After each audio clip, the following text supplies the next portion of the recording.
Chapter 1 Good News Time, Stand Still, Bad News 1 Minute. Bai Ye's mood was quite complicated at the moment. There was a good news and a bad news in front of him. He had a golden finger, and it was a very powerful one-time stop. Yes, 1 minute his time stop ability could only be used for 1 minute each day.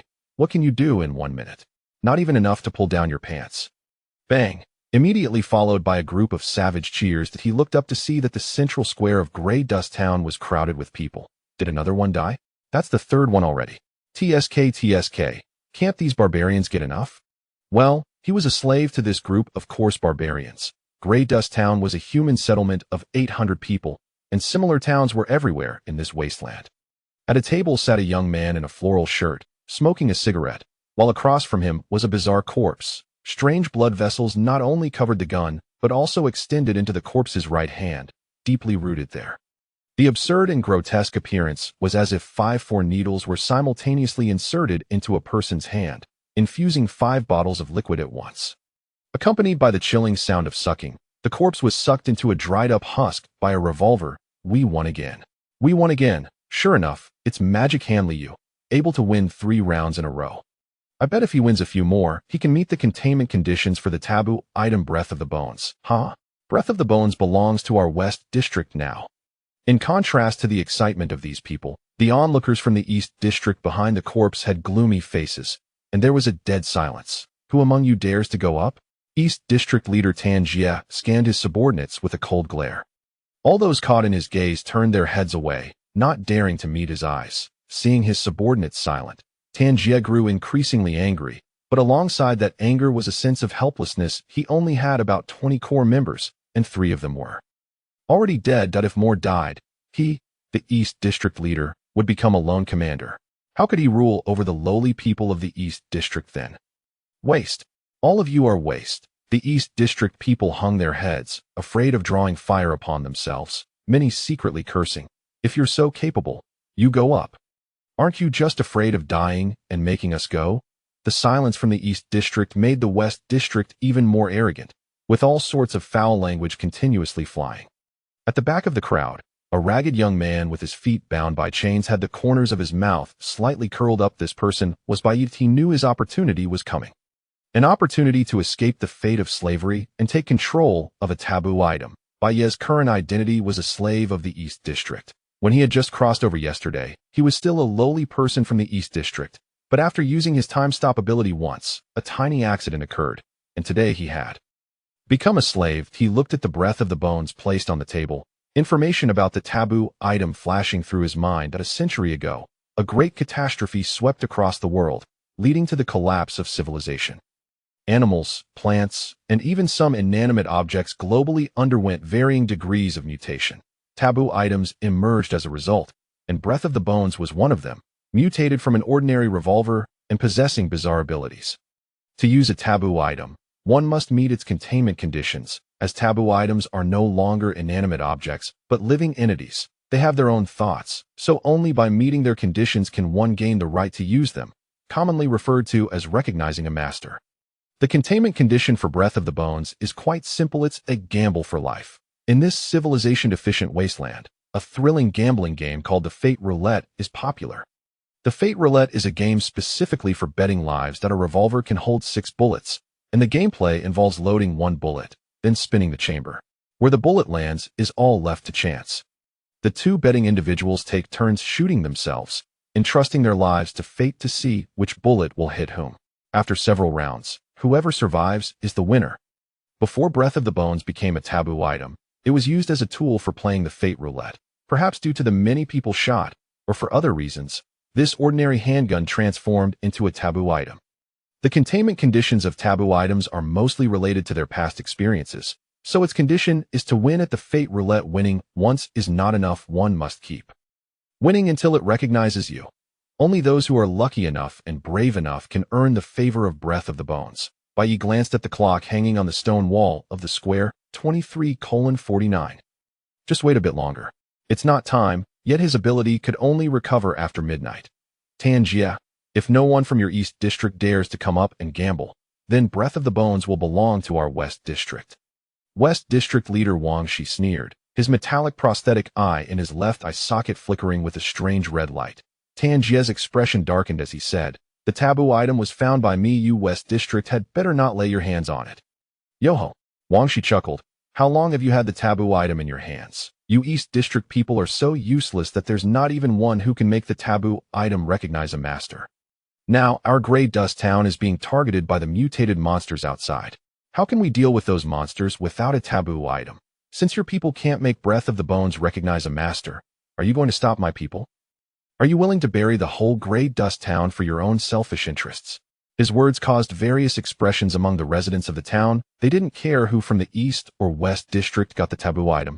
They only cared about whether they could survive. Seeing the crowd's shifting emotions, Tanjie's expression grew uglier. That he knew if he forcibly seized the taboo item, it would surely provoke public anger, and these people would not hesitate to tear him apart for their lives. But just the thought of handing the taboo item over was more painful than death. The East and West districts had been at odds for many years. Although they appeared harmonious on the surface, there were often frictions. Tanjie knew that once the West District mastered the taboo item, after they dealt with the mutated monsters, the next target would inevitably be himself. Huff, he took a deep breath and said solemnly, "I, Tanjie, will not destroy Gray Dust Town for my own selfish interests. The taboo item should belong to the capable, but..." He shifted his tone, glaring coldly at Wang Shi. "The East District has not lost yet." Wang Shi sneered dismissively. "It seems you intend to let your people die to the last man before you give up. So let's continue gambling. I want to see who from the East District dares to come up." Tanjie turned around, his serious gaze sweeping over the people of the East District, causing his subordinates to shrink back in fear.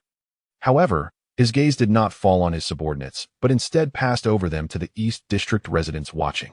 "Residents of the East District, I, Tanjie, promise here that as long as someone among you can make Breath of the Bones recognize a master, from now on, you will be my brother. You will be the deputy leader of the East District." The people of the East District looked at each other, no one responding, creating an awkward atmosphere. "How many brothers have died because of you, Tanjie? Who would dare to be your brother?" Tanjie's expression grew angry. His thoughts were simple. Even if his subordinates could not obtain the taboo item, it was better to let it fall into the hands of the lowly people of the East District than into the West District's hands. Yet he didn't expect that after offering such great sincerity, this group of lowly people would not respond. Just when he was about to explode with rage, a crisp sound of chains clinking rang out. Chapter 2. Who Reigns at the End of the Wasteland? The residents of the East District looked surprised, as they truly did not expect that there would be a fool coming out to seek death. It should be noted that this round of Fate's Roulette was different from usual. Normally, one only needed to win one round, but now it was necessary to win the approval of the forbidden item. The magician from the West District, Liu, had won 3 rounds in a row and fired 5 shots without being recognized, demonstrating the difficulty. Everyone turned around to see a ragged boy, shackled with chains on his feet, slowly approaching. In the eyes of these people, some were numb and dull, while others were cruel and greedy. But the light in the boy's eyes never dimmed. It was a flame woven from civilization and savagery. "Bai Ye?" Someone exclaimed out. Of course, if he wasn't crazy, how could he stand up at this moment? Not just that, I even heard him reciting poetry, something like, "Who reigns at the end of the wasteland?" Upon seeing Bai Ye, all paths turned to nothing, the wind and snow weigh upon me. For 2 or 3 years, I tread through the snow to the mountain peak. Upon hearing the whispers of the crowd, Bai Ye's expression darkened, as the unbearable dark history surged in his heart.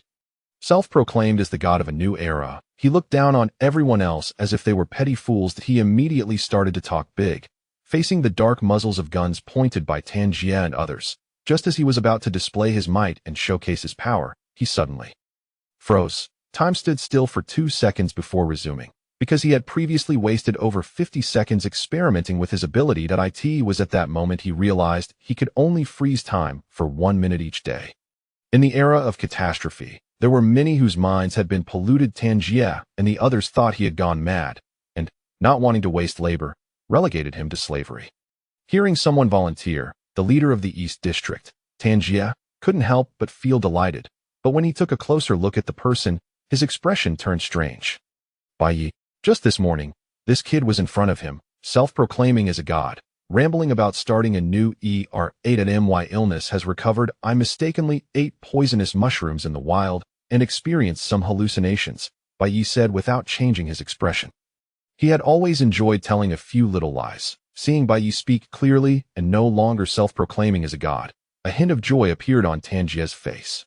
He knew that there were indeed some poisonous mushrooms in the wild that could cause hallucinations, and some people even specifically sought out these mushrooms to eat. Little Bai, I thought your mind was polluted, which is why I demoted you to a slave. Don't worry, as long as you can accommodate the breath of the bones, I will not only restore your resident status, but also swear brotherhood with you. From now on, the East District will be decided by you and me. Tanjie's tone was very warm after all. Making promises cost him nothing. Bai Ye scoffed. He had eaten enough of such promises in his past life. His boss painted them daily, and he had long grown tired of them, naturally not believing Tanjie's words. Unlock it. He shook the iron chains on his feet. Hearing Bai Ye's impolite command, a cold light flashed in Tanjie's eyes, but he smiled and said, Look at my memory. I almost forgot. Someone, come and unlock little Bai. A lackey ran over with a key and unlocked Bai Ye's leg chains. Bai Ye moved his somewhat stiff legs and then kicked the corpse on the chair. Bang! The corpse flew a meter away, shattering into pieces. His ostentatious entrance drew the attention of many. He actually wanted to keep a low profile, but his strength wouldn't allow it. With the ability to freeze time, how could he remain low-key? Although it was only for a minute, he couldn't become the god of a new era, but he could still be an arrogant person, right? The magician Liu narrowed his eyes slightly, looking at the ostentatious young man before him with a hint of vigilance in his heart. He had some impression of this youth from the East District. Some said Bai Ye was a lone wolf in the wasteland, rarely interacting with others, surviving through hunting. In this day and age, anyone daring to hunt alone in the wasteland was not to be underestimated. But then he heard that Bai Ye had gone mad, only to find out it was due to mistakenly eating poisonous mushrooms. However, would a wasteland hunter really mistakenly eat poisonous mushrooms? Was he starving, or was it for the thrill? As Liu pondered, Bai Ye had already sat down opposite him. If it weren't for fearing that Tanjie would directly concede, he would have definitely waited a little longer to make his move, because it was now 23:55. After the blunder, he had figured out the ability to freeze time and even understood the origin of this ability, which was time desynchronization. Time desynchronization sounded complex, but explaining it was also quite complex.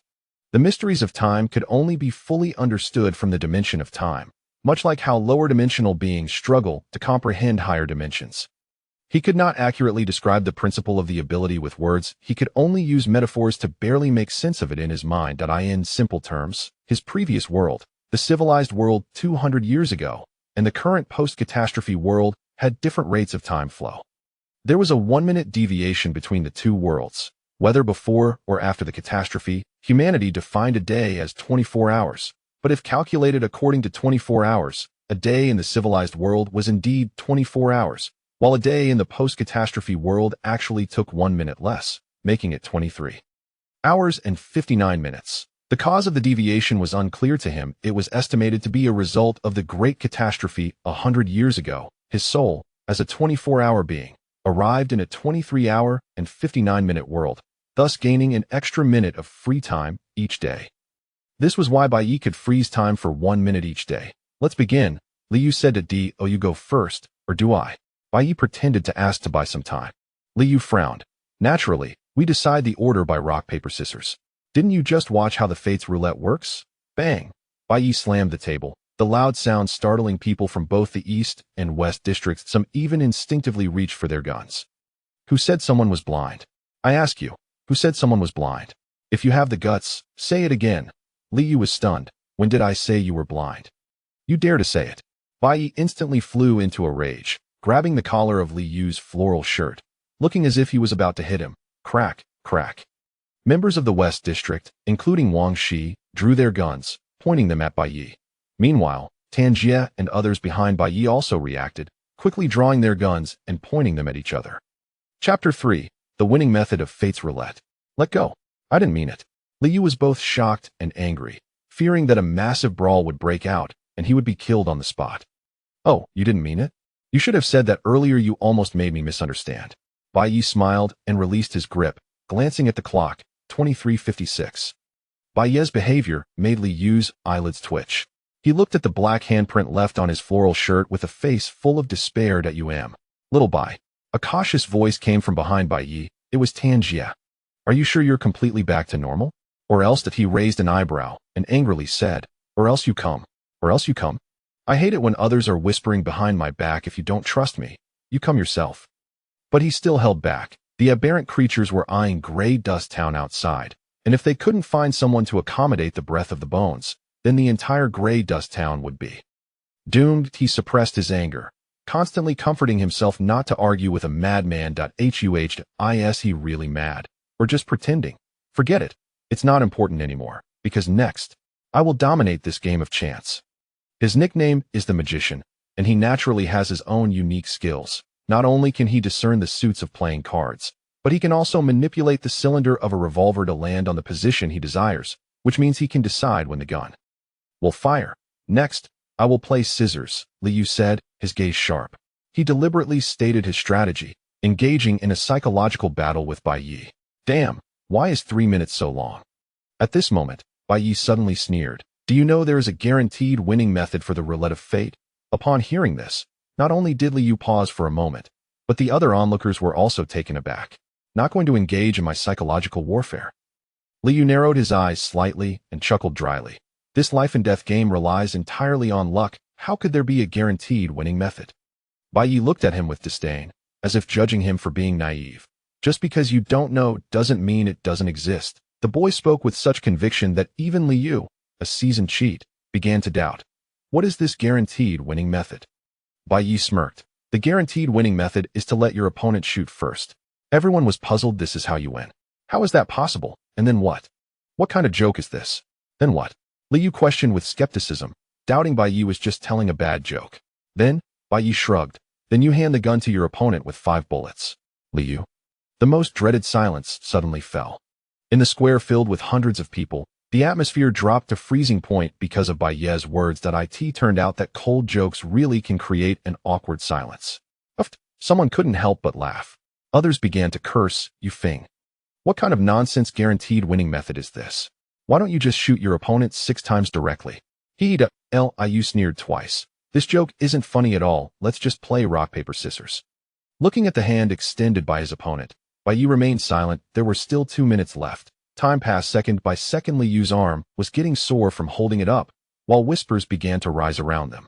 What is Bai Ye doing? Why hasn't he started yet? Is he having another episode? What episode? He's clearly scared. He probably thought he could become the master of the forbidden object in a moment of excitement. But now that it's time for real action, this kid has chickened out. Tan Jie's expression darkened, gripping his gun tightly. The reason he could tolerate Bai Ye was that Bai Ye dared to come forward to capture the forbidden object. But now that Bai Ye was hesitating, how could he still tolerate him? If you're scared, just get down and stop embarrassing yourself. Liu retracted his sore hand and spoke harshly. The surrounding doubts grew louder, but the last 2 minutes still dragged on. Bai Ye, who was about to be pointed at by everyone, suddenly smiled. I'm not scared, I just find it too boring. Boring? Liu frowned. You think a life and death game is boring? The cylinder of the breath of bones can hold 6 bullets. Right now, it only has 1. Which means there's only a 1/6 chance of dying. Isn't that boring? Since we're playing, why not make it more exciting? How do you want to play? Naturally, by adding more bullets. The boy's words caused an uproar. A 1/6 death rate was already daunting. They never expected Bai Ye would dare to add more bullets. Liu's heart sank slightly. He was indeed a cheat and had practiced the roulette of fate, but he usually practiced with 1 bullet. If he carelessly added another, his winning rate would drop to 98%, which was a bit too risky. Seeing Liu hesitating, Bai Ye continued. Do you know why you can't contain the breath of bones even after winning 3 rounds? Why? Because you don't have the guts. You fing. Liu instantly became furious. Add bullets right now. He picked up the breath of bones and loaded 2 yellow bullets into it, glaring at Bai Ye. That's more like it. Only those with both courage and luck are qualified to contain the breath of bones. But Bai Ye suddenly shifted his tone, his gaze intense. It's still not enough. What? Still not enough? Gasps arose from the crowd. 2 bullets aren't enough. Does Bai Ye want to play with 3? Hiss. 3 bullets, a 50% death rate. Liu was also taken aback by Bai Ye's words. With 3 bullets, his winning rate would drop below 80%. How is that any different from seeking death? Bai Ye glanced at the time with his peripheral vision. There was still 1 minute left. Suddenly, he felt reassured, but he coldly said, if you're scared, just get down and stop embarrassing yourself. Hearing such familiar words, Liu became furious. As a cheat, how could he be afraid of a young punk? Fine, I'll play with you. He loaded the third bullet into the cylinder. Unexpectedly, at that moment, Bai Ye shook his head. Not enough. Liu was stunned. Not enough. For bullets? Playing this big. He found it hard to meet Bai Ye's aggressive gaze, causing his hand holding the gun to tremble slightly. The uproar around him only added to his anxiety. He wanted to back down, but a hard object suddenly pressed against his back. A cold voice came from behind him. You know the consequences of not obtaining the forbidden object. With Bai Ye in front and Wang Shi behind, Liu found himself completely cornered. Humans are strange creatures when there's nowhere to retreat. A courage called burning bridges arises. Chapter 4. 6 bullets. I bet it misfires. Who? He took a deep breath, looking at the arrogant boy across from him, and said in a deep voice, let's play rock, paper, scissors. This smile made Liu's heart skip a beat, a sense of ominous premonition swelling up inside him. No way. What the hell? 5 bullets. What kind of toxic mushroom has such a strong after effect? Bai Ye is playing with his life. These were 5 bullets, almost a guaranteed death. With 5 bullets, the winning rate was already below 60%, touching his bottom line. If you're afraid to bet, just hand over the forbidden object. As soon as the East District leader spoke, his subordinates began to shout as well. The hard object pressing against his back grew increasingly forceful. The cold metal muzzle sent a chill through his floral shirt, causing his hair to stand on end. Fine, they'll bet with you, but forget it.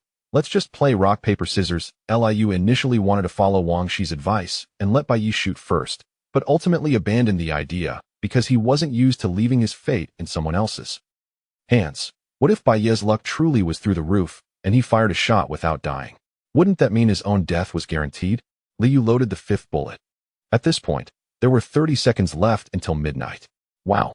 The crowd erupted in shock. They even doubted their own hearing. 5 bullets still weren't enough. A revolver can only hold 6 bullets if it's fully loaded and fired. Isn't that a guaranteed death? Before he could finish his sentence, he realized that the boy opposite had already risen and approached him. 10, 9, 8, 7. Bai Ye silently counted down in his heart, his eyes slowly scanning the entire scene. A mix of rationality and wildness intertwining that I've never been lucky, and I don't think I can. Keep winning round after round. Until the forbidden object acknowledges me, I might as well. Let one round decide everything. As he spoke, he loaded the last bullet into the chamber. Click. The chamber locked into place. The bullet was chambered. Under the gaze of the crowd, Bai Ye slowly raised the breath of the bones, filled with 6 bullets, and aimed it at his temple. The dark red veins on the gun began to writhe, like serpents fiercely digging into the flesh of his hand. Everyone present thought he had gone crazy. This was not gambling at all, but suicide. What the hell? I'm not lucky, so let one round decide everything. Is that even human? Looking at the diverse crowd before him, suddenly, a smile crept across Bai Ye's face, revealing his white teeth.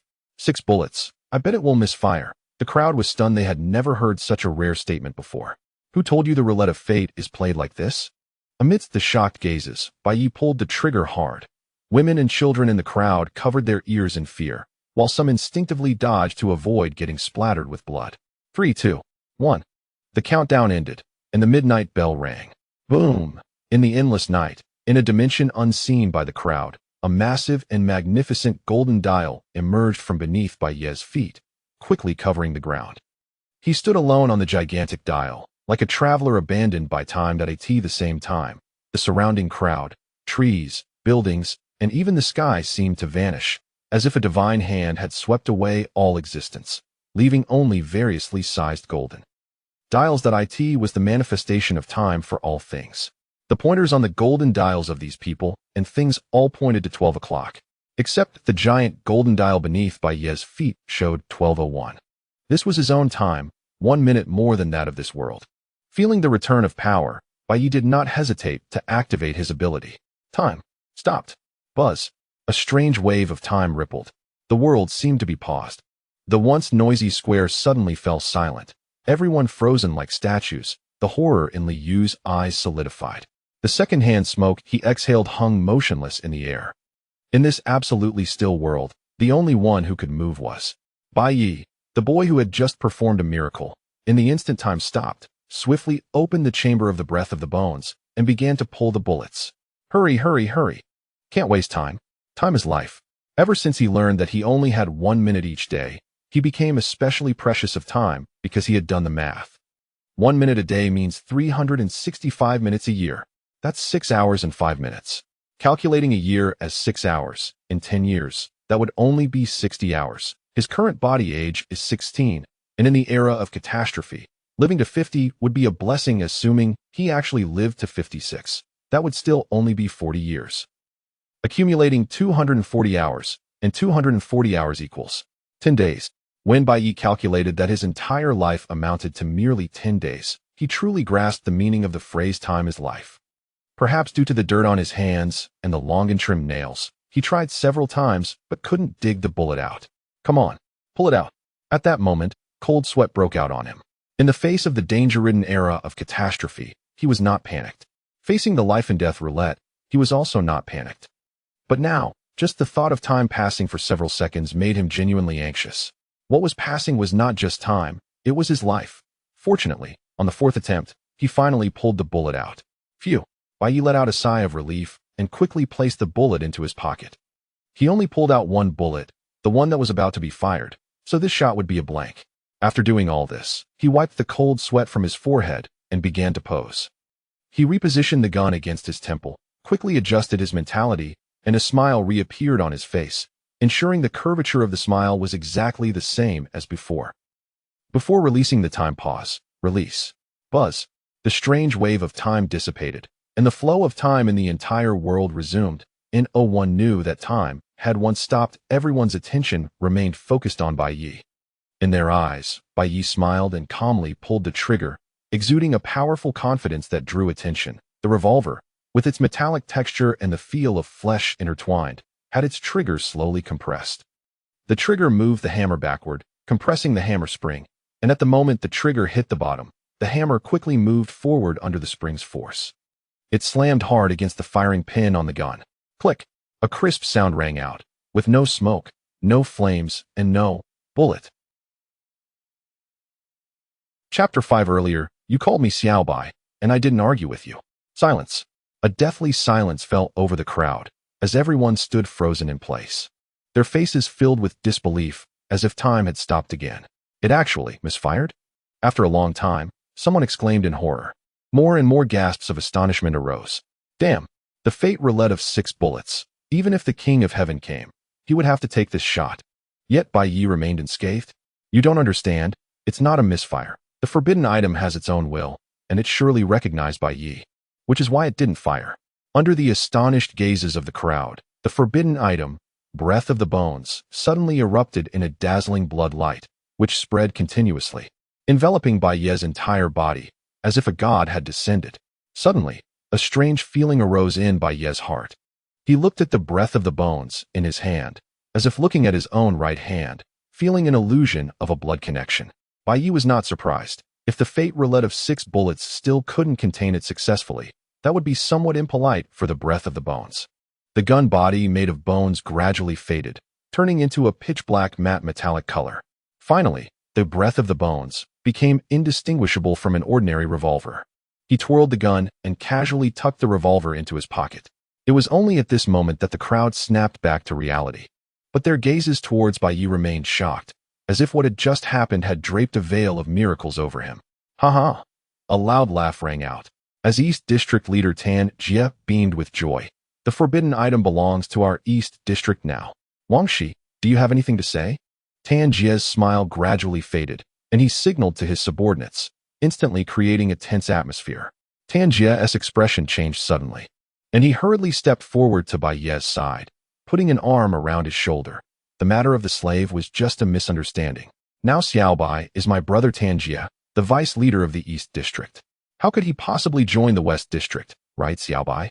His gaze towards Bai Ye was filled with hope and threat. Bai Ye smiled faintly, brushed off Tan Jie's hand, and said lightly, before containing the forbidden item, you called me Xiao Bai, and I didn't argue with you. But now that I have contained the forbidden item, you tell me. What should you call me? In front of everyone, Tan Jie's expression changed repeatedly. He suppressed his anger and smiled. Brother Bai Ye, I'm not good with words, but I always keep my word. From today on, you are my own brother, and we will jointly rule the East District. Bai Ye raised an eyebrow. Old Tan, how many times have I said it? Call me by my title in front of others. Tan Jie was taken aback, thinking to himself, When did you say that? And you didn't even call me by my title. But he did not dare to retort, fearing Bai Ye would join the West District, and could only force a smile. Right, Vice Leader Bai. Brothers, hurry up and call him. The dozens of little brothers from the East District called out in scattered voices. Vice Leader Bai. Bai Ye nodded in satisfaction, waving his hand grandly. Let us go home. The little brothers from the East District looked at each other, hesitant to act, glancing at Tan Jie, whose expression was not good. Tan Jie forced a smile. What are you waiting for? Didn't you hear what Vice Leader Bai said? A crowd returned to the East District in a grand manner. Meanwhile, the West District leader Wang Shi and others stood in place with grim faces. Leader Liu stammered. Shut up. Useless. Wang Shi shot him a cold glance. Go back. Soon, they left as well. With both sides of the forces from Grey Dust Town retreating, the onlookers also dispersed. In the East District, at the Tire Tavern, Tan Jie and others enthusiastically surrounded Bai Ye, everyone joyfully holding up their cups, speaking vulgar words, and drinking low-quality liquor. The Tire Tavern wasn't originally called that. The wooden sign painted red read, Old Times. The owner, Old Wang, over 40, had graying hair and was said to have read some books, thus acquiring a bit of artistic flair, which is why he named it Old Times. No one knew what he was reminiscing about, and no one cared. Due to limited funds and the inability to find good decoration materials, he scavenged a large number of discarded tires from the junkyard to serve as seats.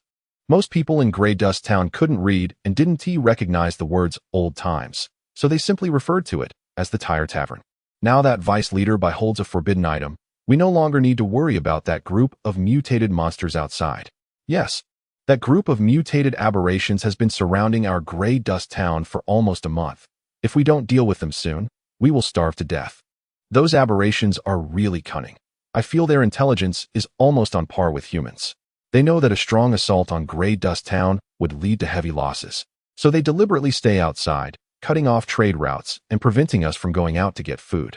By the way, Vice Leader Bai, this is our first time seeing someone contain a forbidden item. Could you demonstrate its power for us, so we can broaden our horizons? Someone flattered. While Bai Ye was enjoying his meal and hadn't spoken yet, Tan Jie suddenly shouted angrily. What are you talking about? It's not a circus. Why demonstrate? Moreover, firing the breath of the bones will extract the user's vitality. Can it be demonstrated casually? Then, he suddenly changed his expression and smiled at Bai Ye. Vice Leader Bai, don't bother with the little ones. A person's vitality is incredibly precious, so it's better to keep the strength to deal with the aberrations. Bai Ye patted Tan Jie's shoulder with his greasy hand. You're still the one who speaks well, Old Tan. Someone, bring me another plate of meat. This. A hint of pain flashed in Tan Jie's eyes. In Grey Dust Town, eating meat was a luxurious affair. Most people could only eat one meal a day, rarely seeing any meat, and sometimes going 3 days with only one meal was common. Chapter 6. The most important thing in being a person is to forget your roots. Deputy Commander Bai, the mutated beasts have not been dealt with yet, and food is really scarce. Why don't you save some for yourself and have a cockroach protein bar first? Tan Jie pulled out a long, rectangular black protein bar. This was the daily food of the wasteland residents, the cockroach protein bar. Cockroach protein bars are truly delicious. They meet your nutritional needs for a day. Cockroach protein workshop. Bai Ye glanced at the cockroach protein bar and immediately became furious. This thing had appeared many times in his previous memories. It was considered a staple food. Although it looked disgusting, at least it was edible. I ate cockroach protein bars every day before I became the deputy commander, and now that I am the deputy commander, I'm still eating this. Doesn't that make my position meaningless? He waved his hand and directly knocked the cockroach protein bar off the table, causing it to fall into the crowd, prompting a scramble among everyone. Tan Jie's expression soured, and he forced a smile. But you were eating it all along before, right? What are you doing? Tan Jie, Old Tan, don't worry. With me here, those mutated beasts will be dealt with easily. By then, there will be plenty of meat, so don't hold back now. Bring everything out so I can replenish myself. Yes, Deputy Commander Bai is right. Someone hurry and bring the meat. Tan Jie smiled apologetically, but in his heart, he swore to kill Bai Ye after he dealt with the mutated beasts. After a binge of eating, Bai Ye, satisfied, went to sleep in the house arranged by Tan Jie. He definitely wouldn't return to his previous doghouse. After all, it was about forgetting one's roots. Once he left, the Tire Tavern fell completely silent. At that moment, one of his trusted subordinates quietly approached and whispered, Big brother, I think Bai Ye is a bit disrespectful, relying on his forbidden item. Tan Jie slammed the table and shouted, is that a bit disrespectful? Clearly. He doesn't take me. Shanju Tan Jie, seriously.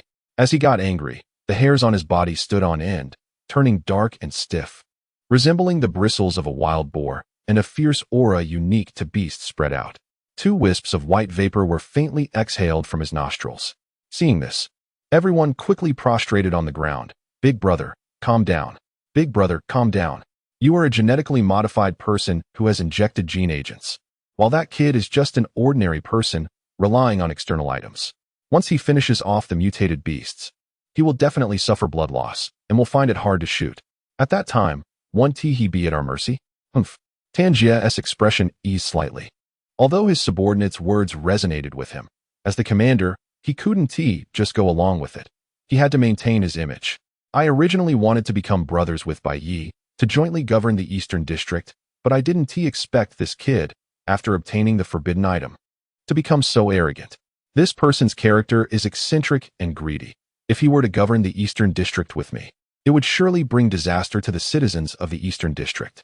For the future of my brothers and the entire Eastern District, I, Tan Jie, would rather bear the infamy and break my promise.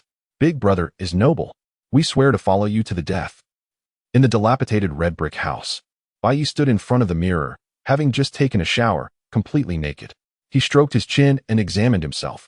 Not bad, handsome just right. In the mirror, the boy's short black hair hung slightly messily between his brows, as if intentionally hiding his sharp and rebellious wolf-like black eyes. A high-nose bridge bore an unhealed scratch, with dried blood crusted at the edges. The wound did not ruin his looks. Instead, it added a touch of wildness. His figure was tall and lean, with a somewhat malnourished pallor to his skin. This was Bai Ye's first time seriously looking at himself. Mainly due to the scarcity of water resources, he had been disheveled every day.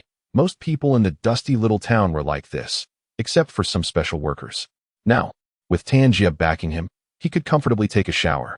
If I'm not mistaken, Old Tin should be figuring out how to kill me, right? TSK. Old Tin really is something. Bai Ye didn't care about the threat from Old Tan. Previously, it took him 10 seconds to contain the forbidden item, and now there were still 50 seconds left. Killing Old Tan would be a piece of cake, even if he was a genetically modified person. No matter how modified his genes were, he was still a carbon-based life form. Even if he was covered in bristles, his throat, lower body, and eyes were all fatal weaknesses. Bai Ye lay on the bed, playing with breath of the skeleton, a faint smile on his lips. Perfect containment. What a pleasant surprise. Ordinary people only know that forbidden items can be contained, but they don't know that there are 2 containment modes, ordinary containment and perfect containment. As a wasteland hunter, Bai Ye had hunted and survived in the wasteland and had encountered many wasteland hunters. These people traveled far and wide. Their strength might not be that impressive, but their experience and knowledge were extremely rich, and he learned this information from them. Simply put, ordinary containment means that the user meets the conditions set by the forbidden item, and then the forbidden item can work for the user, similar to an employer hiring employees, paying them to work. The employee's body belongs to the employer, but they are not of one mind. Perfect containment, on the other hand, means that the death warrior is completely convinced and belongs to you both physically and mentally. Bai Ye's 6 bullets perfectly contained the forbidden item, Breath of the Skeleton. The ability of Breath of the Skeleton is also very simple. It extracts the user's blood energy and attaches it to the bullet, enhancing the bullet's power. Ordinary firearms find it difficult to break through the skin defenses of mutated beasts. Even if they do, it's hard to inflict serious damage. Breath of the Skeleton can easily break through defenses and even kill, due to the extraction of blood energy. Using Breath of the Skeleton can be extremely harmful to the body. If one fires too many times, they might even be drained of their blood energy and die. However, with Bai Ye's perfect containment, although he would still have blood energy extracted, when Breath of the Skeleton kills an enemy, it will feed back the blood energy plundered from the enemy back to Bai Ye. Thus, not only will he not suffer blood loss, but he will grow stronger as he fights. After playing with it for a while, Bai Ye lay down on the soft bed and fell into a deep sleep. Compared to his comfort, the treatment of the magician Li Yu, who had bet against him, was completely different at this moment. Chapter 7. The magic hand Li Yu in a shabby 2-story villa in the West District. Li Yu, pale-faced, knelt on the ground, trembling uncontrollably from fear. Liu, you escaped from another town and I took you in, gave you food. But how have you repaid me? Liu trembled even more violently, pleading, Commander, you can't blame me. If it weren't for that white wild beast that appeared halfway, I would have definitely. Shut up, you worthless piece of trash. Wang Shi interrupted coldly. I hate people who make excuses for their failures. A person should look for the reasons within themselves. Both are human. Why can the white wild beast succeed while you cannot? Are you not human? Are you even human? Damn it. The people of Grey Dust Town are all a bunch of poor fools. Where can I open a casino? Liu shouted back defiantly. Since you don't want to be dignified, I'll help you be dignified. Liu was shaking like a leaf, continuously begging for mercy. Tears and snot streaming down his face. Commander, I don't want to die. Spare me. My mother is still waiting for me to go back. I'm her only son. His pitiful pleas softened the hearts of those present, but under Wang Shi's icy gaze, he still slowly pulled the trigger. Wang Shi felt a flash in front of him, and suddenly, his head was being held at gunpoint. This unexpected turn of events left everyone hesitant and afraid to act. No one expected Liu to have such courage and agility. Applause erupted in the room as Wang Shi sneered while clapping, praising, as expected of the magic hand. Your skills are indeed extraordinary. Even I couldn't see it clearly. Wang Shi remained unfazed, casually lighting a cigarette and blowing smoke rings, saying, Do you know? I hate having a gun pointed at my head more than anything in this life. Damn it. You're still acting cool while being threatened? I'm pointing it at you. What can you do to me? Liu shouted angrily, forcefully aiming the gun at Wang Shi's head. Liu froze, his face turning pale. Alloy. Bang. The sound of bones cracking coincided with the gunshot. Ah, my hand. Liu screamed in agony as his right hand, along with the gun, was crushed by Wang Shi's mechanical arm. Only then did he see that Wang Shi had not only a metal prosthetic eye, but also a mechanical arm concealed under the sleeve of his right arm, glinting with a cold metallic sheen. Humph, you do have some insight. Wang Shi released his mechanical arm, allowing his subordinates to pounce on Liu. He touched his scorched head, where the artificial skin had been pierced, revealing not human bones, but a glimmer of metal. He coldly remarked, I told you, I hate having guns pointed at my head. I've been threatened before. And since that time, I spent a fortune embedding alloy plates in my skull. Liu was no longer in a state to listen. He screamed heartbreakingly, not from the pain, but because his magic hand was ruined. The right hand he had proudly trained for years was now shattered. My hand. My magic hand that I've trained for years. A layer of despair seemed to cloud his eyes, and he appeared as if his soul had been sucked away. Lost and dejected, Liu allowed his subordinates to restrain him without a hint of resistance. Just kill me. Oh. Wang Shi's lips curled into a cold smile. Just now you were begging for mercy. Why are you seeking death now? Liu laughed bitterly. I've lived my whole life relying on this hand. Now that my proud magic hand is ruined, I have become useless. What is the point of living? Tears streamed down his face as he looked at an empty spot beside him. Choked up. Mom, I'm unfilial. I can't let you see the day I stand out. My hand is ruined. After speaking, he seemed to lose all his strength and collapsed to the ground. Ha. Wang Shi suddenly burst into laughter, his smile cruel and savage. You want to die? I won't let you die. I want you to live with the title of useless for the rest of your life, suffering forever. The pleasure of destroying someone else's cherished possessions made Wang Shi feel incredibly satisfied. He waved his hand, allowing his subordinates to drag the useless Liu away. Bang! The lifeless Liu was ruthlessly thrown into a garbage dump, countless trash sliding down to completely bury his body. Two subordinates covered their mouths and noses in disgust and quickly left. After they departed, the garbage shifted, and Liu poked his head out from the dump, his bright eyes showing no trace of despair. Ha. That idiot Wang Shi. I knew that psychological perverts love this kind of thing. He covered his right hand, laughing and gritting his teeth, enduring the excruciating pain as he stepped away, the cold moonlight casting a silver glow, lighting his path ahead. He instinctively looked up at the moon, lost in thought. It was still the same moon, but he felt today's moonlight was exceptionally beautiful. Suddenly, he smiled. Hee. I get to live another day? How wonderful. His face was filled with the joy of surviving a disaster, but deep within his bright eyes, there was a lingering shadow of gloom. Clearly, regarding the ruin of his magic hand, he was not as carefree as he appeared. Deputy Commander Bai, time is of the essence. Let us go eradicate the mutated beasts. Early in the morning, East District Commander Tan Jie came to visit, accompanied by dozens of armed subordinates. Bai Ye yawned. There's an old saying, sharpening the knife doesn't hinder the cutting of wood. This commander hasn't even touched a gun much before. How can I act recklessly? Tanjia was taken aback, thinking that Bai Ye had a point. Although bone breath was useful, it was ultimately a firearm. If he lacked accuracy, it would be less convenient than a machete. What do you mean? Naturally, practice shooting first. All right, I'll accompany you to practice shooting. Tanjia had been crawling through the wasteland for more than 10 years. Even without formal training, he had become skilled and had some understanding of shooting. Thus, on this first day, Bai Ye practiced shooting all day under Tanjia's guidance. Today, Bai Ye had quite the enjoyment, satisfying his craving for guns, wasting a fair amount of Tanjia's ammunition, and indulging in a lot of meat. Chapter 8. Where did so many old sayings come from?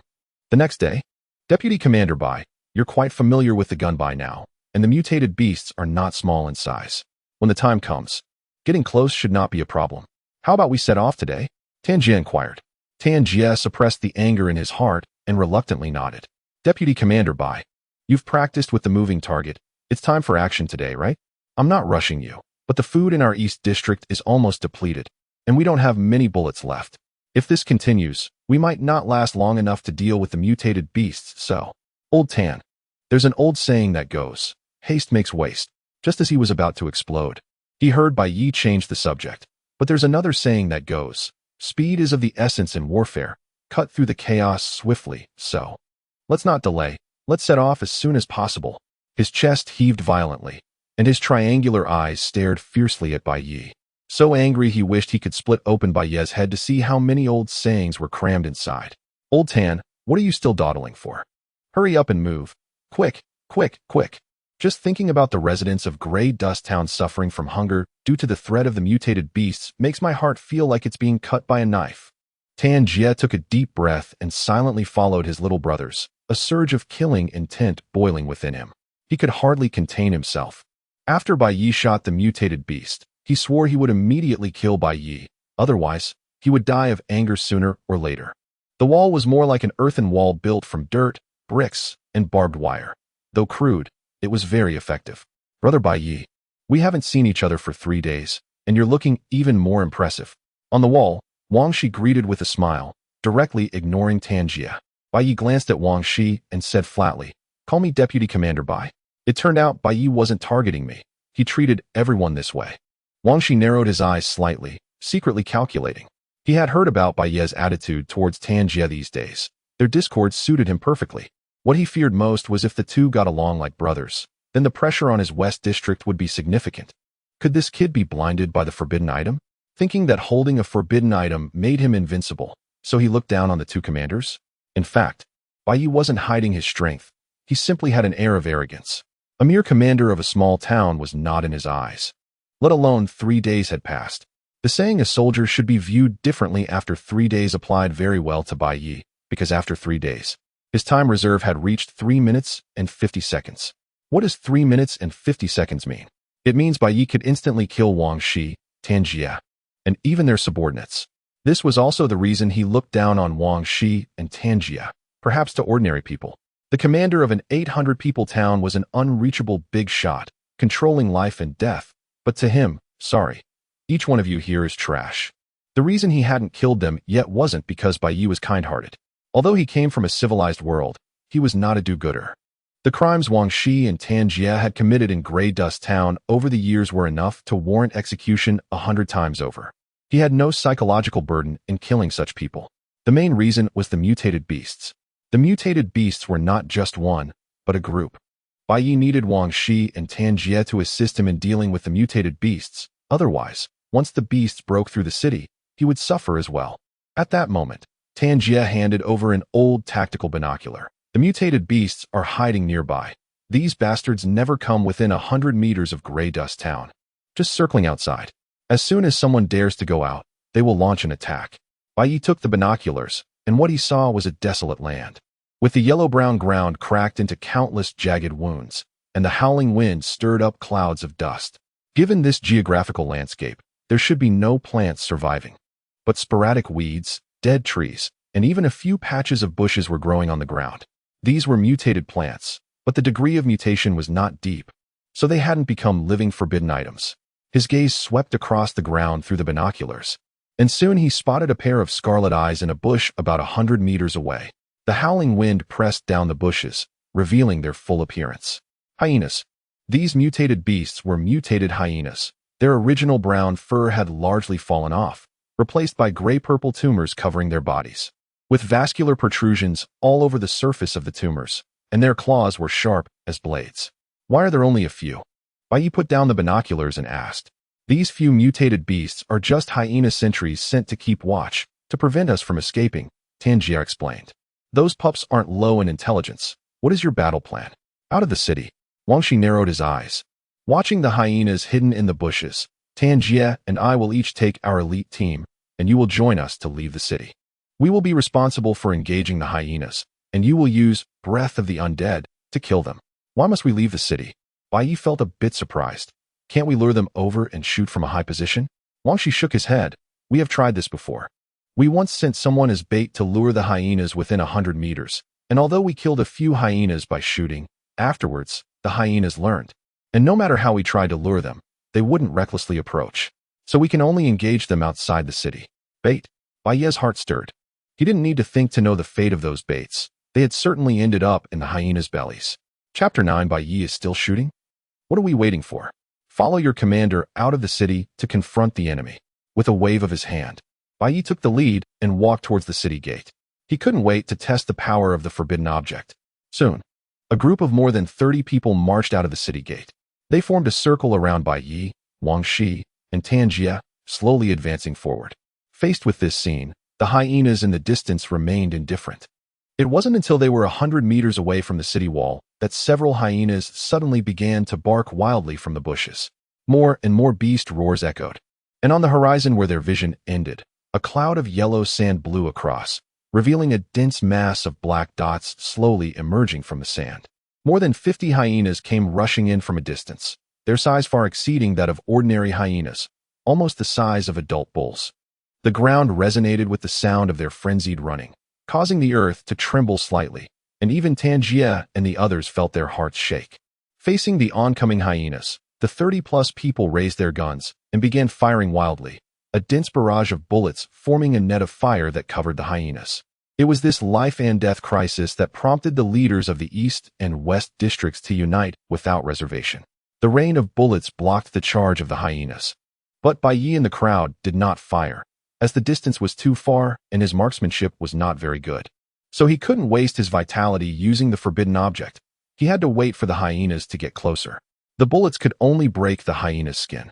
Although blood splattered and it looked terrifying, they were merely superficial wounds, not fatal. Unless a large number of bullets concentrated on one hyena or by chance hit its eye, it was difficult to kill them. After a round of shooting, everyone hurriedly reloaded, while the hyenas took this opportunity to rapidly close the distance. At that moment, a hyena suddenly sprang out from behind a withered tree and bit down hard on the arm of one of the East District members. Panic and fear spread instantly among the crowd, and the difference between those who had received professional training and those who had not became evident at this moment. The panicking people instinctively fired their guns, missing the hyena and instead shooting the bitten person dead. Bai Ye methodically loaded his bullets, his cold eyes locking onto the hyena at the same time. Call me Deputy Commander Bai. Bang! The roar of bone breath intertwined with his indifferent voice. The bullet, glowing with crimson light, tore through the air like a blood meteor, striking the hyena with a long, trailing tail. Boom! The hyena's head exploded instantly. Like a watermelon dropped from the 10th floor, blood and flesh splattering everywhere. The power of the blood-colored bullet did not diminish, and it subsequently broke the withered tree behind the hyena in half. Is this the power of the forbidden object? Tangier was shocked. As a gene modifier, even though his physical abilities far exceeded those of ordinary people, if that bullet had hit him, he would have been unable to withstand it. His killing intent towards Bai Ye rose again, but when he saw Bai Ye's pale face and his heavy breathing, he felt relieved. Fortunately, the enormous power came with strong after-effects. With this kid's physique, he couldn't sustain firing many shots. Bai Ye gasped at the moment he fired. He felt as if his body had been emptied, like he had donated blood for 3 consecutive days. If he hadn't eaten meat to replenish himself these past few days, he would have nearly blacked out. However, after the hyena was shot dead, a warm current flowed from bone breath throughout his body. In an instant, the vitality he had lost was not only replenished, but even slightly enhanced. That refreshing feeling of improved physical condition jolted his spirit. So, he raised his gun and began shooting at the nearest hyena. Bang! The gunfire roared again, and the crimson bullet accurately hit the hyena. Not because Bai Ye was a good shot, but because the hyena rushing over had already been hit by several bullets, making its movement slow down. The warm current swept through his body again, and Bai Ye's eyes became even brighter, the wildness and defiance in his gaze ignited completely. If he didn't need to maintain his composure, he would have laughed out loud. Bang! Bang! Bang! He kept firing, and the number of nearby corpses increased, including both hyena corpses and those of his subordinates. More and more hyenas caused both of the self-proclaimed leaders to join the fight. Wangshi tore off his shirt, revealing a mechanical arm that gleamed with metallic light. The hydraulic arm let out a sharp shriek as the silver alloy skeleton suddenly unfolded, and the mechanical arm charged up in 0.3 seconds. He threw a punch, and the punch's wind compressed the surrounding air into transparent ripples. Bang! A hyena's head was instantly caved in, flying several meters away. Although that hyena was severely injured, it still bravely got up from the ground and continued to charge. Tan Jie roared continuously, the hairs on his body rapidly thickening and hardening, each black bristle becoming the perfect protective armor, allowing him to engage the hyenas in close combat without losing any ground. With defensive power, Tan Jie even had the spare energy to observe Bai Ye. Seeing Bai Ye continuously firing, he felt delighted. This fool must be caught up in the heat of battle, using bone breath so intensely. He wouldn't last a few days before being drained dry. He had originally thought that if Bai Ye deliberately slacked off, he would have to force him into action with a gun to his head, but he didn't expect Bai Ye to be so hard at work. Tan Jie chuckled inwardly. At this rate, he wouldn't even need to deal with Bai Ye afterward. The kid would end up playing himself to death. After laughing for a while, he could no longer find it funny. Because Bai Ye was still shooting? Was this kid reckless? There were still many hyenas. The 50 or so that appeared now were just the vanguard. The main force led by the hyena king had yet to show up. Seeing Bai Ye's pale face and swaying figure, Tan Jie felt a bit of panic. He never intended to completely annihilate the hyenas, but planned to engage in a war of attrition, gradually wearing down the hyena pack. In his view, Bai Ye could die, but it absolutely could not be now. There were still several days of battle to fight. Bai Ye. Oh no, Deputy Commander Bai, today's results are remarkable. We can retreat and fight again tomorrow. Tan Jie shouted. Chapter 10. No, what the hell are you playing at? The wild killing intent that rushed over made Tan Jie stunned. How come I never noticed before that this kid has such a strong killing instinct? He's gone blood red. Vice Commander Bai, there are too many hyenas. The main force behind us is probably over 100. We only have more than 20 left from the 30 plus we brought out. Nonsense. 20 against 100. I have the advantage. Old Tan.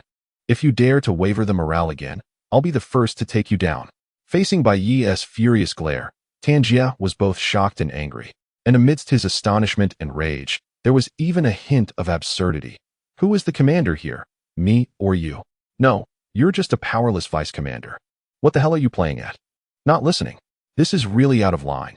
You're about to be drained dry, and you still want to kill? Looking at Bai Ye, who could barely stand, Tan Jie's eyes turned red. If you want to die, don't take us with you.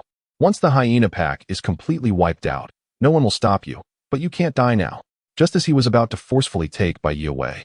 Suddenly, Bai Ye seemed to have been completely drained, stumbling and falling to the ground. Vice Commander Bai, are you okay? Bai Ye grabbed Tan Jie's arm with a pale face full of determination, his lips trembling as he said, help me up, I can still fight. Numb. Tan Jie was completely stunned. Vice Commander Bai, take it easy. You really can't keep fighting. If you continue, you'll die. Seeing that he couldn't persuade Bai Ye, Tan Jie directly grabbed him and was ready to retreat. Vice Commander Bai, we really can't kill anymore. Let us retreat. I'm begging you, okay? Tan Jie's tone even carried a hint of pleading. Brother Bai, what nonsense are you talking about? Grey Earth Town is just behind us. We'll be home in a few hundred meters. Tan Jie was almost crying from anxiety. Regardless of whether Bai Ye agreed, he pulled him and started running. Bai Ye was furious and began to slap Tan Jie's face, mainly because the opponent was covered in bristles, so there was less hair on his face. Behind me are 800 residents of Grey Earth Town. As their commander, if I don't lead them to carve a bloody path, should I watch them starve to death in the town?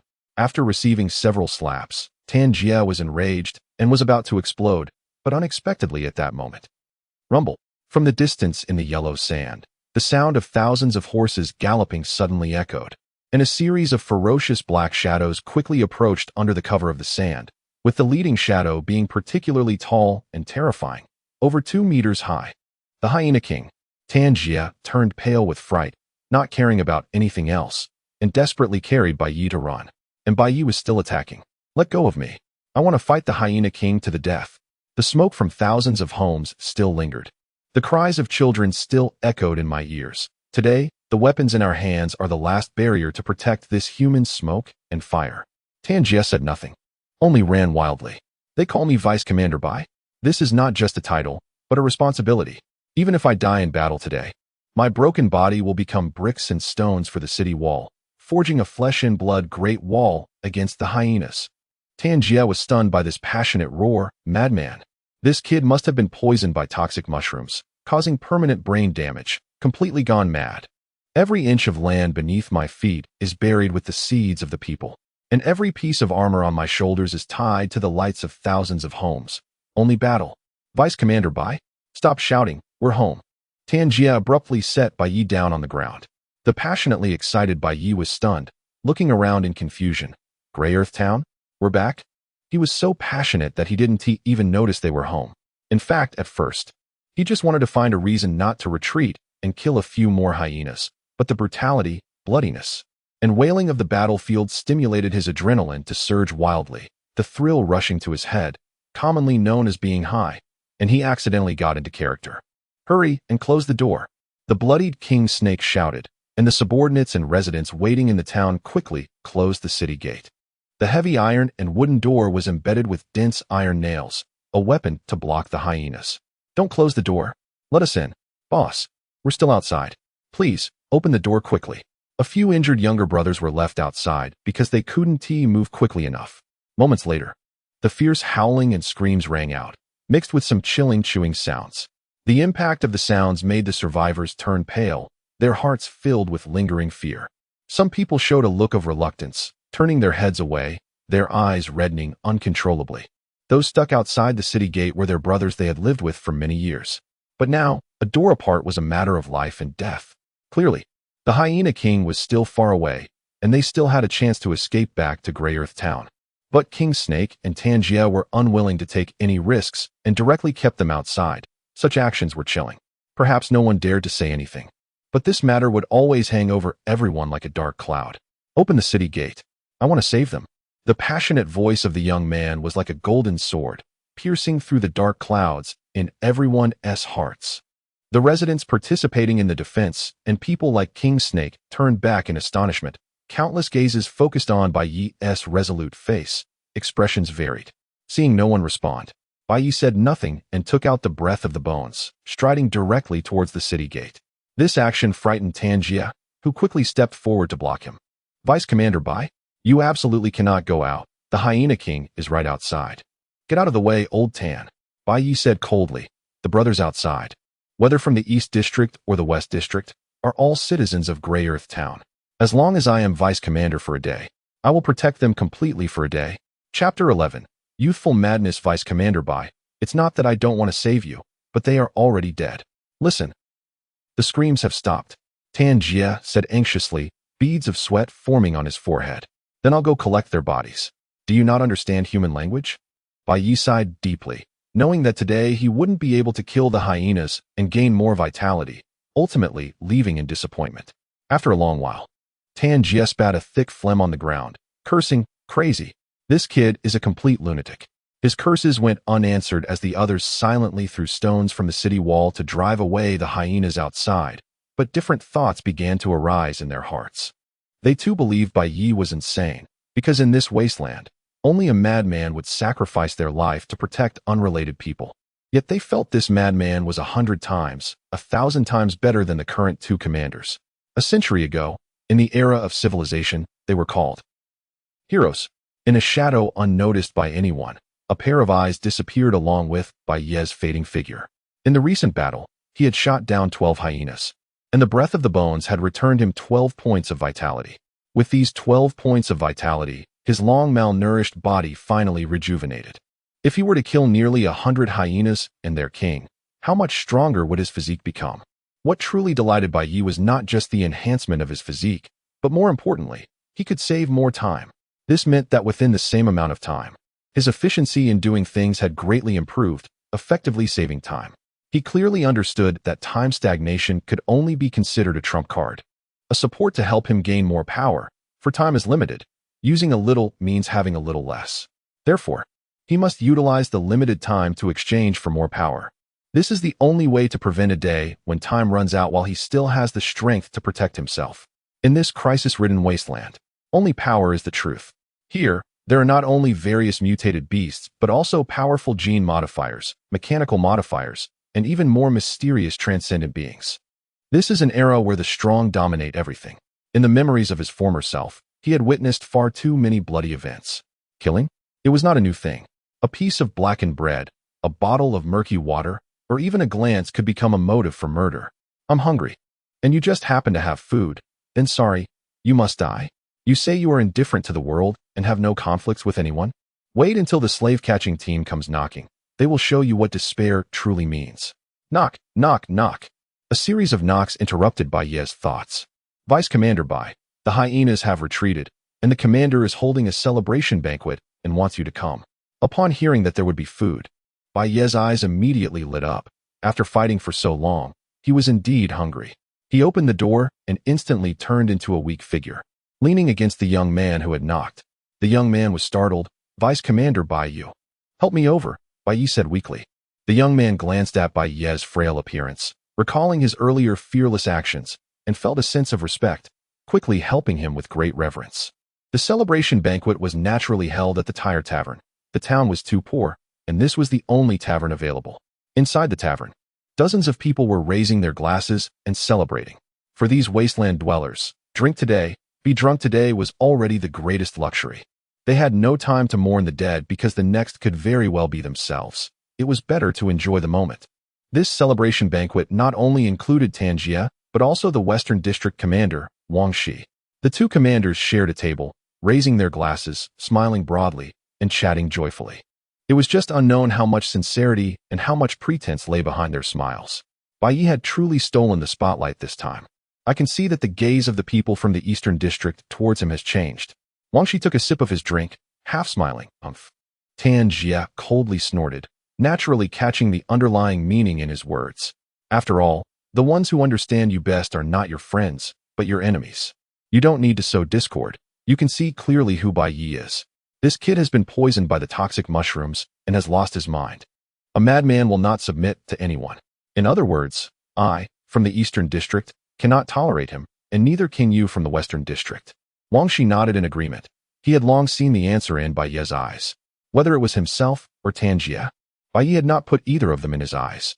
Previously, he thought it was youthful arrogance, believing that with a forbidden item, he was invincible. Now he realized it was not youthful arrogance, but youthful madness. He had gone mad. What do you plan to do? Do you need help? Wang Shi asked with a smile. Tanjia shot him a cold glance. No need for your help. This madman can kill himself just fine. I see your offer of help is false, while your true intention is to take advantage of the breath of the bones. Don't speak so harshly. After all, we are all people from Grey Dust Town. Infighting leads to no way out. Haven't you noticed that the world is becoming increasingly unstable? Dawn City has been frequently deploying troops to plunder people from various towns. War is probably coming. If we do not unite and cooperate, we will end up with no place to be buried.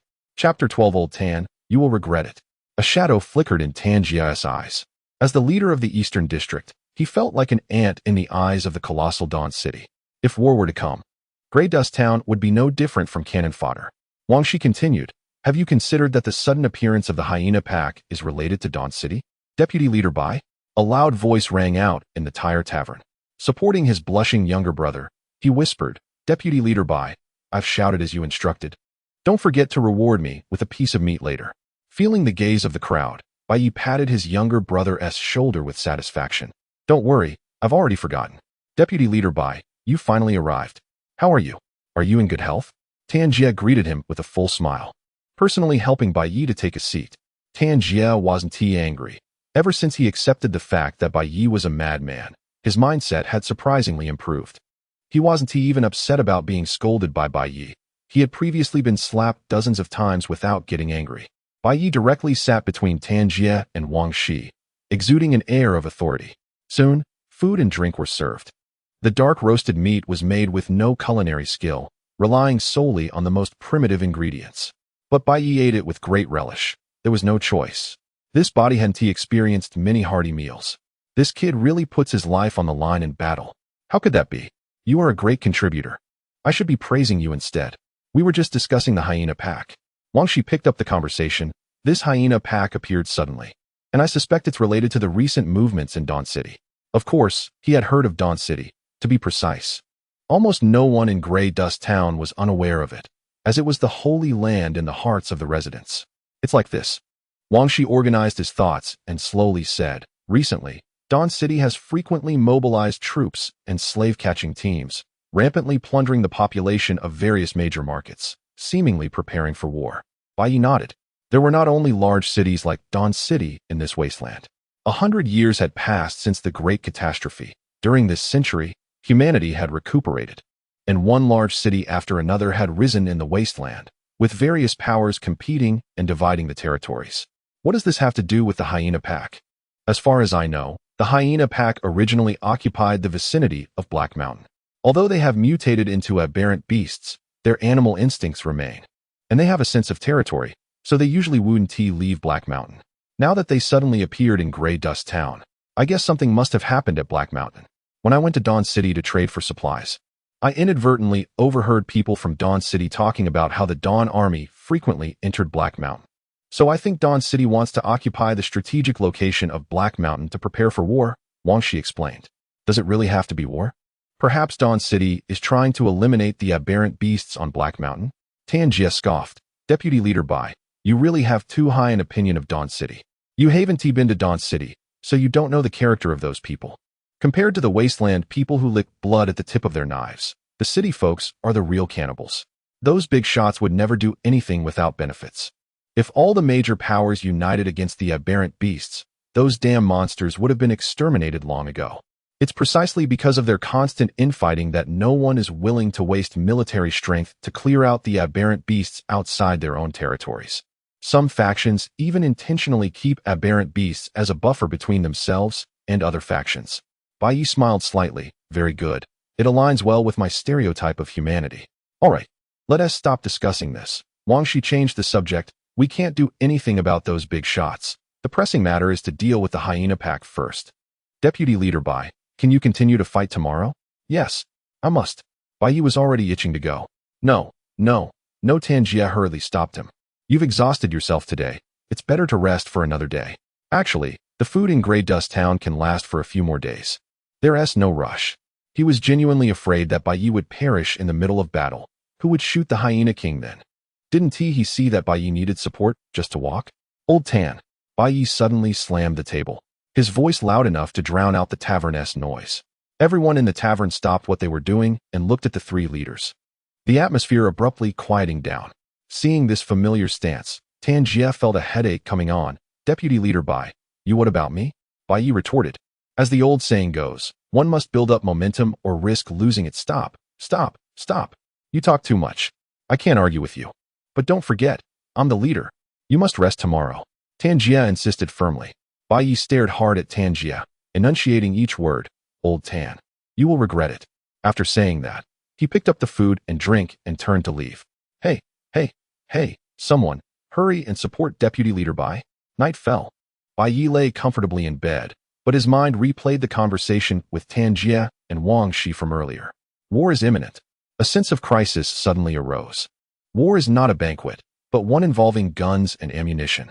Although he could stop time, the question is whether he could do it in time. The speed of bullets is faster than his thought speed.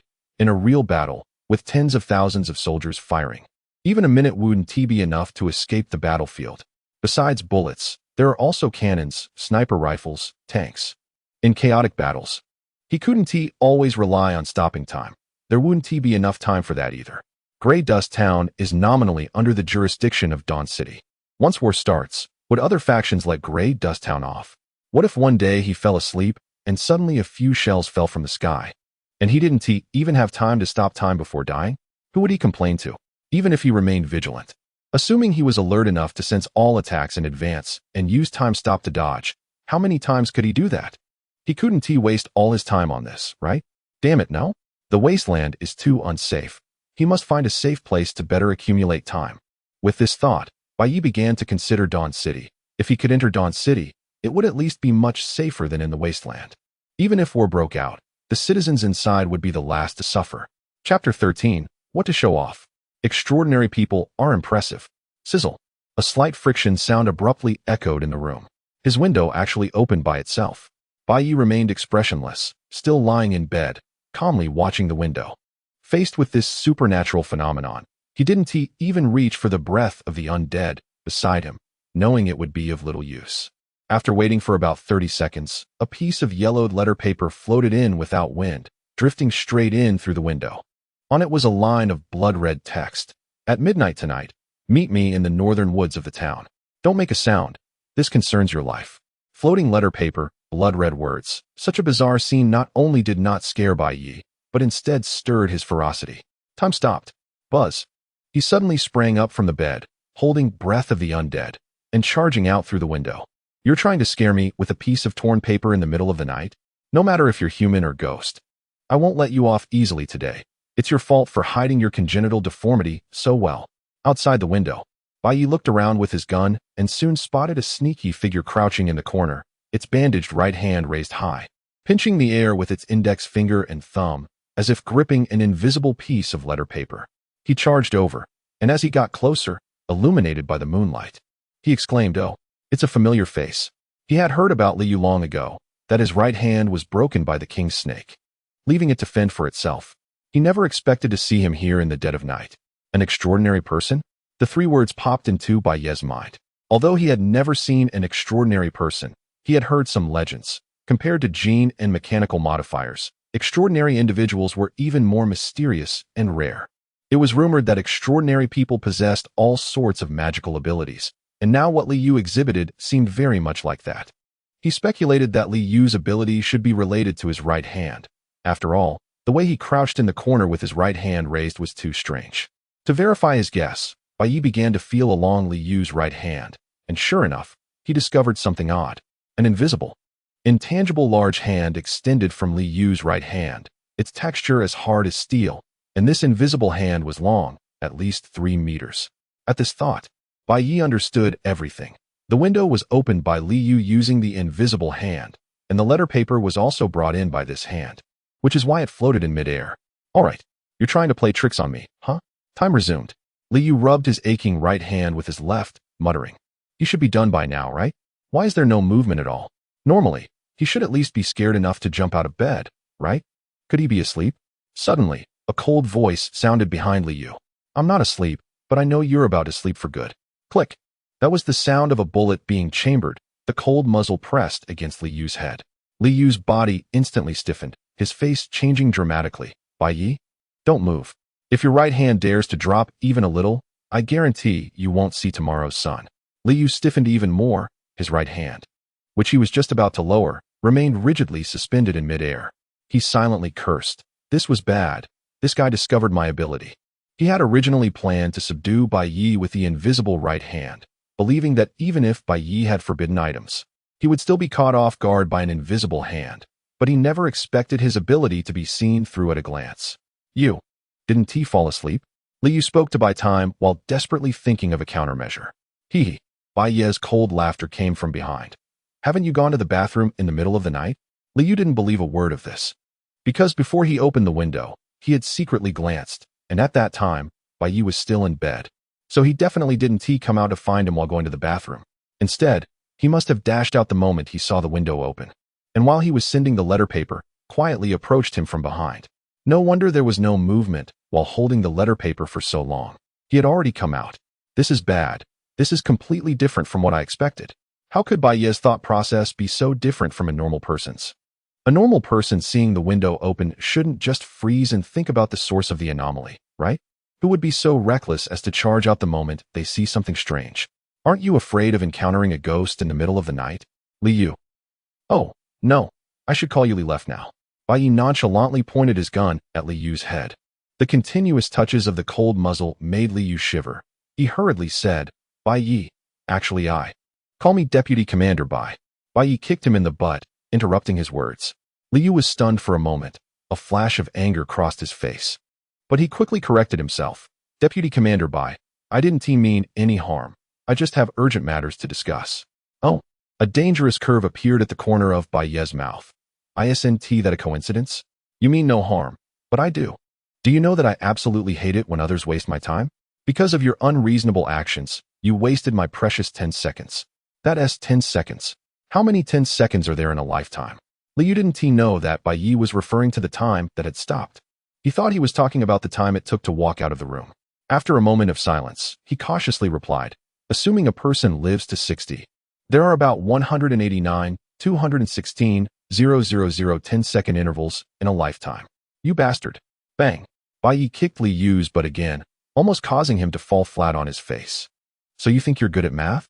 Do you think I can't calculate it myself? Do you have to tell me? Bai Ye could indeed calculate, but not as quickly as Li Yu. He would need to find a piece of paper and a pen. I'll give you 3 seconds.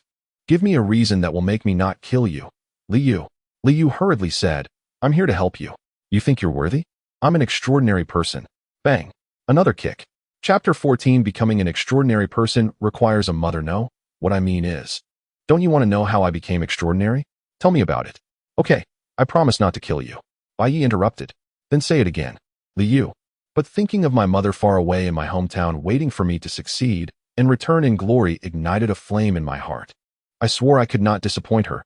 I had to survive. Moreover, an invisible arm grew from my right hand. I see. Bai Ye nodded seriously. To become extraordinary, you first have to disable your right hand. And you need a mother. He was now completely convinced that Bai Ye was a madman. He had previously doubted what he had heard about Bai Ye's behavior on the battlefield, but now he believed it entirely. What nonsense is this? Bai Ye nodded. He certainly knew that the mother and the right hand had nothing to do with it. He was just being a little humorous, but unfortunately, these barbarians didn't understand humor. It's just that the degree of alienation in normal people is relatively shallow, so it's not apparent. But it's like a seed buried deep inside everyone. Once certain conditions are met, the seed will sprout. Li Yu, who became extraordinary, is a clear example. He suddenly felt that this global cataclysm was not entirely harmful. It also contained opportunities, a chance to initiate the evolution of all things. The alienation beasts seemed more like products of incorrect evolution, while the extraordinary people were those on the correct evolutionary path. Wait, perhaps. Whose evolution is more correct is still uncertain. Deputy Commander Bai, I've said everything I needed to say. I beg you to put down the gun first, okay? I'm scared. You're begging me, but don't even say you. Is this your attitude when asking for help? Toughened up. My fists are toughened. Li Yu was so angry that his teeth itched. If it weren't for the gun pointed at him, he would have loved to punch Bai Ye in the mouth. Can you please put down the gun first? No. You bastard. Can I at least put my right hand down? My hand hasn't healed yet. And I can't keep holding it up like this. No. Bai Ye. Li Yu suddenly stood up, furious. I told you, we are not enemies. I came to cooperate with you. Don't you realize your situation yet? The King Snake and Tanjia can't tolerate you at all. They've long conspired that once you disperse the hyena pack, they will join forces to kill you, and then sell your forbidden item to split the profits. So what? So cooperating with me is your only chance of survival. I am extraordinary. You have a forbidden item. If we join forces, we might not be their opponents. Besides, the King Snake crippled my magical hand, and I must take revenge on him. You came to find me in the middle of the night just to say this? Exactly. And I already have a detailed plan. When you leave the city next time, I'll ambush outside the city in advance. When they are exhausted from fighting, we will work together to launch a surprise attack on them, and surely win. Once successful, the town of Grey Dust will be under your rule, and I will not interfere. Bai Ye was slightly surprised. What do you gain from this? Revenge? Li Yu shook his head. Revenge is one aspect. I need money. Once successful, the town of Grey Dust belongs to you, and the money belongs to me. I'll take the money and leave immediately. To be honest, after becoming extraordinary, I don't even care about the position of the leader of Grey Dust. I plan to take the money to Dawn City and find the best doctor to heal my right hand. Although awakening to become extraordinary greatly improved my physical quality, allowing my right hand to move clumsily, it is still nowhere near the flexibility and strength it used to have. My extraordinary abilities are closely related to my right hand. If my right hand is healed, my combat power will definitely exceed what it is now. I want to recreate the glory of my magical hand. Once I, Liu, establish myself in Dawn City, I will bring my mother to the city to enjoy wealth and honor. Liu's words made Bai Ye change his view of him a bit. To be fair, although Liu wasn't much, he was at least filial. Moreover, when you think about it, the two had no grievances against each other and instead shared a common enemy. With this thought in mind, Bai Ye put away Breath of the Bones. Hearing the noise, Liu was instantly delighted. Have you agreed to cooperate? No, I haven't. Bai Ye shook his head. Why not? This is beneficial to you with no harm at all. Liu was a bit incredulous, not understanding why such a good proposal was rejected by Bai Ye. Sigh. Bai Ye sighed, looked up at the bright moon at a 45-degree angle, and said deeply, while I can join forces with you to kill the king snake and the others, have you considered what to do about the hyena pack? What about the citizens of Grey Dust? Liu paused, his gaze towards Bai Ye shifted, and he was silent for a moment. I can help you deal with the hyena pack. Bai Ye shook his head again. How many people would die? Although you are extraordinary, your strength probably doesn't match the king snake and the others. Otherwise, you wouldn't have come to me for cooperation. If they find it difficult to deal with the hyena pack, how much more difficult will it be for you? Therefore, I will not cooperate with you until the hyenas are eradicated. Liu showed urgency, but after killing the hyenas, they will immediately target you. And with your method of killing, you might not even survive until they come for you. No more talk. Bai Ye angrily waved his sleeve, sending a cloud of dust from his patched sleeve. Am I, Bai Ye, someone who fears death? Is my life more important? Or the lives of the 800 people in Grey Dust? That angry voice struck Liu's heart like a heavy hammer. In this damned era, there are really people like this. Chapter 15, I lost fairly, I understand. Liu's expression calmed down, and he stared intently at Bai Ye, saying seriously, go ahead and do it. Although I'm not a good person, I respect your character and am willing to follow your wishes.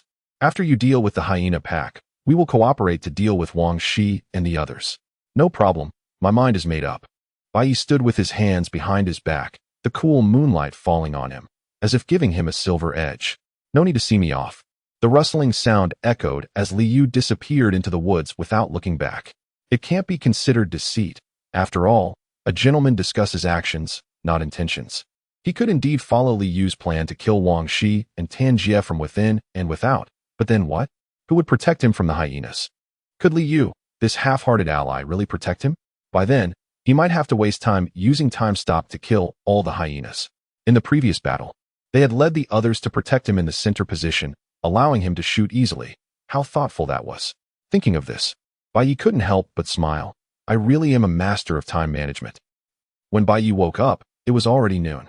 Today was supposed to be the day to hunt hyenas, but Old Tan insisted on delaying it for a day out of concern for Bai Ye's health. There were no entertainment options in Grey Soil Town, so he could only sleep. On both sides were low houses, and quite a few people were sleeping right next to the street. It was summer, and people chose to sleep outside for the coolness. Grey Soil Town was small, and Bai Ye's deeds from yesterday had already spread, earning him a bit of respect.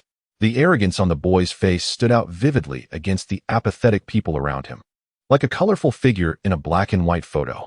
Although bored, an extra minute made him feel quite pleased. For minutes and 40 seconds.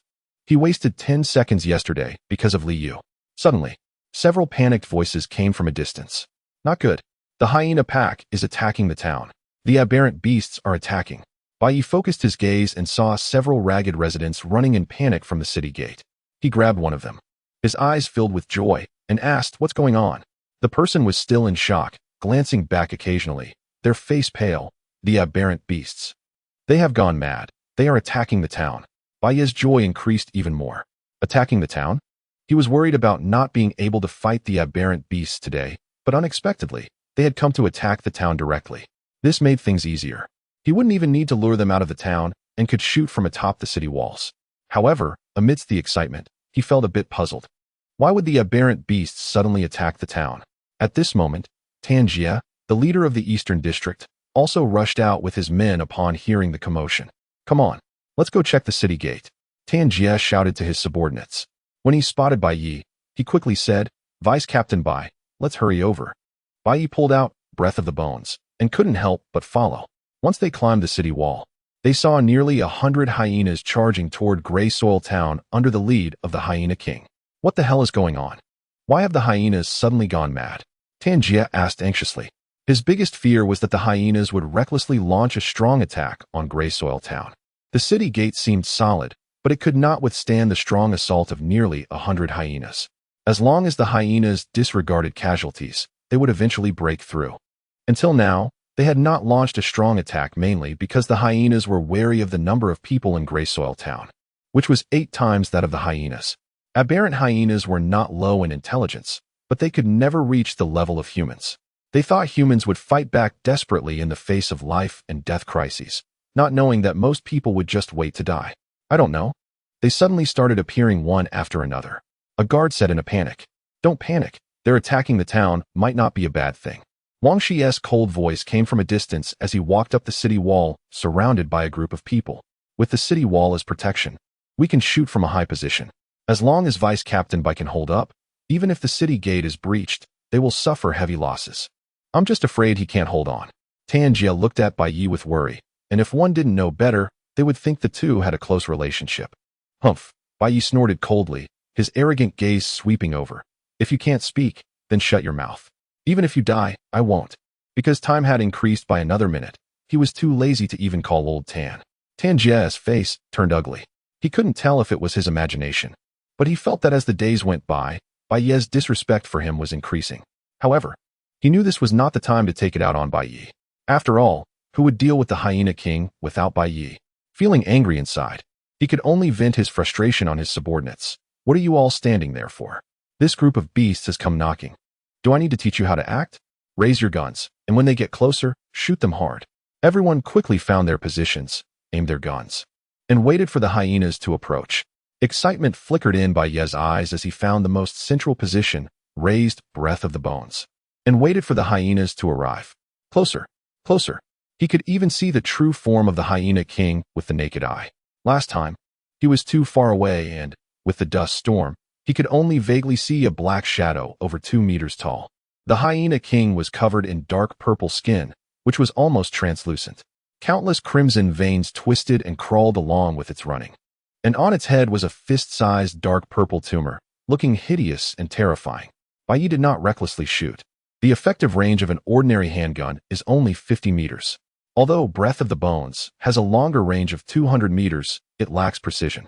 With his current marksmanship, let alone 50 meters, even at 20 meters, he would have to transform into a human outline artist. Chapter 16, Crisis in the Town Ready. Tanjia raised his left hand, about to give orders. Wait a minute. Bai Ye suddenly spoke up to stop him. Put the guns away. Bai Ye sheathed his bone breath and said calmly to the crowd. Tanjia angrily questioned, Vice Commander Bai, what do you want? Our enemies are not hyenas. There's no need to waste bullets. Bai Ye's gaze passed over the hyena pack, fixating on the distant swirling yellow sand. Tanjia thought Bai Ye was acting up again and was instantly furious, but before he could blow up, one of his subordinates suddenly exclaimed, What? Tanjia quickly turned to look, only to see the aggressive hyena pack changing direction and running away from the gray dirt town into the distance. Could it be that they were scared off by us last time? While they had such simple thoughts, Wang Shi and Tanjia felt something was off. Vice Commander Bai, what is going on? Wang Shi asked solemnly, knowing that Bai Ye was a wasteland hunter, an ordinary person but with rich survival experience in the wild. As soon as he spoke, everyone's expressions changed dramatically. Running away? Is there something even more terrifying coming? Panic and unease spread instantly among the crowd, and they all turned their eyes to their respective leaders, as if seeking reassurance. However, the leaders they relied on were also flustered.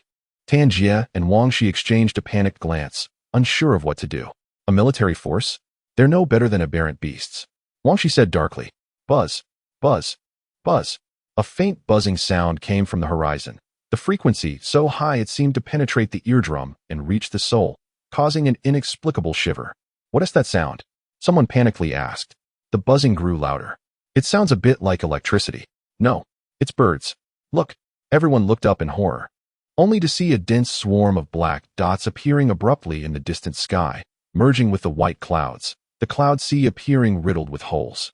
They were getting closer, the dark mass growing larger, the sounds of chirping and flapping wings continuous, until it became deafening. It's the gray sparrow, Aberrant beasts. Gray sparrows. So many. They're all. Run. Gray dirt town can't hold. The screams that erupted from the crowd acted like a signal flare. The pale-faced people suddenly snapping out of their daze, terrified and turning to flee, ignoring the leader's commands. Bai Ye squinted, observing the rapidly approaching gray sparrows. They were also a type of aberrant beast, formerly the most common sparrows, known for appearing in flocks. This batch of rushing gray sparrows was estimated to be over 1,000. While 1,000 sparrows might seem harmless at first glance, it was far from the truth. The mutated gray sparrows were entirely gray, their eyes lifelessly pale, and their sizes comparable to eagles, with claws sharp as steel. 1,000 eagles flying over the town could block out the sun, casting countless shadows. This is bad. Bai Ye's expression turned grim. In terms of individual combat power, gray sparrows were no match for hyenas, but their sheer numbers and high mobility were overwhelming. He could certainly stop time, but he couldn't fly. If the gray sparrows were all on the ground, he could unleash a massacre once time stopped, but they were in the sky, completely out of reach. He had considered using a gun, but he wasn't good at shooting.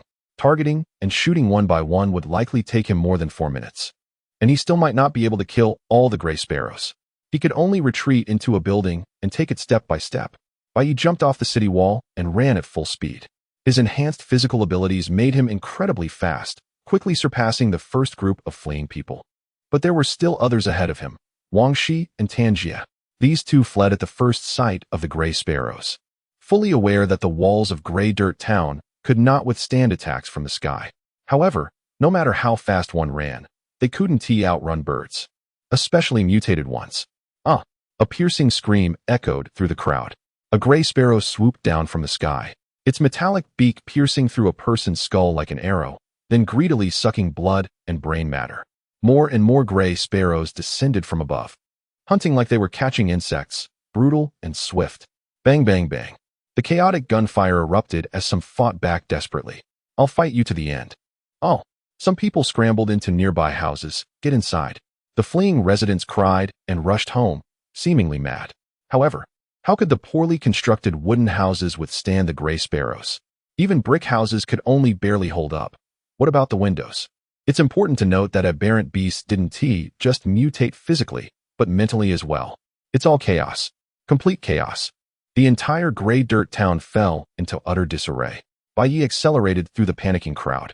Unlike Tanjia and Wang Shi, who hid in the houses at the first opportunity, he headed straight for the Tire Tavern. That was Tanjia's base, where they stored water, food, and firearms. The bullets were Bai Ye's target. Bone breath would drain the user's vitality, so Tanjia hadn't given him many bullets. Thinking he wouldn't need that many. Whoosh. A sound like an arrow cutting through the air rushed toward Bai Ye from above. The boy's eyes gleamed with ferocity. He knew the gray sparrows had targeted him. After all, fewer residents were left on the street. Either they were dead or hiding in houses. And he was the only one still running, making it inevitable for him to be singled out. He didn't choose to evade. Instead. Chapter 17, The Limitations of Time-Stopping Buzz.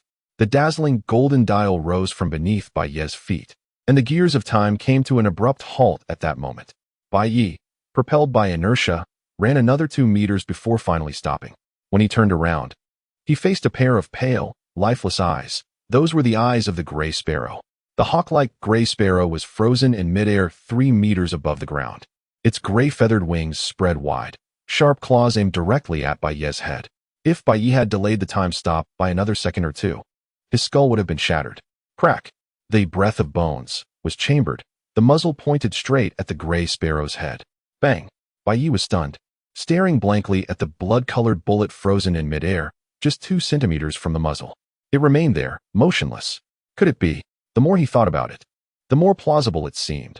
Otherwise, time stopping would only leave him running naked, as clothing was considered an external object. Thus, he quickly increased the distance from the gray sparrow before restoring time. The previously frozen blood-colored bullet instantly vanished from Bai Ye's sight, and at the same time, the gray sparrow's head exploded, blood splattering everywhere. Fortunately, the firearm was usable, though it was a bit troublesome. Feeling the surge of energy within him, Bai Ye ran wildly without looking back again. At this moment, the street was empty. To be precise, there were no living souls except for Bai Ye. Thousands of gray sparrows rampaged through the dusty town, killing hundreds of people in just a few minutes, while the rest hid inside their homes. Some gray sparrows lingered on the corpses, nibbling away, while others crazily crashed into windows, breaking in, and soon, the houses echoed with piercing screams. A portion of them had set their sights on Bai Ye. The only person running in the street was too conspicuous. A dozen gray sparrows flapped their wings and dove straight toward Bai Ye. He swiftly dodged and ran into an alley formed by the houses. The narrow terrain prevented the gray sparrows from attacking simultaneously, forcing them to come at him one by one. He stopped, a fierce glint appearing in his rebellious eyes. He coldly watched the first gray sparrow that charged at him, holding the breath of bones, and waiting silently. 10 meters, 5 meters, 3 meters. Now, bang! Blood and fire erupted simultaneously as the headless gray sparrow plummeted from the sky, its body scraping violently against the ground due to inertia, kicking up clouds of dust until it finally came to a stop at Bai Ye's feet. This time, he didn't use time stopping but instead took advantage of the terrain, shooting in the narrow alley. It was difficult for him to miss against the gray sparrows flying straight at him. The energy from the breath of bones surged into his body, and as he felt the thing called power wildly proliferating within him, the fierce look in Bai Ye's eyes intensified, and a cruel, sinister smile crept onto his lips. Caw, caw, caw. Let them all become my strength. Bang, bang, bang. The sound of the pistol roared continuously, the flames flickering in the dim alley, illuminating the blood-stained face time and again. Moments later, the ground at Bai Ye's feet was already piled high with gray sparrow corpses, the stench of blood soaking his shoes. Yet, more gray sparrows fearlessly charged at him. Halftime. He was like the referee of this battle. After a command, all competitors stood still. A sharp claw hovered half a meter in front of his face, and he could even clearly count the feathers on the gray sparrow. In the dim alley stacked with corpses, the bloodied young man lowered his head indifferently, loading bullets one by one with his bloodstained palm. After loading 6 bullets, he flicked his revolver, and the cylinder clicked back into place with a crisp mechanical sound. The young man raised his head, a sinister smile on his lips. The slaughter continues. Bang, bang, bang. After emptying the magazine again, Bai Ye turned and ran because he was out of bullets. This time, he ran much faster than before, his physical abilities enhanced once more. But he still couldn't outrun the gray sparrows. It was a racial advantage. After all, he didn't have wings. Helplessly, he had to keep using time stopping to shake off the gray sparrows, wasting quite a bit of time before finally reaching the tire tavern. Upon arriving at the tire tavern, Bai Ye found the door locked. He pushed against it a couple of times, peering through the crack to see a pile of tables and chairs at the entrance. Is someone inside? Open the door, Bai Ye shouted. There was no response from within, so he kicked the door a few times. At that moment, a voice finally came from inside.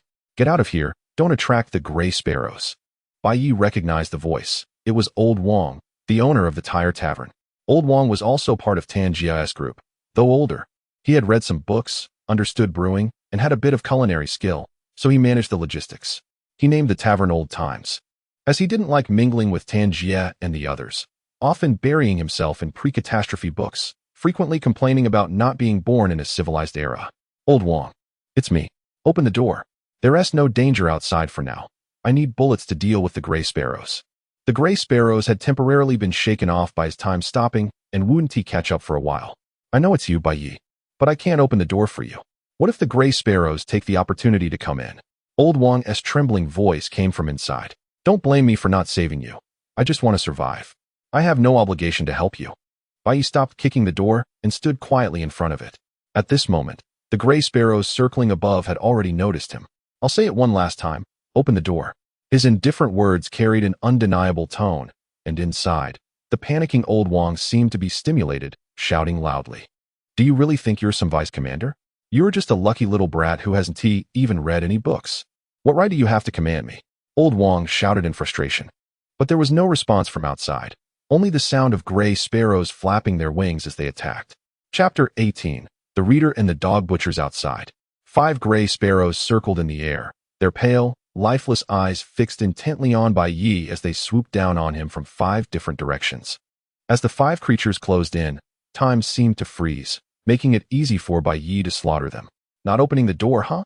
Once I deal with the gray sparrows, I'll set your tavern on fire and see if you still refuse to open up. Chirp, chirp.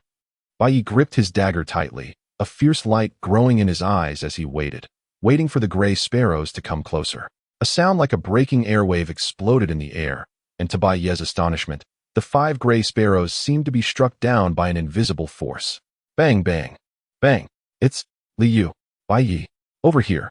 Bai Ye quickly dodged and reached the corner where Liu was hiding. How are you? By the way, you came to get bullets, right?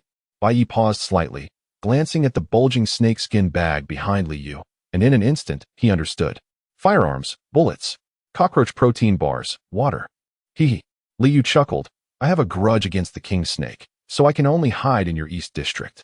I just saw the gray sparrows entering the city and realized something was wrong, so I came to the Tire Tavern early, using my magic hands to steal the supplies inside. With these supplies, we have enough to escape from Grey Dust Town. Bai Ye's gaze shifted. You could have run away by yourself, so why bring me along? Liu looked surprised. Why so many questions? Didn't I say before that I respect your character? You risked yourself to protect Grey Dust Town and agreed to cooperate with me. Isn't it normal to help you? Besides, you have forbidden items. We can look out for each other on our escape. Bai Ye laughed. You haven't read any books, have you? Liu was even more surprised. Yeah, I haven't read any books. Why do you ask? It's nothing. Old Wong has read some. Old Wong. He did read. I heard he used to live in Dawn City, making him one of the few cultured people in Grey Dust Town. But this old bastard really isn't decent. He won't even open the door. Hey, why am I still chatting with you? This place isn't safe. We should hurry and leave. Bai Ye didn't move, but continued loading bullets. Leave. Click. The bullets were loaded. Bai Ye raised his head, a defiant smile on his face. No rush. Liu was startled. You aren't planning to stay behind and save the residents of Grey Dust Town, are you? No. Then what do you want to do? Liu looked at the gathering gray sparrows with increasing urgency, retracting his gaze to Bai Ye, only to see the boy's lips curve into a knife-like smile. Of course. Kill them all. You. Are you joking? I never joke. Last time you called me Li Zhuo and said I had to get rid of my right hand to become extraordinary. Shut up, Li Zhuo. Under Bai Ye's lead, the two arrived at an alley near the Tire Tavern. You protect me. I'll shoot the gray sparrows. Liu hesitated, but before he could speak, a swarm of gray sparrows already swooped down. Bang, bang, bang. The continuous gunfire rang out as gray sparrows fell in the alley, their gray feathers scattering like dandelions. For a moment, the narrow sky above the alley seemed to rain gray. Some gray sparrows attacking from behind were blocked by Liu's invisible hand. Facing an invisible attack, even the mutated beasts had no defense. Inside the Tire Tavern, Old Wong huddled behind the liquor cabinet, covering his ears, seemingly terrified of the bird calls and gunshots outside. He knew Bai Ye was fighting the gray sparrows, and he also knew Bai Ye was doomed. One person couldn't defeat so many gray sparrows. It was just a matter of time before he died. Old Wong murmured to himself, covering his ears, I did nothing wrong. I just want to survive. A wasteland dweller who hasn't even read a book can only be respected by those ignorant fools outside. If I had forbidden items, I could kill hyenas too. I could become a hero. The more he spoke, the faster his speech became, a self-assured light gradually appearing in his eyes. Bullets to deal with gray sparrows? Who does he think he is? Even their commander can't save Grey Dust Town. What heroics is he trying to pull? He must be lying to me. Trying to trick me into opening the door to hide inside, clearly terrified. What sound? Old Wong looked toward the tavern's window like a startled bird, only to meet a pair of pale, lifeless eyes. In that moment, he was nearly scared to the point of cardiac arrest. Thud, thud, thud. The gray sparrows continuously slammed against the window, each impact feeling like a blow to his chest. The fragile glass began to show cracks, and the debris used to block the window fell to the ground. Don't hit it. Go eat Bai Ye, he's right outside. Fear rendered Old Wong unable to get up to reinforce the window, and he could only pray constantly. However, if prayer worked, there would be no disasters or diseases in the world. Bang! The fragile glass shattered explosively, and a gray sparrow the size of an eagle squeezed in, its dead-eyed gaze locking onto Old Wong. Ah! Old Wong screamed, fleeing in a panic, the gray sparrow flapping its wings in pursuit. The clutter inside the tavern saved Old Wong's life. The tires hanging on the columns and walls, used for decoration, squeezed the gray sparrow's flying space, making it difficult for it to maneuver. Ironically, these tires were what Old Wong despised the most. His old-times tavern had been mockingly nicknamed the Tire Tavern by those wasteland dwellers because of them. He had sworn more than once that once he had money, he would remove all the tires. Old Wang frantically ran a lap inside the tavern, only to find in terror that all his escape routes were blocked by himself. In a panic, he rushed to the front door, madly pushing aside the tables and chairs blocking it. There are still gunshots outside. That means Bai Ye isn't dead. He has forbidden items. He can save me. Flash. Claws fiercely tore into Old Wang's back, the 3 deep gashes bringing excruciating pain. Ah! He screamed while using the tables and chairs blocking the door to smash at the gray sparrow. The gray sparrow that got hit only lost a few feathers, but was at least temporarily hindered in its attack. His hands were cut and bleeding from the rough edges of the furniture, but fear shielded him from feeling it. Chapter 19 After all. I have no obligation to save you. Old Wang stumbled and crawled out the door, falling hard on the ground and getting covered in dust. His terrified eyes scanned the surroundings, trying to find Bai Ye. But at this moment, the gunfire had stopped. Ah, help, help me. Old Wang struggled violently, his terror almost palpable. Just then, footsteps suddenly echoed from the alley beside him. Upon seeing the boy, Old Wang yelled madly, as if grabbing onto a lifeline. Bai Ye, save me. Please, save me. Old Wang clutched tightly at the gray sparrow's claws, his eyes revealing a desperate plea for life.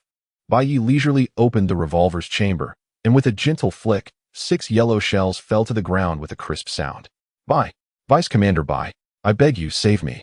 Old Wang's face twisted in agony, his capillaries bursting from the strain, making him look somewhat grotesque. Old Wang's excitement instantly froze. Bai Ye tilted his head slightly. Blood from the gray sparrow dripped down his strong jaw, sketching a chilling smile on his face. The boy's smile widened, revealing his white teeth. Old Wang's howls gradually turned into painful screams as the gray sparrow's sharp claws ripped him open, then it bent down, pecking at his innards like a chick pecking at grains. Aren't you going to save him? He already knows he was wrong. Liu, looking weary, stepped out of the alley with his right hand covered. Sigh. I always thought Old Wang was one of the few good people in Grey Dust Town, after all. He was educated, sensible, and yearned for a civilized era, but unfortunately. Liu sighed. Yearning for civilization doesn't mean one is civilized. Liu was taken aback. He didn't quite understand the meaning of this statement, but he felt Bai Ye was scolding him. What do you mean by a dog butcher? Clearly, you've killed more hyenas, right? You'll know in the future, Li Zua. Bai Ye pulled out the breath of the bones and aimed it at the gray sparrow that was feasting on Old Wang's corpse. Bang! The gray sparrow died, right in Old Wang's embrace. I'm Liu. Liu shouted angrily. All right, Li Zua. You damn. Forget it. What do we do next? The gunfire over there has stopped. It seems Wang Shi and the others are out of bullets too. How many shots do you have left? 3 shots left. Bai Ye weighed the gun in his hand and looked up at the gray sparrows circling above the western district. Even if Wang Shi and the others had run out of bullets, there were still hundreds of gray sparrows. The remaining gray sparrows were madly attacking the houses, trying to eat the people inside. The gray sparrows near the Tire Tavern had all been dealt with, and due to the fewer people here, there were relatively fewer gray sparrows coming to prey, which was also why Bai Ye had to run here, to avoid the crowd. You only have 3 bullets left. How are you going to save them? Liu asked. Bai Ye looked at him in surprise. When did I say I wanted to save them? Liu was stunned. Wait, you shout every day about protecting Grey Dust Town more enthusiastically than anyone else, and now you're not saving them? At this point, Bai Ye had already decided to retreat. His recent mass slaughter of gray sparrows was primarily to plunder their vitality and enhance his strength. Now that he only had 3 bullets left, there was no longer a need to plunder vitality. The key point was that he had only 1 minute and 19 seconds left to hunt gray sparrows and get to the Tire Tavern. He had already spent too much time. A minute was his psychological warning line. If the time fell below a minute, he wouldn't be able to sleep soundly. Although he had spent a lot of time, the harvest was still decent. His physical fitness had been enhanced again, and he could now rival Tanjia, who had injected genetic agents. Of course, if it really came to a fight without using weapons, it would still be difficult for him to defeat Tanjia, because Tanjia not only had strength, but also a tough exterior. With his physical fitness enhanced to this level, the vitality provided by hunting gray sparrows was already insufficient for further improvement. He needed to hunt more powerful mutated beasts. Since you don't plan to save them, let us hurry and escape, Liu suggested, having wanted to run for a long time, as the prolonged battle had pushed his mind and body to their limits. Bai Ye shook his head. Running is the most foolish choice. We can't outrun the gray sparrows. Once we reach the open wilderness, we would be sitting ducks. The best choice is to hide in a sturdy house and wait for the gray sparrows to leave. All right, I'll follow you. Liu knew Bai Ye was a wasteland hunter with rich experience, so he decisively trusted Bai Ye's judgment. The two did not choose the tire tavern. Although it was sturdy, the downside was that it had too many windows, some of which were already broken. They set their sights on a brick house in the northwest corner, but they needed to cross the street. The two didn't hesitate and directly rushed toward the brick house. A few nearby gray sparrows noticed the two running and immediately turned to charge at them. Liu struggled to raise his right hand, an invisible force blocking the gray sparrows' attack. The gray sparrows crashed into an invisible wall, falling from the air one by one as they flapped their wings to stabilize themselves. Seizing this opportunity, Bai Ye raised his gun and fired. After 3 shots, 3 corpses were left on the ground. The two had already developed a bit of tacit understanding in their previous cooperation.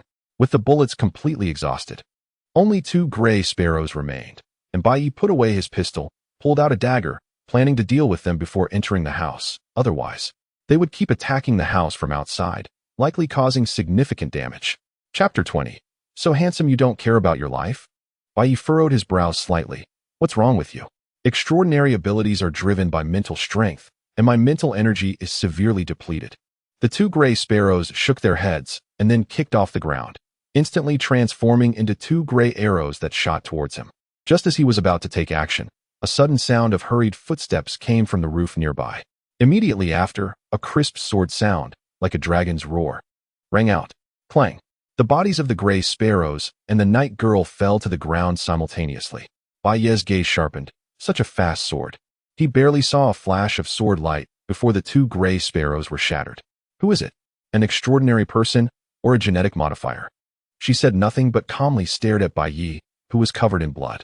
The scorching summer wind swept the yellow sand across the gray land, blowing the woman's long black hair, and Bai Ye even noticed a playful strand of black hair curling out from her slender waist. Bai Ye narrowed his eyes. He didn't know the woman's intentions, but he knew that if she meant harm, he had to concentrate his mind to stop time before she drew her sword. Suddenly, the woman moved her sword. However, her target was not Bai Ye, but the gray sparrows. Uffed.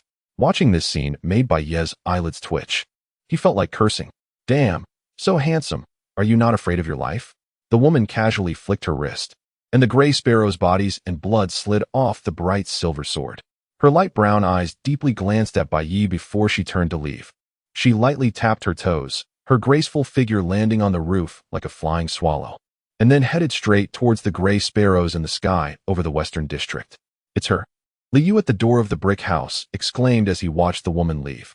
Do you know her? Bai Ye turned to ask. Liu shook his head. No, I don't know her, but I've seen her before. I stayed in Graveltown for a while, and when it was attacked by aberrant beasts, she suddenly appeared and drove them away. Bai Ye frowned slightly. Someone who specifically hunts aberrant beasts? It seems this person's purpose is to protect the people of the wasteland town. In the sky over the western district, the figure in knight armor floated down, and the woman leaped up, charging straight into the swarm of hundreds of gray sparrows that darkened the sky. The cacophony of bird cries was particularly piercing.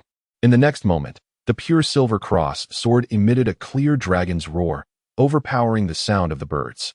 The woman exerted force in her waist, her body suddenly spinning midair, her wrist straightening, and the sword tip instantly drew out brilliant arcs. The silver-white mask and the sharp sword tip reflected each other. Her long black hair danced with the black skirt of her bright silver knight armor, and for a moment, the gray sparrows fell like rain. This scene directly shocked Tan Jie, Wang Shi, and others hiding in the house. They had exhausted their bullets and lost many men, already feeling despair. Yet they never expected that at this critical moment, the woman descended like a savior from the sky. Her terrifying speed and extraordinary swordsmanship made it so that wherever she went, the gray sparrows were no match for her. Her movements were swift and elegant, devoid of bloody slaughter, resembling a dance among the flock of birds. Moments later, the gray sparrows that had shrouded the gray earth town like dark clouds were completely cleared away.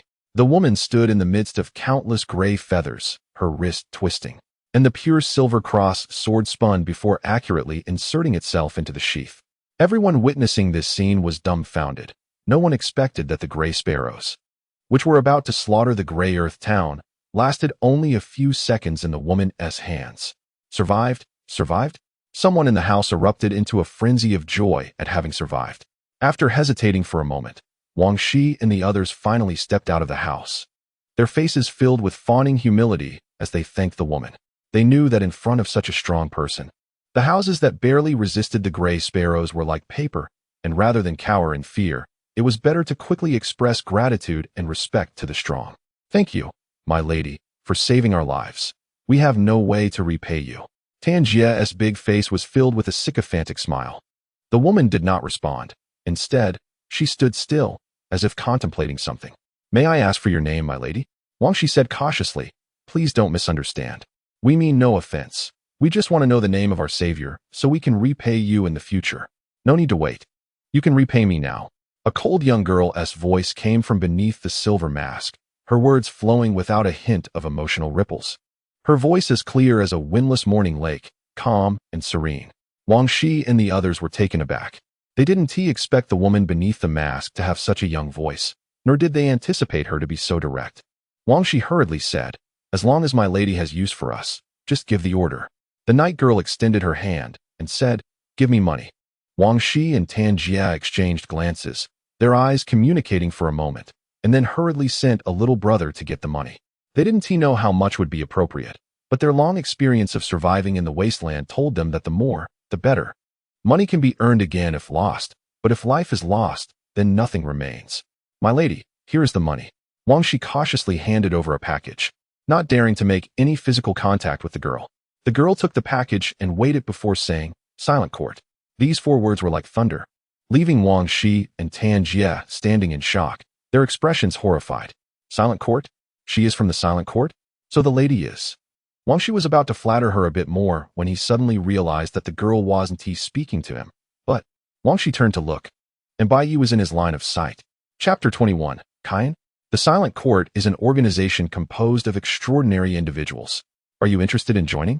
The girl with light brown eyes gazed at Bai Ye and said. Bai Ye raised an eyebrow. Is your Silent Court recruiting so casually? An organization of extraordinary individuals. And yet you are recruiting me instead of extraordinary individuals? A glimmer of thought flashed in the girl's eyes, clearly not understanding what Kain meant. She spoke again. I've observed you before. Time freezing is his greatest secret, and he does not allow anyone to know. However, the girl's next sentence dispelled his murderous intent. The Silent Court is indeed an organization of extraordinary individuals, but we value character more. We are looking for like-minded individuals. Bai Ye frowned slightly. From this implication, combined with the girl's actions of saving people, it seems the Silent Court is an upright organization. I won't join, Bai Ye decisively refused. He is not a selfless person. There is not enough time as it is, and wasting time on executing justice is pointless. The girl glanced over the crowd with her light brown eyes and said lightly, the mutated beasts of Heishan are rampaging. The hyenas and gray sparrows are just the first wave. It is no longer safe here. If you want to survive, you should retreat. After saying this, the girl turned to leave, her imposing knight armor gradually disappearing from everyone's sight, watching familiar people fall one by one before him. They did not even have time to grieve as fear consumed them.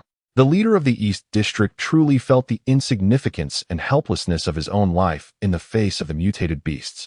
The people of the Silent Court would not joke about such matters. A strong individual like her has no need to deceive us.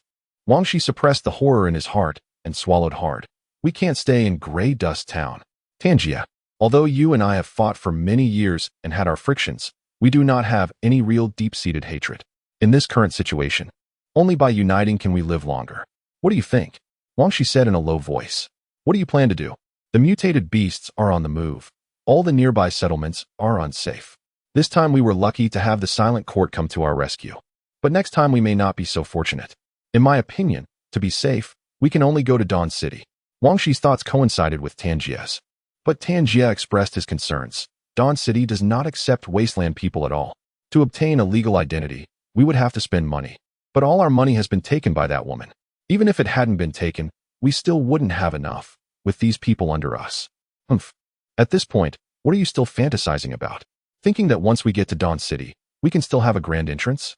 These discarded pieces can only be abandoned. Money is not the problem. Have you forgotten we still have forbidden items? Wang Shi sneered, mentioning forbidden items. A shadow crossed Tan Jie's eyes. Bai Ye has a problem. After the battle with the gray sparrow, he is still lively and vigorous. Not at all like someone who has been drained of energy. We were all deceived by this kid. Did you just notice? This kid is a big problem. Not only were we deceived by him, but Li Yu also deceived me. During the battle just now, I had a rough idea. Li Yu should have become an extraordinary individual, and these two have long secretly allied. What should we do then? Tan Jie was alarmed. How can we seize the forbidden items now? Wang Shi, however, was unconcerned, a newly promoted extraordinary individual. How strong can he be in just a few days? If he were truly powerful, why would he secretly cooperate with Bai Ye? He would have come to find me for revenge long ago. Moreover, just now I saw his face was pale, clearly showing signs of excessive mental strain. He is not to be feared. As for Bai Ye, I suspect he has achieved the legendary perfect containment. Perfect containment? Tan Jie was taken aback, feeling it was somewhat familiar, as if he had heard someone boast about it before. However, after injecting the genetic serum, his mind had become a bit muddled, and he often forgot things. Using forbidden items usually requires a price, while perfect containment requires no price, but very few can achieve it. Perfect containment is like an elusive legend. No one knows if it is true or not. It is like a gun. If you have contained it, you can use the gun, but perfect containment is like having a bond with the gun. Who would believe that? However, even if Bai Ye is perfect containment, so what? No matter how powerful Breath of the Bones is, it still needs bullets. Without bullets, it is just scrap metal. So now is the best opportunity. Dawn City needs extraordinary experimental subjects. An extraordinary individual can sell for a high price. By then, Li Yu will belong to me, and the forbidden items will belong to you. With this, we can both enter Dawn City. Tan Jie's eyes grew brighter. A crisis was approaching. But as long as the plan worked, they could turn danger into safety and enter Dawn City as esteemed citizens. Let's do it.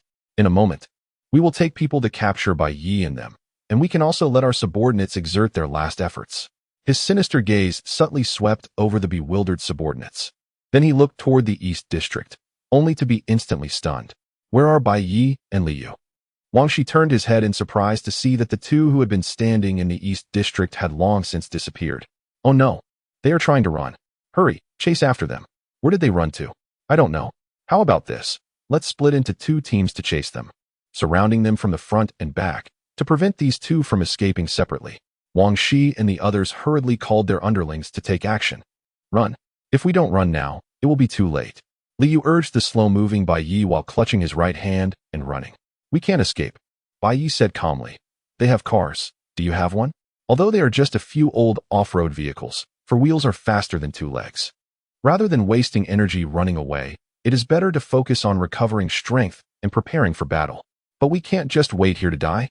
My mental energy is exhausted, and I cannot use extraordinary abilities. Your bullets are gone. How will we fight? Just then, the rumbling sound of wheels came from not far behind the two. Li Yu's previously pale face became even paler. He turned around to see an off-road vehicle speeding towards them, its sturdy off-road tires crushing over the dry dirt road, kicking up clouds of yellow dust. Chapter 22, Courage Screech. A harsh grinding sound echoed as the rear of the SUV swung violently due to inertia, kicking up clouds of yellow dust that exploded in all directions, leaving several charred tire marks on the ground. A few people wielding machetes had fierce and grim expressions. Their guns were out of bullets, so they discarded them and resorted to using machetes instead. Seeing the aggressive approach of Tan Jie and the others, Bai Ye knew that things couldn't end well today. At this moment, Li Yu had basically lost his combat ability. Even if he stayed, he would be a burden. So Bai Ye didn't plan to let him fight. Bai Ye, I will definitely avenge you. Li Yu's voice floated over from a distance as he sprinted away, kicking up a cloud of dust on the yellow earth, literally making a run for it. Bai Ye didn't blame him for fleeing. After all, he had previously taken risks to help, which was already quite commendable. Now, realizing the situation was dire, it was only natural to run away early. Moreover, during their collaboration, Li Yu had mentioned that he would help, but if they encountered insurmountable risks, he wouldn't save anyone because he had a mother waiting for him. Just as Bai Ye was contemplating this, unexpectedly, Li Yu came rushing back. Gasping for breath, Li Yu's eyes became resolute. Although I fear for my life, I fear even more living the rest of my days in regret and guilt for abandoning my friends and fleeing alone. Bai Ye looked deeply at Li Yu. Friends? Rest assured, with me here, you won't die. Although Li Yu first feared running away and then returned, wavering between courage and fear. The bravery of the strong is indeed admirable, but the turn of the weak is equally moving. This is the essence of courage. Huh. Rumble. The roar of the SUV interrupted Bai Ye's thoughts. He looked in the direction of the sound and saw an SUV coming from where Liu had just fled. Screech. The SUV came to a sudden stop, and with a cold smile, Wang Shi got out with his underlings. He mocked Liu. Why don't you keep running?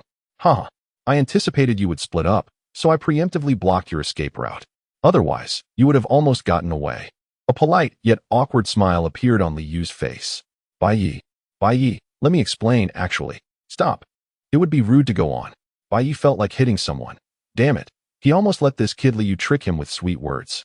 Although I fear for my life, I fear even more living the rest of my days in regret and guilt for abandoning my friends and fleeing alone.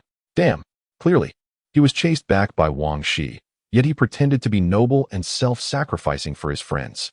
White Vice Commander, Bai Ye, hand over the forbidden item, and I can spare your life. Tan Jie shouted, wielding his machete. Bai Ye, blame yourself for being foolish. You had a chance to join the Silent Court, but rejected it. If you had really joined, we definitely wouldn't dare to come find you. But unfortunately, you cut off your own escape route, Wang Shi sneered. With Tan Jie in front and Wang Shi behind, their retreat was completely blocked. It seems you are very wary of the Silent Court. Bai Ye maintained his composure, even having the leisure to extract a bit more information. Wang Shi hadn't intended to say much, but the self-assured Tan Jie slowly began to show off. As most people find it hard to resist the pleasure of mocking their enemies when victory seems certain. A lowly person chosen by a forbidden item through sheer luck. It's normal not to know about the Silent Court. Otherwise, you wouldn't have refused to join. The Silent Court is an extraordinary organization. Anyone who has come into contact with the extraordinary circles knows about the Silent Court. This organization claims to be just, but in reality, it abuses extrajudicial punishment, killing rampantly in the wasteland in the name of justice. Anyone labeled a criminal by them never survives until the next day. Just a bunch of lunatics. What era is it that still pursues justice? According to their standards, everyone in the wasteland should die. The world is full of corruption. Bai Ye suddenly understood why Tan Jie and the others were so afraid of the Silent Court. If that girl knew about the things they did in the Grey Earth town, they would have faced judgment long ago. The Silent Court. So it means judging evil, but why call it silent? Alright, enough nonsense, let us get started. We can't let this extraordinary person Liu recover. The more cautious Wang Shi could no longer contain himself. He didn't want to complicate matters.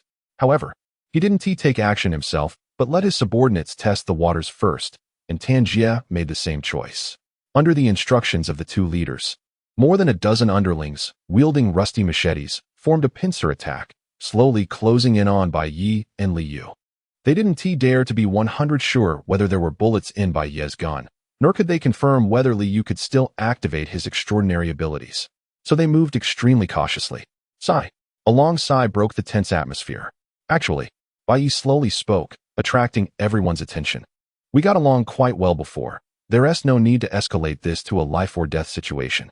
I really don't want to waste time killing you. How about this? If you kneel down and beg me, we can let this matter go. What do you think? Hearing this, Tan Jie and the others almost laughed out loud. Do you want to hear what you're saying? We beg you. Bai Ye, I thought you were just pretending to be crazy, but it turns out you're really insane. You should first figure out who's in control of the situation now. Tan Jie scoffed. The underlings joined in the laughter, mocking Bai Ye's delusions of grandeur. Chapter 23. Why are you forcing me? Mad. What a lunatic. Kill him. With a wave of his hand, Tan Jie signaled his little brothers to charge. Liu, back to back with Bai Ye, felt his body tense up instantly. He spoke rapidly. I'll deal with Wang Shi. You take care of Tan Jie. Whether I survive or not depends on luck. Wang Shi, die. Cold sweat broke out on Liu's face as he struggled to lift his right hand, which felt like it was bearing 1,000-pound weight. But in the next moment, a faint sound of bone cracking echoed. His right hand seemed to have the bones pulled out, dropping weakly and swaying with the wind. Damn, why now? Looking at Wang Shi 3 meters away, anger and despair surged in his heart. So close, just a bit more, and my magical hand could have struck Wang Shi. Damn it, Could it be that my earlier display of power scared him? Liu couldn't help but feel ecstatic. It must have been his extraordinary ability that instantly took down several little brothers, intimidating Wang Shi. Today, I will use this extraordinary power granted by you to personally. Bai Ye's voice came from behind Liu, followed by a strong hand clapping on his shoulder. Hiss. He turned around, glaring at Bai Ye. But due to the current dangerous situation, he didn't dare shout loudly, instead lowering his voice to ask, "What are you doing? Didn't I tell you to deal with Tan?" "What the hell?" In his line of sight, there was no sign of Tan Jie and the others, only a ground full of headless corpses. You. Li Yu's mouth gaped open, unable to utter a complete sentence. He couldn't comprehend how, in the time it took him to turn around, Tan Jie and the others were all dead, and silently at that. Not even a scream had escaped. It turned out, Wang Shi wasn't scared by him, but by Bai Ye. No one had more authority to answer this question than Wang Shi himself. In Wang Shi's view, Bai Ye merely raised the dagger in his hand. And then, including Tan Jie, 6 people had their heads severed from their necks in an instant, turning into 6 human fountains. These 6 human fountains even maintained the posture of charging forward. "This is impossible." Wang Shi suddenly screamed like a madman, his eyes bloodshot. "What did you do to them?" Bai Ye, holding the bloody dagger, brushed past Li Yu and stepped closer to Wang Shi. Drip, drip. Drops of bright red blood fell from the dagger. "I clearly gave you the chance to kneel and beg for mercy. Why didn't you listen? Why are you forcing me?" Bai Ye's face was as cold as ice, because he only had 1 minute left. This severe waste of time not only didn't give him the thrill of killing his enemies, but instead only caused him pain and anger from wasting time. Hey. Who is forcing who here? Li Yu felt his scalp tingle. If it weren't for the unsuitability of the situation, he would have really wanted to make a sarcastic comment. At that moment, Wang Shi's pupils suddenly contracted in horror. "You are also an extraordinary being." This was the only possibility he could think of. In an instant, he couldn't see the actions that killed Tan Jie and the other 6.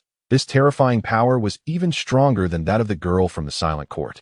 At least that girl made visible movements when she attacked, but with Bai Ye, he could only see people dying.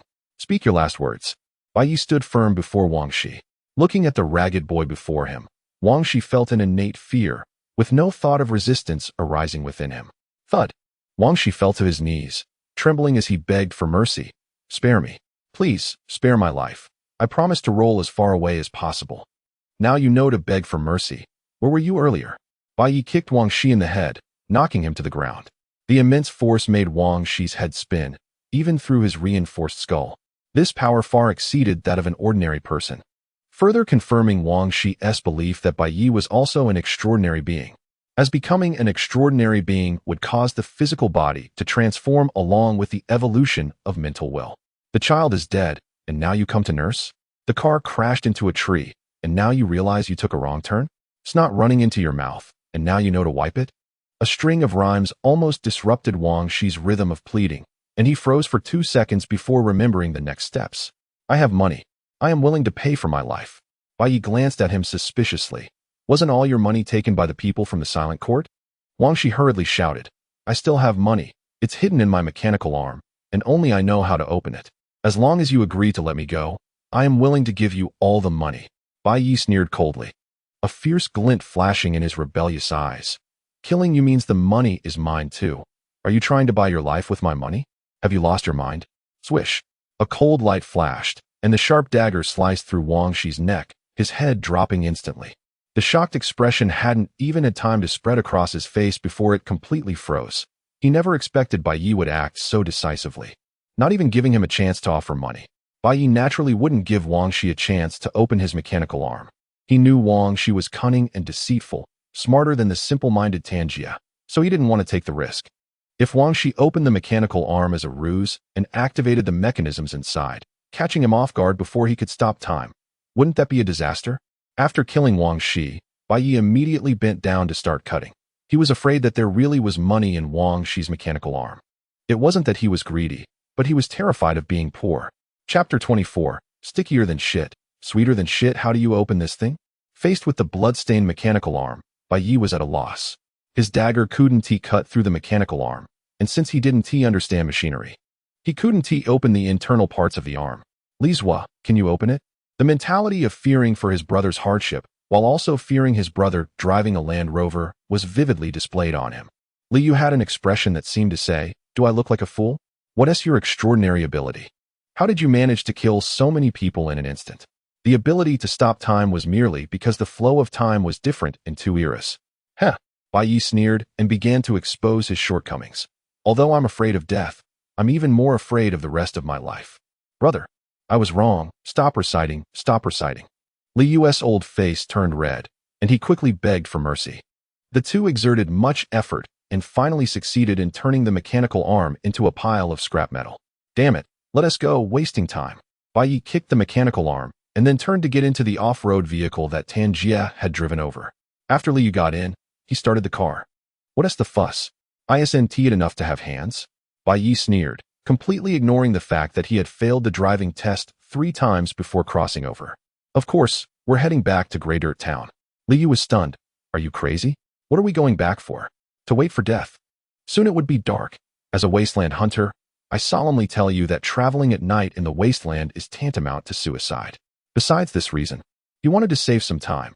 There was only 1 minute left, and what if they encountered danger in the wilderness? Although Grey Dirt Town was always at risk of mutated beasts arriving, it was at least temporarily safe and had a place to stay.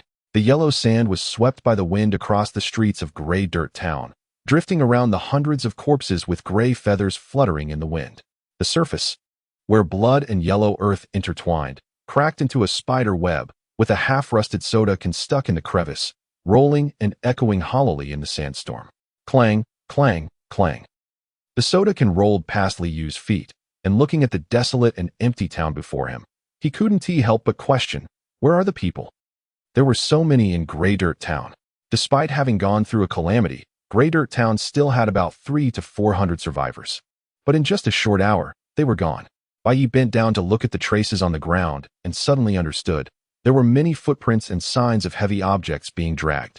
If I'm not mistaken, the people must have all run away. Run away? That is right. Grey Dirt Town isn't big. And many people heard what that night girl said. Plus, with Wang Shi and the others driving straight to chase us, the residents mistakenly thought the commander drove away, causing even more panic, so they all ran. Damn, these people ran really fast. I still wanted to find a doctor to bandage my right hand. Li Yu grimaced, covering his right hand, and muttered in dissatisfaction. Besides his life, his right hand was the most precious thing to him. He was afraid of leaving behind a hidden illness that would affect his ability to use his extraordinary powers in the future. No matter how fast they run. Can they run faster than you? Li Yu's face turned awkward. Can we not mention this? Let us go, find a place to stay first. After working for several hours, the two set up a relatively sturdy brick and tile house, sealing the windows and doors. Li Yu was busy bandaging his right hand, while Bai Ye was troubled, looking at the cockroach protein bars in his hand. There was no need to worry about food for now because Li Yu had stolen supplies from the Tire Tavern in advance. There was not only alcohol, but also cockroach protein bars, but there was no meat. Li Yu thought meat was hard to store and took up space, so he didn't take any. By the time they returned to the Tire Tavern, it had long been looted by the residents. The gray sparrows outside were mutated beasts, and the meat had long been contaminated and couldn't be eaten. What were you thinking? You'd rather take alcohol than meat? Bai Ye said unhappily. Meat can be obtained by hunting, but alcohol cannot. In the wasteland, you can live without anything, but you can't live without alcohol. Li Yu happily took a swig of low-quality alcohol, feeling that his right hand didn't hurt as much anymore. Alcohol is the essence of food. The more you drink, the younger you feel. Not only can it fill your stomach, boost your courage, but it can also numb pain and disinfect. Where can you find something so good? He said as he blew a smoke ring. Bai Ye frowned and asked, then what else with the smoke? Cigarettes are more expensive than gold. Spending money on them isn't a problem, and besides, the pressure of survival in the wasteland is so great. You need to relieve your tense nerves. Hey, what are you doing? Hitting a disabled person, do you still have a conscience? Get away from me. Bai Ye pushed the bothersome Li Yu aside, and then continued to stare blankly at the cockroach protein bars.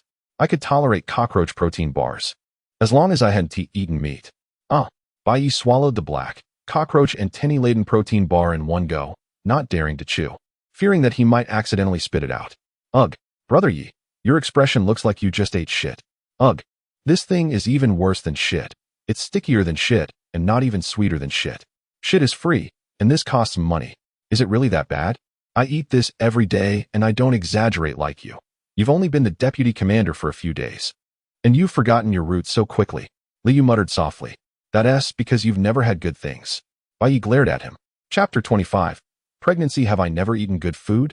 Li Yu immediately retorted. Back in the day when I ruled the gambling houses, I won more money in a day than you've ever seen in your life. Have you ever had curled noodles? I bet you haven't even seen them. Those noodles, twisted and compressed into hard cakes, have patterns more complex than a sweater. When boiled in hot water until golden, they are far from the usual soft and mushy noodles. Instead, they are incredibly chewy. Then, when you add an egg on top, the taste is simply amazing. Curled noodles? Looking at Li Yu's nostalgic expression, Bai Ye felt a sense of disconnection and absurdity. He had traveled through time for a short period and sometimes still thought in terms of the civilized era. Now he felt slightly dazed. Instant noodles, which he once dismissed as junk food, were now considered a delicacy that most people in this wasteland had never seen in their lives. What? Are you craving it? Don't worry, since you saved my life. When we get to Dawn City, I'll treat you to a bowl with 2 eggs. That's fine, we're buddies.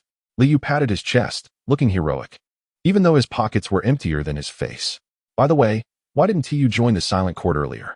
From the looks of Tan Jie and the others, it seems like the Silent Court is a powerful, extraordinary organization. And how could you refuse such a strong and beautiful woman's invitation?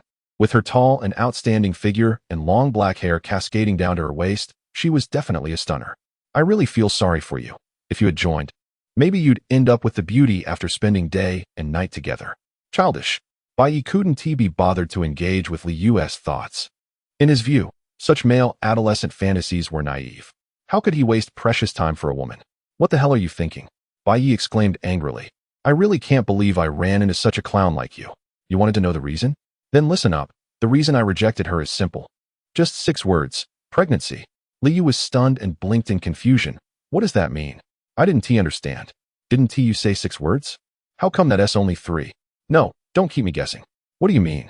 Bai Ye suddenly stood up and walked toward the window where Li Yu was. Li Yu was startled. Hey, what are you doing?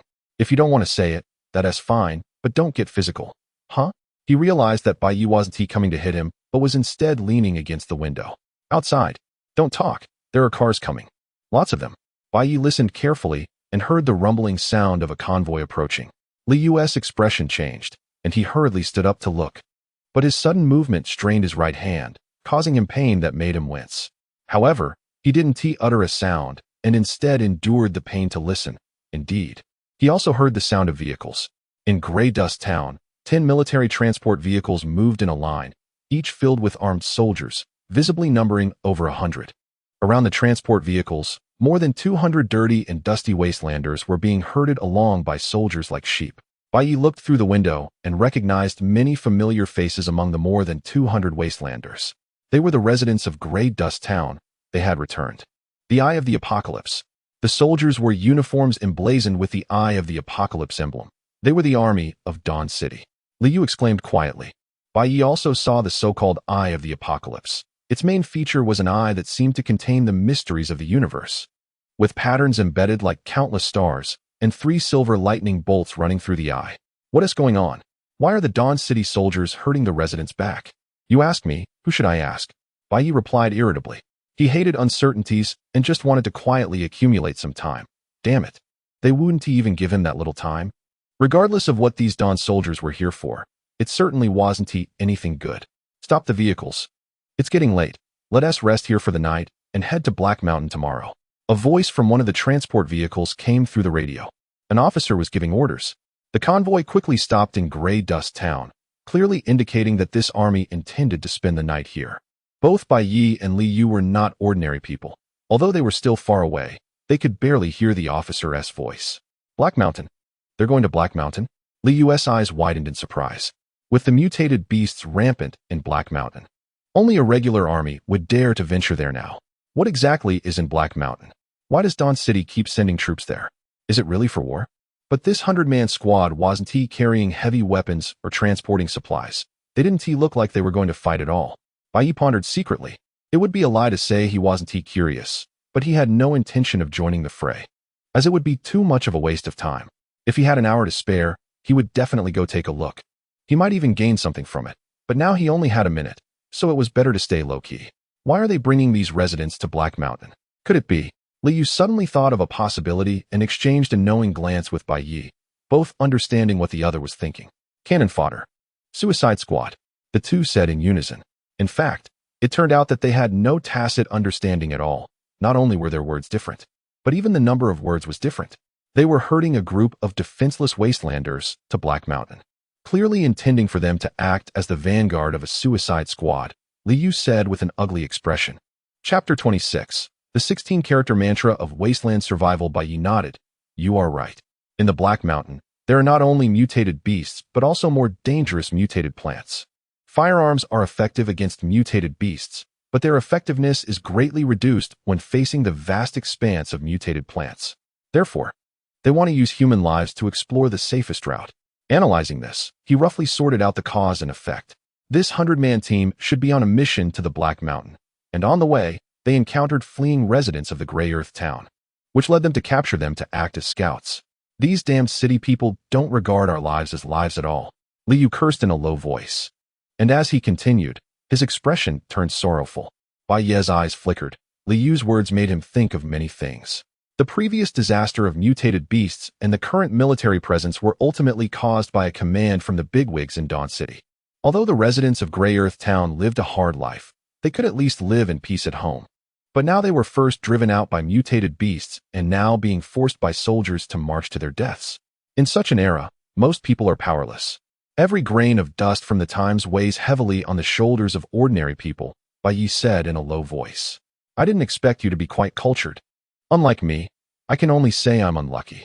Shoo, quiet. Bai Ye's expression changed as he leaned in to listen to the movements of the military. The officer's words made Liu's face change dramatically. He hurriedly said, Not good.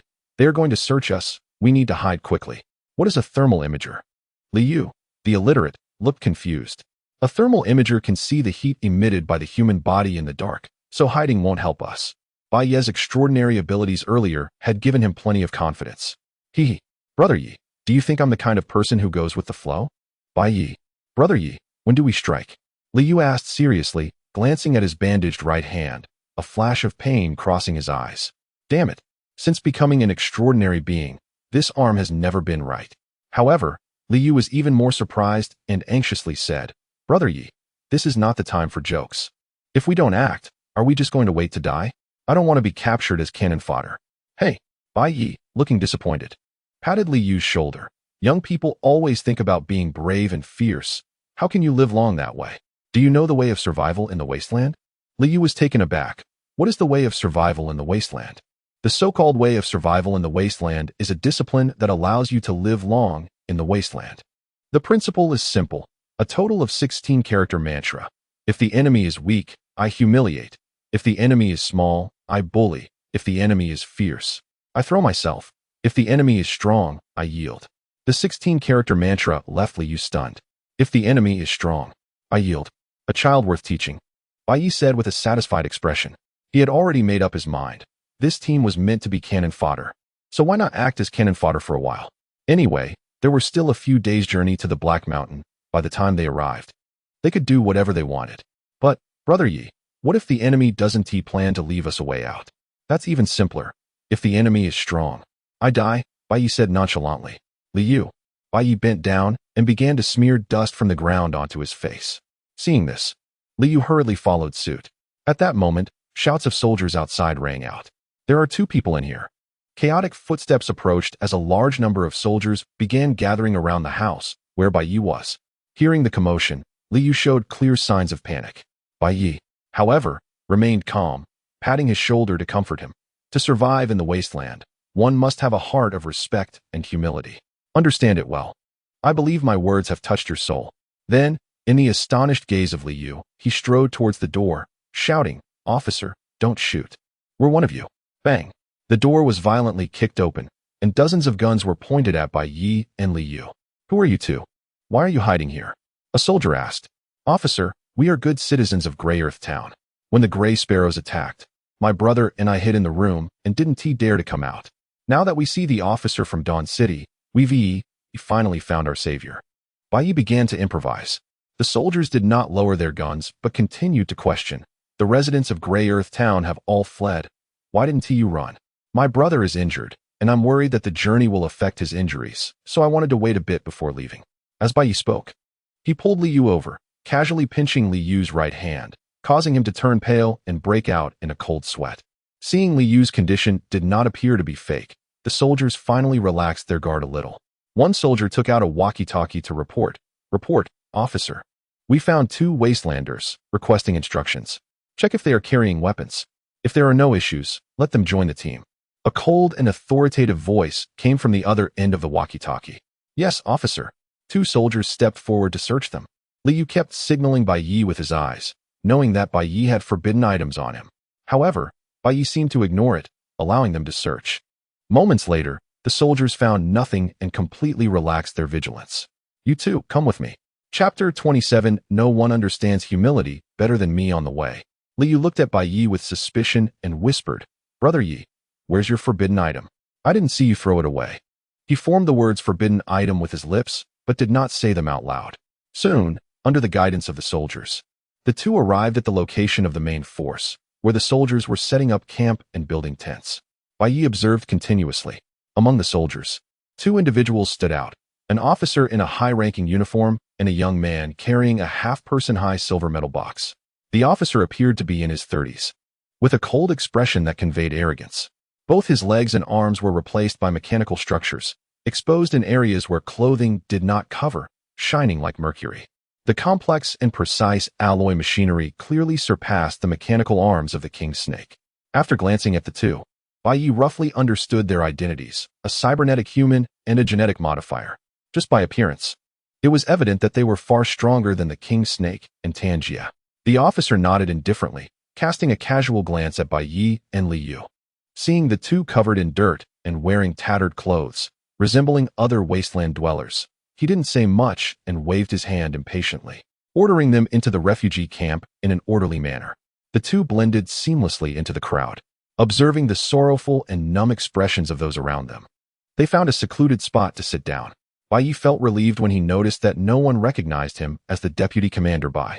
He was always wary of malicious intentions. Among so many people, there were bound to be those with ulterior motives who might reveal his possession of a forbidden item to curry favor with the officer. Thus, he had disguised himself. Did I arrive before you? Bai Ye shot him a sideways glance. You know we came together. Why are you asking me? Go ask someone else. Liu, who was retorted, muttered some unclear curses, and then went to chat with someone nearby. The numbering was to form groups, with 20 people in each group. These 20 would supervise each other, and if anyone in the group tried to escape, the entire group would be executed. This group was so cruel that no one dared to run away. Although he had suspected this would happen, he still needed to confirm. Fellow countrymen, what do the officials in Shuguang City want with us? Liu quietly approached a wasteland dweller to ask. The wasteland dweller had a numb expression and seemed unwilling to engage.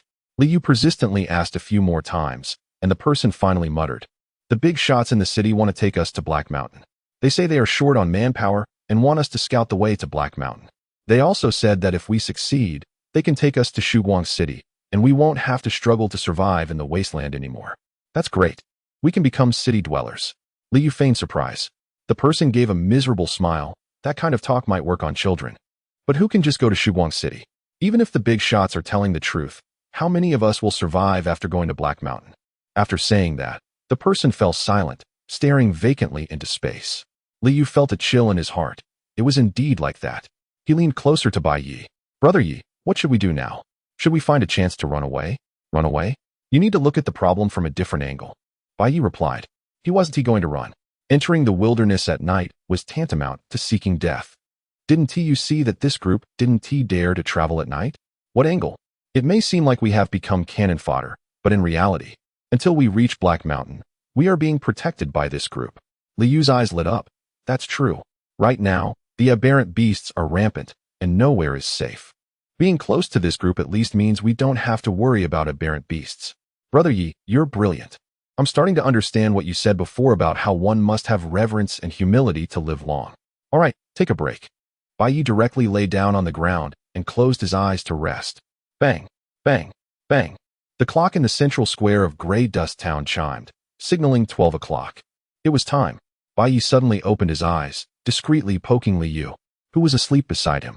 Liu groggily opened his eyes. What's wrong, Brother Ye? Get ready to act. Bai Ye's low voice instantly awakened Liu. He was shocked. No, Brother Ye, act how? Kill them all. Liu was dumbfounded. He suspected Bai Ye was joking. But looking at the hidden ferocity in Bai Ye's eyes, it didn't seem like a joke. No, Brother Ye. It's just the two of us against 100 armed soldiers? Uh-huh. Liu. At that moment, he felt numb all over, his mind replaying Bai Ye's earlier words. The so-called way to survive in the wasteland was a study that could help you live long in the wasteland. Summarized in 16 characters. If the enemy is weak, insult them. If the enemy is small, bully them. If the enemy is fierce, retreat. If the enemy is strong, follow. To survive in the wasteland, one must have reverence and humility. Brother Yi, my dear brother, this is different from what you said before. It's not the same. Liu lamented with a mournful face. Didn't you say one must be humble and... What is different? No one understands the migration of tombstones better than I do. I can even move graves while I'm at it. Bai Ye grinned wickedly. Chapter 28 The Hidden Secrets of the Era. The Panga Project, but what happens after we kill them? Naturally, we'll steal their vehicles, guns, and money. Then wait until dawn to leave Grey Earth Town. By then, we can sell the car and guns, and with enough money, we can buy the identity of a resident of Dawn City. Bai Ye interrupted, you don't understand anything. Right now, there's no danger. But their goal is to push all of us into that fire pit on Black Mountain, coercing us to go to our deaths. After saying this, Bai Ye didn't give Liu a chance to persuade him further and quietly made his way toward the dark corners beneath the surrounding houses. Brother Yi, don't be impulsive. Think more about the 16-character mantra. Such a sin. Liu sighed in frustration. Bai Ye stealthily approached the tent area. There were quite a few soldiers on night watch around, but they couldn't stop him at all. Buzz. A strange time fluctuation enveloped the world, and Bai Ye dashed into the camp like a speeding cheetah. After passing through the outermost soldiers, he immediately restored time without wasting a second. As long as he decapitated these two, the remaining ordinary soldiers would be easy to handle. This reckless act wasn't because Bai Ye was intoxicated by the extra minute of time, but rather he had carefully considered it. He could have run away directly. Escaping during time stoppage was quite simple, but where would he get the money? With the help of time stoppage, Bai Ye evaded all patrolling soldiers and quickly made it to the tent where the officers were located. Mr. Ng, there are rumors outside that the Pango project established before the Great Cataclysm is inside Black Mountain. Is that true? A deep voice from the tent echoed. What kind of plan would be named after Pangu? One must know that Pangu was the creator of the world. Wouldn't that mean that this plan would have earth-shattering effects? After civilization shattered, the remnants of humanity took 100 years to form the current era. The 200 years of history in between intrigued him. He suddenly wasn't in a hurry to execute the decapitation and decided to listen to what these two had to say first. Don't ask what you shouldn't. The young man, named Mr. Ng, said coldly. Forget it, let's just kill them all. Bai Ye silently drew out his dagger. Mr. Ng, the news has almost spread throughout the entire Baiming. Why hide it from our own people? The officer laughed. Mr. Ng pondered for a moment and finally spoke. There is a shelter established before the Great Cataclysm inside Black Mountain, numbered 189, and the Panga project is implemented in Shelter 189. Just as expected, the officer's voice showed little surprise, clearly having anticipated this. The legend says that the Panga project is said to be capable of opening up the heavens and creating a new era after the Great Cataclysm. Is that true? It is true. When the Great Cataclysm occurred, humanity built many shelters to avoid disaster. Due to the limited space and resources in the shelters, only the top human elites at that time could enter. These elites planned to wait until the Great Cataclysm was over before coming out of the shelters and using the Panga project to create a new era of human civilization. And the key to the Panga project lies in Shelter 189. Unfortunately, they failed. Now, 100 years have passed since the Great Cataclysm, and we haven't seen the implementation of the Panga project, nor have we seen the human elites from the shelters. No one knows what happened. All we know is that the elites are all dead. In the end, it was the ordinary people they abandoned who survived. These ordinary people, without the shelter's protection, died under the pollution of the Great Cataclysm by 95%. The remaining 5% managed to adapt to the pollution and miraculously survived. They rebuilt civilization on the wasteland. And some fortunate ones even found buried shelters, obtaining some technologies from the previous era, rapidly strengthening their own power and establishing large cities like Dawn City. At this point, Mr. Ying's words carried a hint of ambiguous sarcasm. Yes, I understand this point well. After all, the actual controllers of Dawn City, the Apocalypse Technology Company, rose to power relying on a surviving shelter. Mr. Ng, after saying so much, what exactly is the specific content of the Panga project? Mr. Ng fell silent for a moment. I don't know the specific details either. I only know that there is a key item in the Panga project called the Panga USB drive. The Panga USB drive? The Panga USB drive contains all the knowledge of the civilization era. It is the crystallization of human civilization. It is precisely because of this that the Panga project has the foundation to open up the heavens on the wasteland. The crystallization of human civilization? The officer exclaimed instinctively, his heart surging with waves. He understood very well what the crystallization of human civilization meant. The Apocalypse Technology Company, which controls Dawn City, became a colossal entity in Biming precisely because its founder found a surviving shelter and obtained some gene editing technology, right?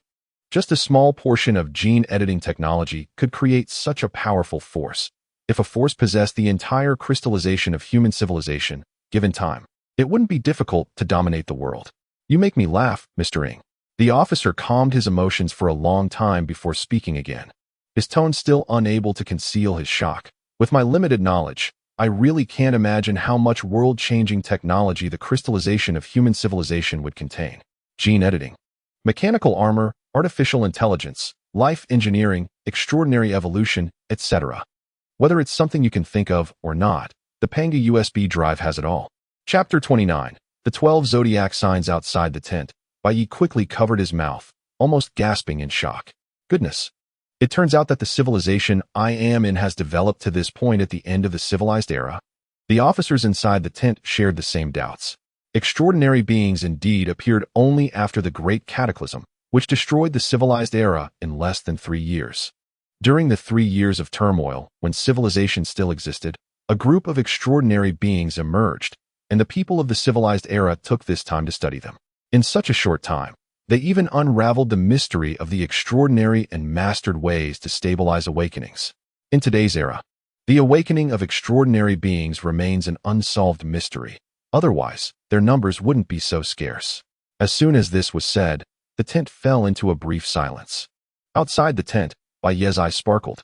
The mystery of the extraordinary? If he could become an extraordinary being himself, how much time could he save? Moreover, besides extraordinary evolution, there was also biotechnology. This is a technology that can extend human lifespan. With an extended lifespan, wouldn't there be more time? The more Bai Ye thought, the more fervent he became, his rebellious eyes filled with desire and not a trace of distraction. Right now, he wanted the Panga USB drive. With this thought, Bai Ye changed his plan. He no longer intended to kill these people, but wanted to go to Black Mountain. As the saying goes, one must seek wealth in danger. And success comes from risk. If he could obtain the Panga USB drive, he wouldn't have to worry for the rest of his life. This is clearly a good deal that pays off for life. While he was contemplating, the two people in the tent began discussing another topic. Mr. Ng, a member of the 12 Zodiac Signs, was indeed well informed, but I still have one question. Now that the news of Black Mountain has been leaked, the major forces heading there are increasing, and everyone wants a piece of the pie. Since the Panga USB drive is so important, with your unparalleled sniping skills, Mr. Ng, why not join the main forces to help the company seize the USB drive, but instead head to the cliffs of Black Mountain? Isn't the 189 refuge located under the Black Mountain? The officer voiced the doubts he had kept in his heart ever since he received this escort mission. He had been confused. Why run to the cliffs of Black Mountain instead of going to the refuge? As for the refuge, the company has its own arrangements.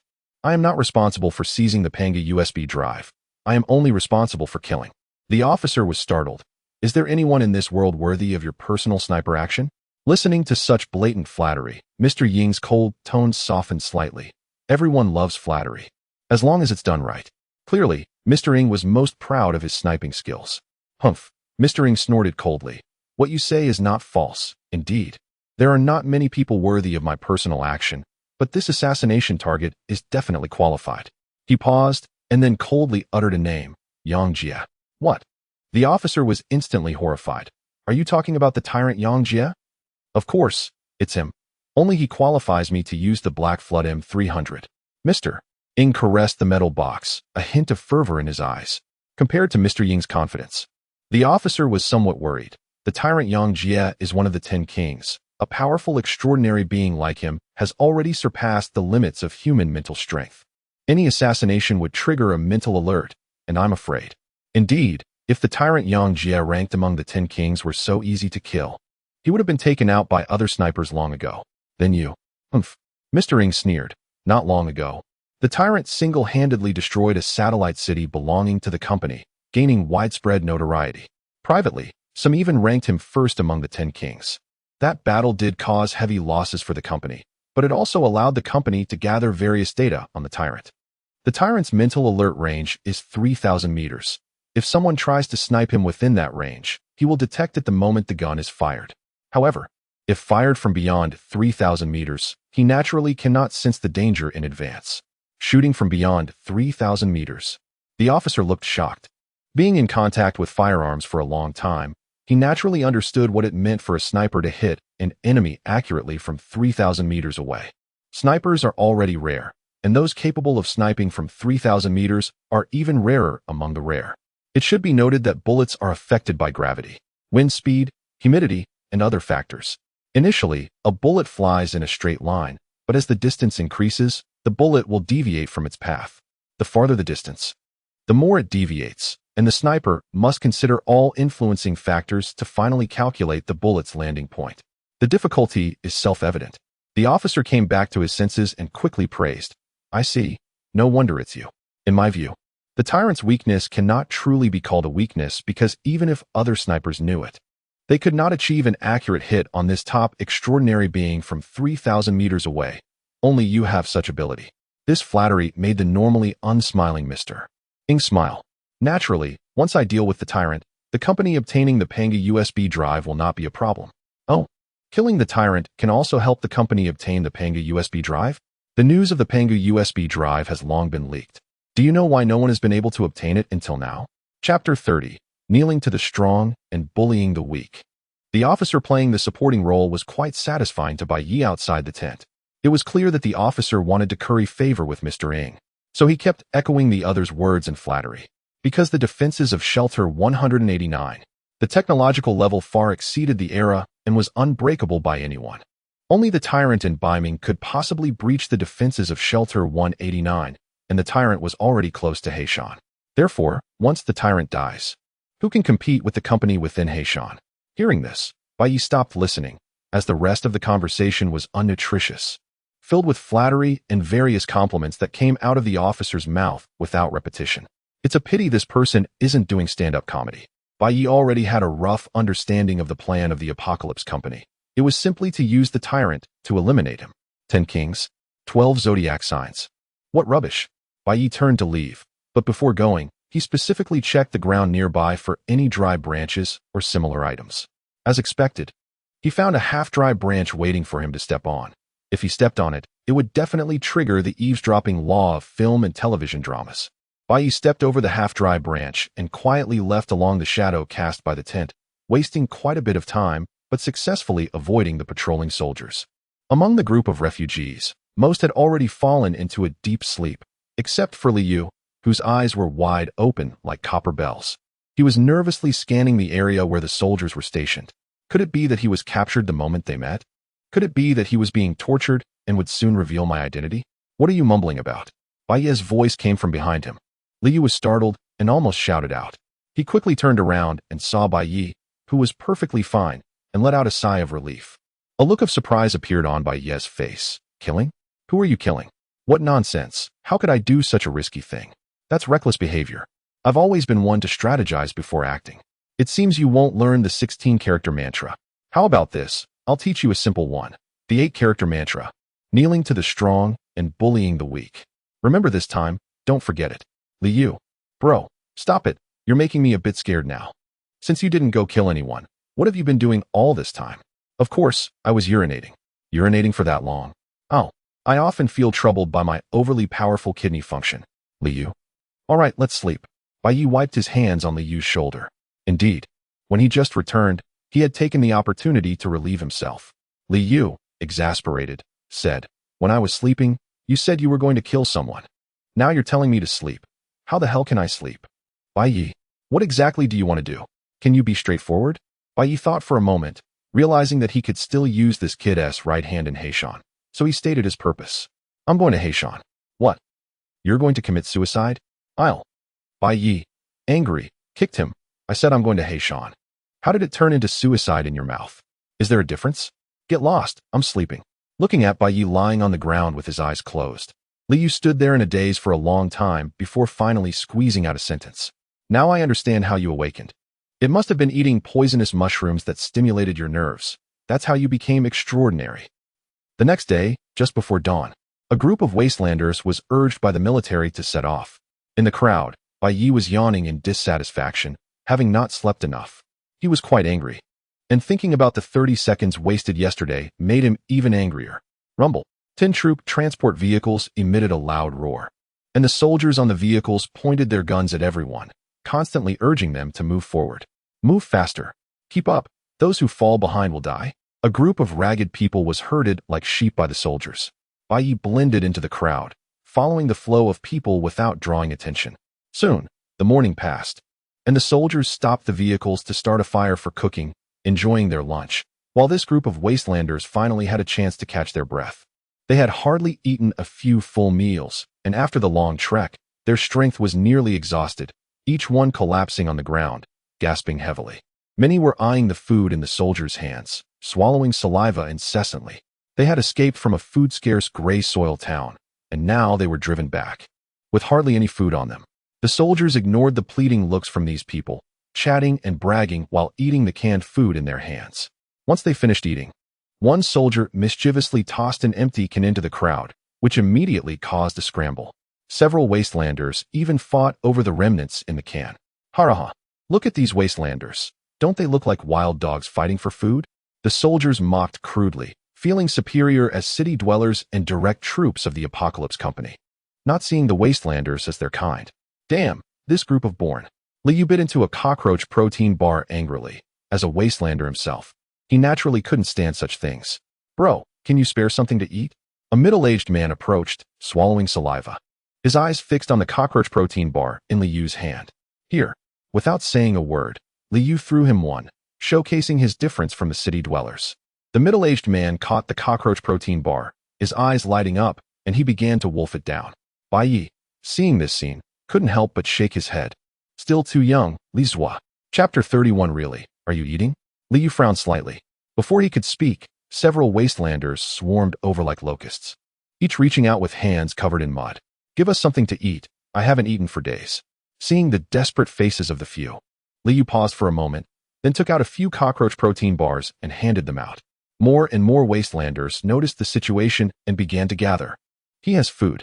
Get out of the way, don't block the road. There's none left, move aside, he shouted. However, upon seeing food, the crowd looked like hungry wolves spotting prey, their eyes shining with a greenish light. Quick, hand over the food. There are so many of us who haven't eaten. Do you want to starve us to death? What do you mean, I want to starve you? Those soldiers have food. Why don't you go ask them?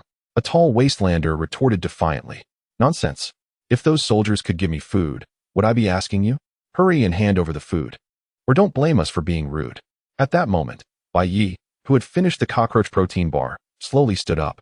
His rebellious and wild eyes swept over the crowd, and a chilling smile appeared on his face. Brother Yi Yu. Li Yu stared blankly as Bai Ye picked up a sack and approached the crowd. Everyone who wants food, come to me. I'm not as stingy as he is. Bai Ye said with a smile. The tall wastelander pushed his way to the front, relying on his strong physique. Bai Ye smiled and handed him a cockroach protein bar. Don't be in a hurry. We're all from Grey Dust Town. We should help each other outside. When people are hungry, they naturally need to eat. You have no food, and I happen to have it. So it's reasonable for you to come eat my food, right? The man quickly reached out to grab the cockroach protein bar, praising, Yes, yes. You really know how to talk. It's just food, right? Why so stingy? Let go. The man intended to take the cockroach protein bar, but found that Bai Ye hadn't let go at all. A look of shock crossed his face. Kid, what do you mean? Bai Ye, however, appeared even more surprised, as if he had seen something unbelievable. No way you're really eating? You. A shrill scream echoed through the crowd as Bai Ye casually let go, and the tall wastelander collapsed to the ground, his right hand twisted into an unnatural shape. The sudden change startled the others, some looking at the young man in fear. I was just joking with you. I didn't expect you to dare eat. My hand. You bastard. I'm going to kill you. Bang. Bai Ye stepped hard on his broken right hand, enjoying the agonizing screams while forcefully stomping down. Still want to eat? No. I don't want to eat anymore. Spare me. The man's face was drenched in cold sweat. fear evident in his eyes. I just wanted to have a bite to eat. If you didn't want to give it, fine. Was it necessary to get violent? A shorter wastelander shouted angrily from the crowd. Fuck you. Bai Ye lunged forward, yanking the speaker from the crowd. His powerful grip was like lifting a chick. Then he slammed the person hard onto the ground. Another scream rang out. But it wasn't over. Bai Ye stomped his foot down on the man's mouth, forcing the scream back into his gut. A fierce glint flashed in his rebellious eyes. I hate it the most when people bark behind my back. Go ahead. Keep barking. Bang, bang, bang. With each stomp, he knocked out all the man's teeth, leaving only a mouthful of blood and flesh. And you wanted to eat food? Why hit him if I don't give it? I'm hitting him, and I'm going to hit you too. The brutal scene directly intimidated the restless crowd. They looked at Bai Ye, who was in the throes of violence, filled with fear and anger, but no one dared to step forward to help. What are you looking at? A bunch of idiots. Keep staring, and I'll dig your eyes out. Get lost. Bai Ye's fierce and wild gaze swept over the crowd, his wild aura and palpable pressure hitting them. The crowd quickly dispersed, none daring to ask for food again. Not far away, in the transport vehicle, Mr. Ng and the officer watched this scene with great interest. This is the barbaric and ignorant wastelander. I really don't understand why the company keeps these wastelanders. In my opinion, they should be eliminated so that civilization can be restored sooner. The officer said with a cold laugh. Mr. Ng replied mildly, even trash has its value. The company's vision is not something you can imagine. Yes, you're right, Mr. Ng, the officer quickly flattered. Report, sir. A wastelander just came and said he has important news to report. A soldier ran to the vehicle window to report. The officer frowned slightly, waving his hand impatiently. Tell him to get lost. A mere wastelander dares to say he has important news? They consider it a big deal if they see a mutated hyena in the wild. The soldier hesitated slightly. Sir, that person said it concerns a forbidden item. The officer paused, narrowing his eyes. He didn't make a decision on his own, but glanced at Mr. Ng beside him. A hint of interest appeared on Mr. Ng's stern face as he nodded slightly. Bring him up. Chapter 32. It's not me, it's this era. Hello, Commander. My name is Wong. No one cares what your name is. What do you know about the forbidden items? If you dare to speak nonsense, I'll shoot you dead. The officer's expression was filled with disgust as he pulled out a white handkerchief to cover his mouth and nose, seemingly trying to block out the contaminated air from this wasteland person. Speak quickly. What? A look of surprise flickered in the officer's eyes. Are you saying there's someone in the refugee camp carrying forbidden items? Wait. No. Everyone was searched earlier, and they weren't carrying weapons. Why didn't you say anything before? Mr. Ying's gaze turned toward him, his yellow-brown eagle eyes glinting with a chilling light. He is the deputy commander of our eastern district. I had worked with him for a few days before. When he was injured, I even helped him to get food, and at that time, he promised to give me a piece of meat, but in the end, he didn't. Commander, considering I provided information about the forbidden items, could you give me a piece of meat? Bai Ye curled his lips. What? Did your conscience get vomited out by a dog? Liu was so angry he almost lost his breath. He was initially furious, but quickly deflated. No, you're not wrong. It's this era that's wrong. Brother Yi, you're right. It's this era that's wrong. If it were a civilized era, such things wouldn't happen. Bai Ye raised an eyebrow, surprised, and said, what nonsense are you talking about? What I mean is, if a person wants to live well, the first rule is to never admit they are wrong. How could I be wrong? This is mental self-consumption, which is not advisable. Liu, what is this 16-character mantra, 8-character mantra, humble migration monument? And now there's another one. It's not my fault. It's the era's fault. He didn't consider himself a good person, but compared to Bai Ye, he suddenly felt he was actually not that bad. Brother Yi, I really envy your mental state. By the way, do you still have those poisonous mushrooms you ate before? I'll poison you. Hey, wrong. Don't hit me. Don't hit my right hand. Liu hurriedly dodged, protecting his right hand. He would rather suffer damage elsewhere than hurt his right hand. But Bai Ye's character was well known. Kicking the good leg of a cripple was his usual style. After the two of them joked around for a while, suddenly, there was a commotion in the nearby army. The officer and Mr. Ng walked out of the vehicle, and beside them stood a cowering wasteland person. When Bai Ye saw that wasteland person, he sighed. Sigh? What's wrong? Brother Yi? Liu asked curiously. Get ready to make a move. Another move? Bai Ye didn't answer, but slowly stood up and walked toward the officer and Mr. Ng. His actions immediately attracted everyone's attention. Even the wasteland people who were eating stopped their movements and nervously watched them. No one knew what would happen next. They only saw the high-ranking officer walking toward the refugee camp, and at the same time, a young boy walked out from the camp. "Commander, it's him, he's Bai Ye." The wasteland person following the officer excitedly pointed at Bai Ye, trying hard to prove he wasn't lying. Seeing Bai Ye approaching, a smile of interest appeared at the corner of the officer's mouth. This wasteland person is somewhat interesting. Mr. Ng coldly watched Bai Ye, his yellow-brown eagle eyes seemingly able to see through people's hearts. "You have forbidden items?" he said flatly. Bai Ye did not deny it. Yes. After saying that, he directly pulled out the breath of bones from his body. This action instantly triggered the soldier's nerves. The sound of countless bullets being chambered echoed, and over a dozen soldiers raised their guns, aiming at Bai Ye. The officer frowned slightly and scolded, "What are you doing? With Mr. Ng here? Do you think one forbidden item can turn the tides? Lower your guns. You agree, right, Mr. Ng?" Mr. Ng calmly nodded, his expression not one of arrogance, but exuding an absolute confidence that, in his view, even if this wasteland boy held forbidden items, it could not pose any threat to him. "You've won the fate roulette with 6 bullets, containing the breath of bones. Although you're just a wasteland person, you still have some courage." The unique tone of praise from the upper class was vividly reflected in him.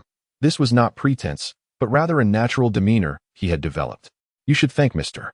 Ng quickly. Receiving his praise is your great honor." The officer was still flattering. Bai Ye did not respond, but was contemplating how to kill all the more than 100 soldiers present in the shortest time possible. "Kid, I'm talking to you. Hey, it's normal for wasteland people to be rude." Mr. Ng gently raised his hand, stopping the angry officer. The yellow-brown eagle eyes looked at the breath of bones in Bai Ye's hand and calmly asked, "How powerful is it?" "It has no bullets." Bai Ye raised an eyebrow, casually waving the revolver in his hand. "Give him bullets." Chapter 33. Did I let you go?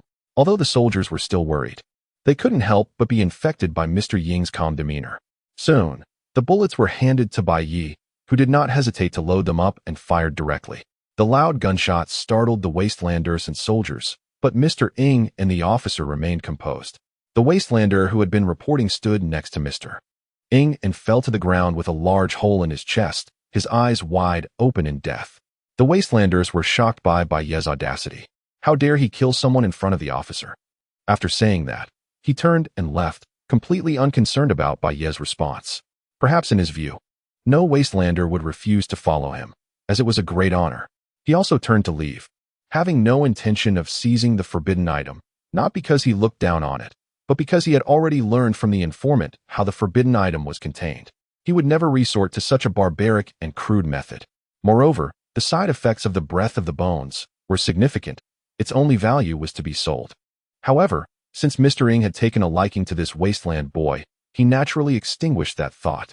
The boy's rebellious voice rang out, shocking everyone.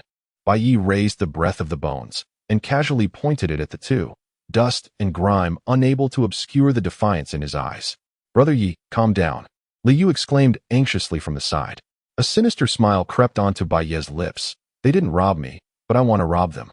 Although he didn't understand, he was greatly shocked. In his perception, it was clearly possible to coexist peacefully. They had already let you go, so why stir up trouble? How dare they act all high and mighty in front of me, and then just walk away? It made him laugh in anger. Who gave them the courage? "Kid, I thought you were a smart person, but I didn't expect you to want to be a dead man," Mr. Ng said coldly. The last remnants of admiration in his eyes long gone, replaced by a lofty indifference. Mr. Ng didn't need to get angry over such a person. He was just a wastelander whose head was muddled by the forbidden item, so it was best to leave it for the next step to deal with. Mr. Ng lightly hummed. Given his status, it would indeed be beneath him to take action against a wastelander. The officer slowly stepped forward, casually shaking his head, the sound of metal gears grinding echoing from his neck. He sneered. "Kid, I've seen plenty of fools, but I've never seen someone as stupid as you. You don't really think you're invincible with just a broken gun, do you? The power of the forbidden item is indeed not small, but you still have to hit someone. With your shooting speed, even if I stand here and let you shoot, you couldn't hurt me in the slightest. Stop wasting time with him. Quickly deal with it and get ready to leave." "What?" Mr. Ying's cold voice suddenly rose, his body freezing in place. His instinctive warning of danger sending chills up his spine, making his hair stand on end. The source of it all was the gun barrel pressed against the back of his head, held by the boy. There should be a limit to how much you can talk nonsense, right? Don't you think so, Mr. Ng?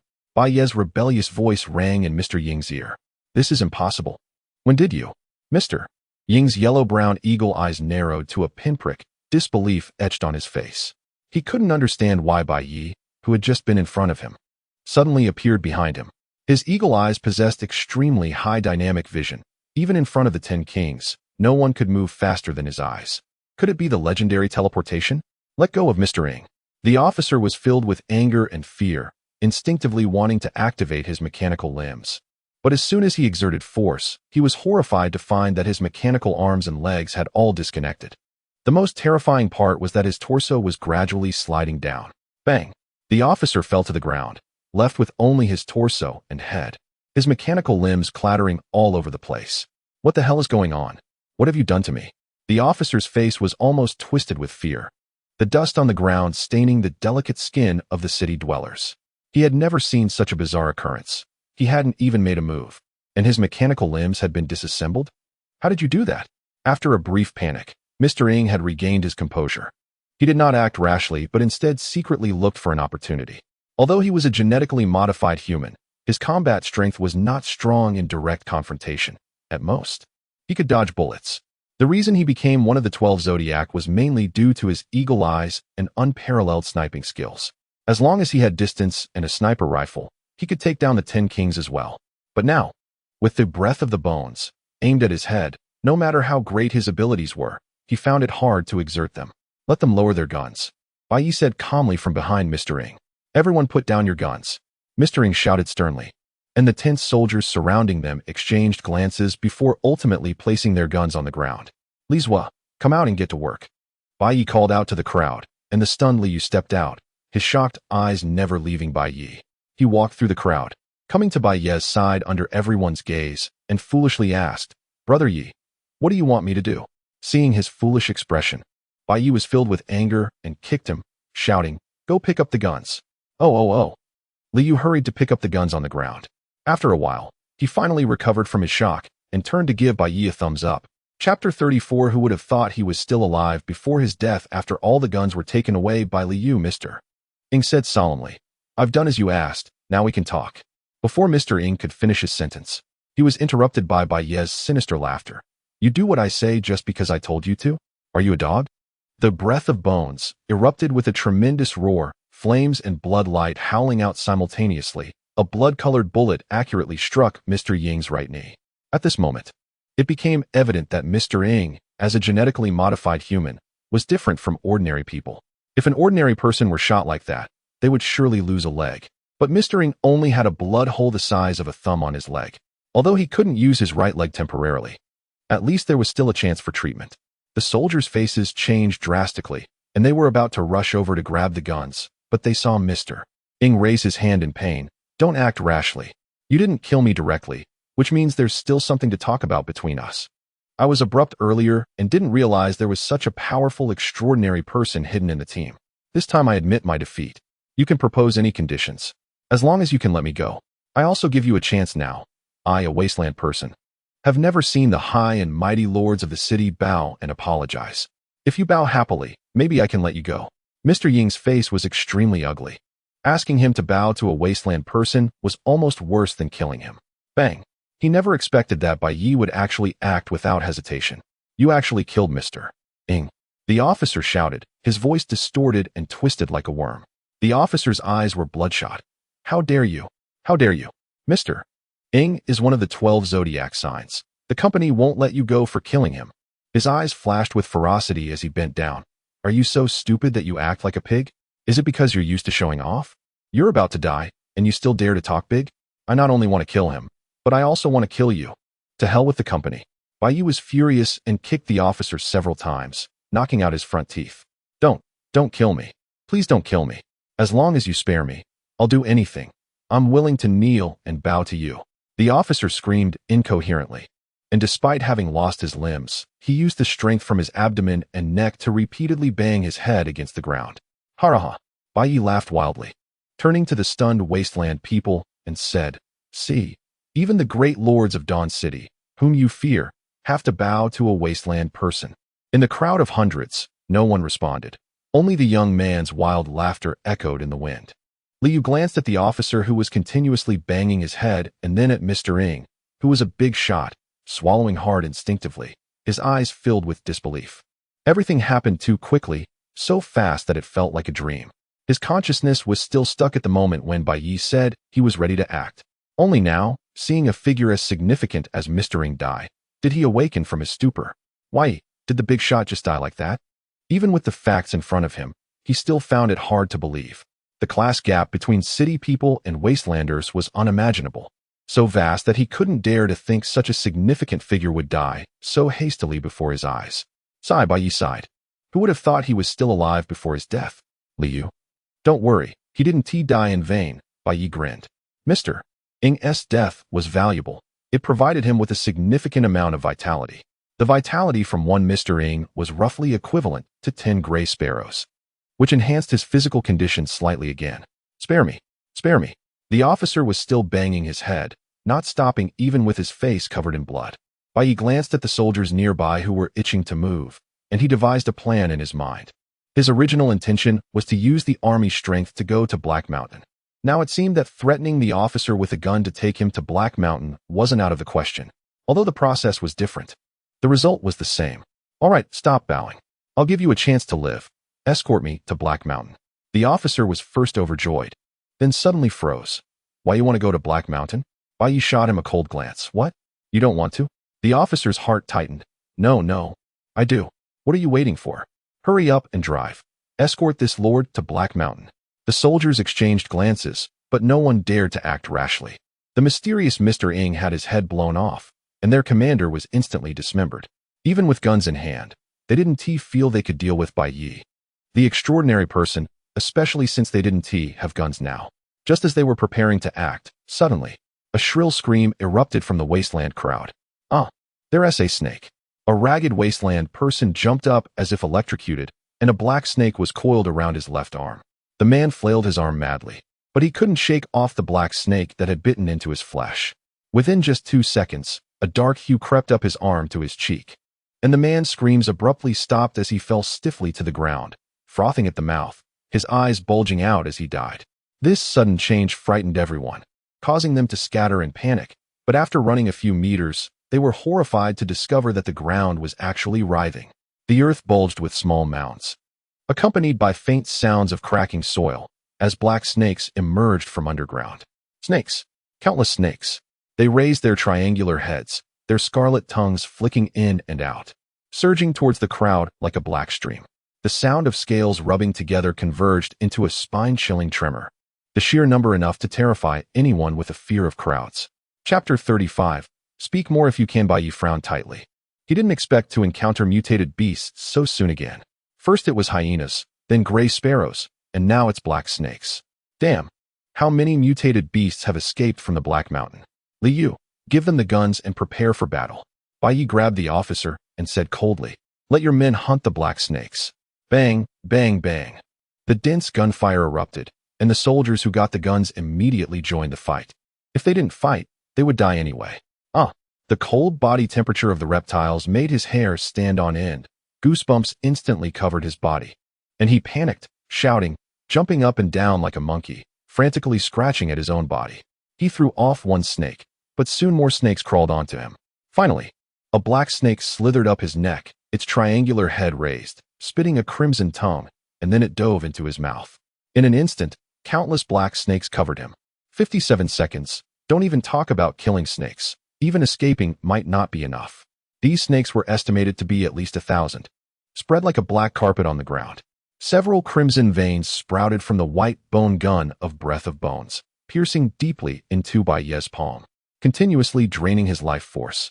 The crimson bullets shot out, and with powerful force, one shot could take the lives of 2 to 3 black snakes, if lucky. In a dense area of black snakes, one shot could kill 5.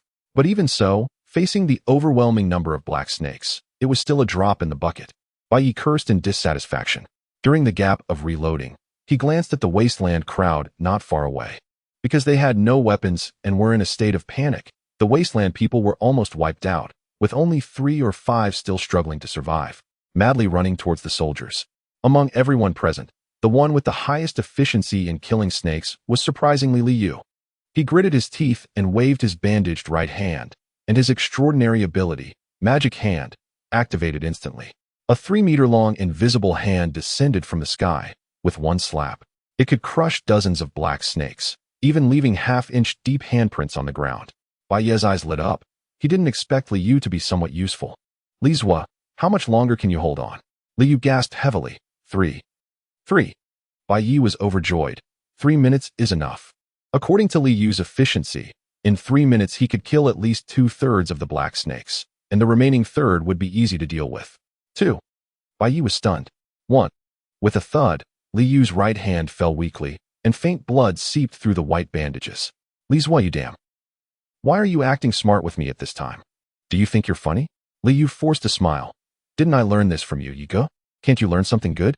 Seeing that he couldn't count on Li Yu, Bai Ye turned his gaze to the officer. He felt that since the officer and Mr. Ing dared to take people to the Black Mountain, they must have a way to deal with the mutated beasts along the way. What do you think? If I install a mechanical arm for you now? The officer gave a bitter laugh. It's useless. The mechanical arm isn't just a simple installation. It requires built-in neuron connection devices, so it can be used like an arm. Now that the devices have been cut off by you, installing it would be useless. Damn. Then I'll send you to meet Mr. Ing. Bai Ye picked up the officer and was about to throw him into the snake swarm. Wait. There's a way.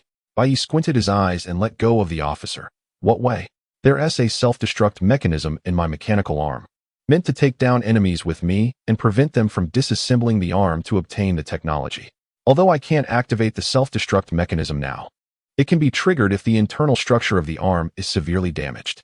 You just need to shoot at the connection point of the mechanical arm with a forbidden object, and it will trigger the self-destruct. Why didn't you say so earlier? Bai Ye kicked the officer directly, nearly knocking the wind out of him. The reason he didn't say it earlier was that he didn't want to destroy his own mechanical arm, which cost millions. The total cost for all limbs was over 10 million. He had invested all his wealth into the mechanical limbs to achieve his current status. If he lost the mechanical limbs, he would have no chance of rising again. Moreover, he thought Bai Ye, being such a strong person, should easily handle the black snakes. So he hadn't planned to mention it. Now that he was about to be thrown to feed the snakes, he naturally dared not hide it. Bai Ye picked up a silver-white metallic mechanical arm from the ground and threw it fiercely into the most densely packed area of snakes. Then, after the mechanical arm hit the ground, he aimed at the connection point and pulled the trigger hard. Bang! Nothing happened. The mechanical arm did not self-destruct. You dare to deceive me. Bai Ye was instantly furious and kicked the officer again. The officer turned pale from the pain, repeatedly saying, "It's impossible. I really didn't deceive you. There is a self-destruct mechanism inside." You go. It seems like you missed. Li Yu reminded quietly from the side. Bai Ye's face darkened. If you can talk, then say more. He fired again. Bang, bang, bang, and after 3 shots, he finally hit the mark. When the bullet struck the connection point of the mechanical arm, a crisp metallic clang rang out, followed by boom. It was like 10 grenades exploded simultaneously, and a massive fireball shot into the sky, instantly flipping hundreds of black snakes. Countless charred snake halves fell from the sky. The remaining black snakes seemed frightened by the huge explosion and turned to flee, disappearing into the ground in the blink of an eye. The crisis was temporarily averted. Chapter 36 Gift from Mr. Ing. Bai Ye looked at the crowd and found that all the wastelanders had died, and even over 30 soldiers were dead, leaving the once large group reduced to just over 60 people. The good news was that there were no injuries, as those bitten by the black snake had died from the poison. Bai Ye sneered, "What? Have you all forgotten how Mr. Ing died?"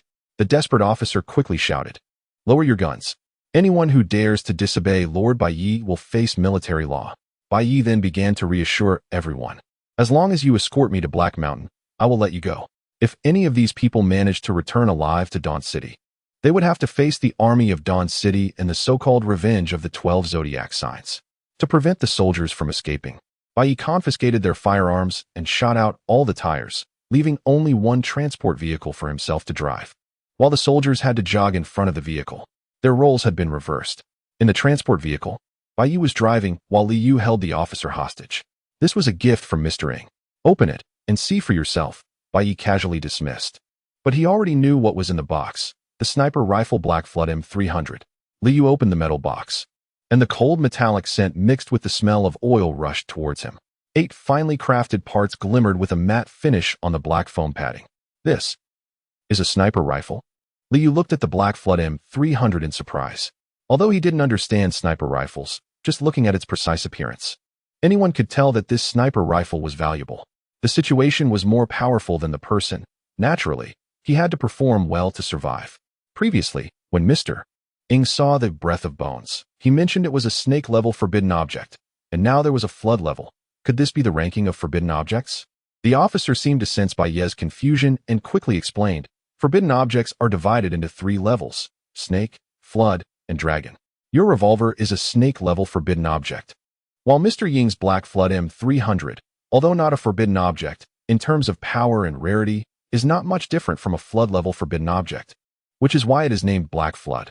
Then this sniper rifle must be worth a lot. Liu's eyes sparkled instantly. The value of the Black Flood M300 was hard to measure in money because it was not a product of this era. It was a relic from the civilization era, irreplaceable, and restored through multiple processes.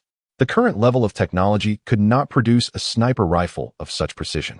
The effective range of contemporary sniper rifles was only 800 to 1,000 meters, while the Black Flood's effective range reached a terrifying 4,000 meters, using special supersonic bullets that could penetrate any bulletproof equipment. Stop talking nonsense. Just tell me how much it's worth. Liu was not in the mood to listen to this. He was only concerned about the money. The officer paused. If sold on the black market, it could fetch at least several million. How much? Liu's scream nearly pierced Bai Ye's eardrum. Keep your voice down. Look at you.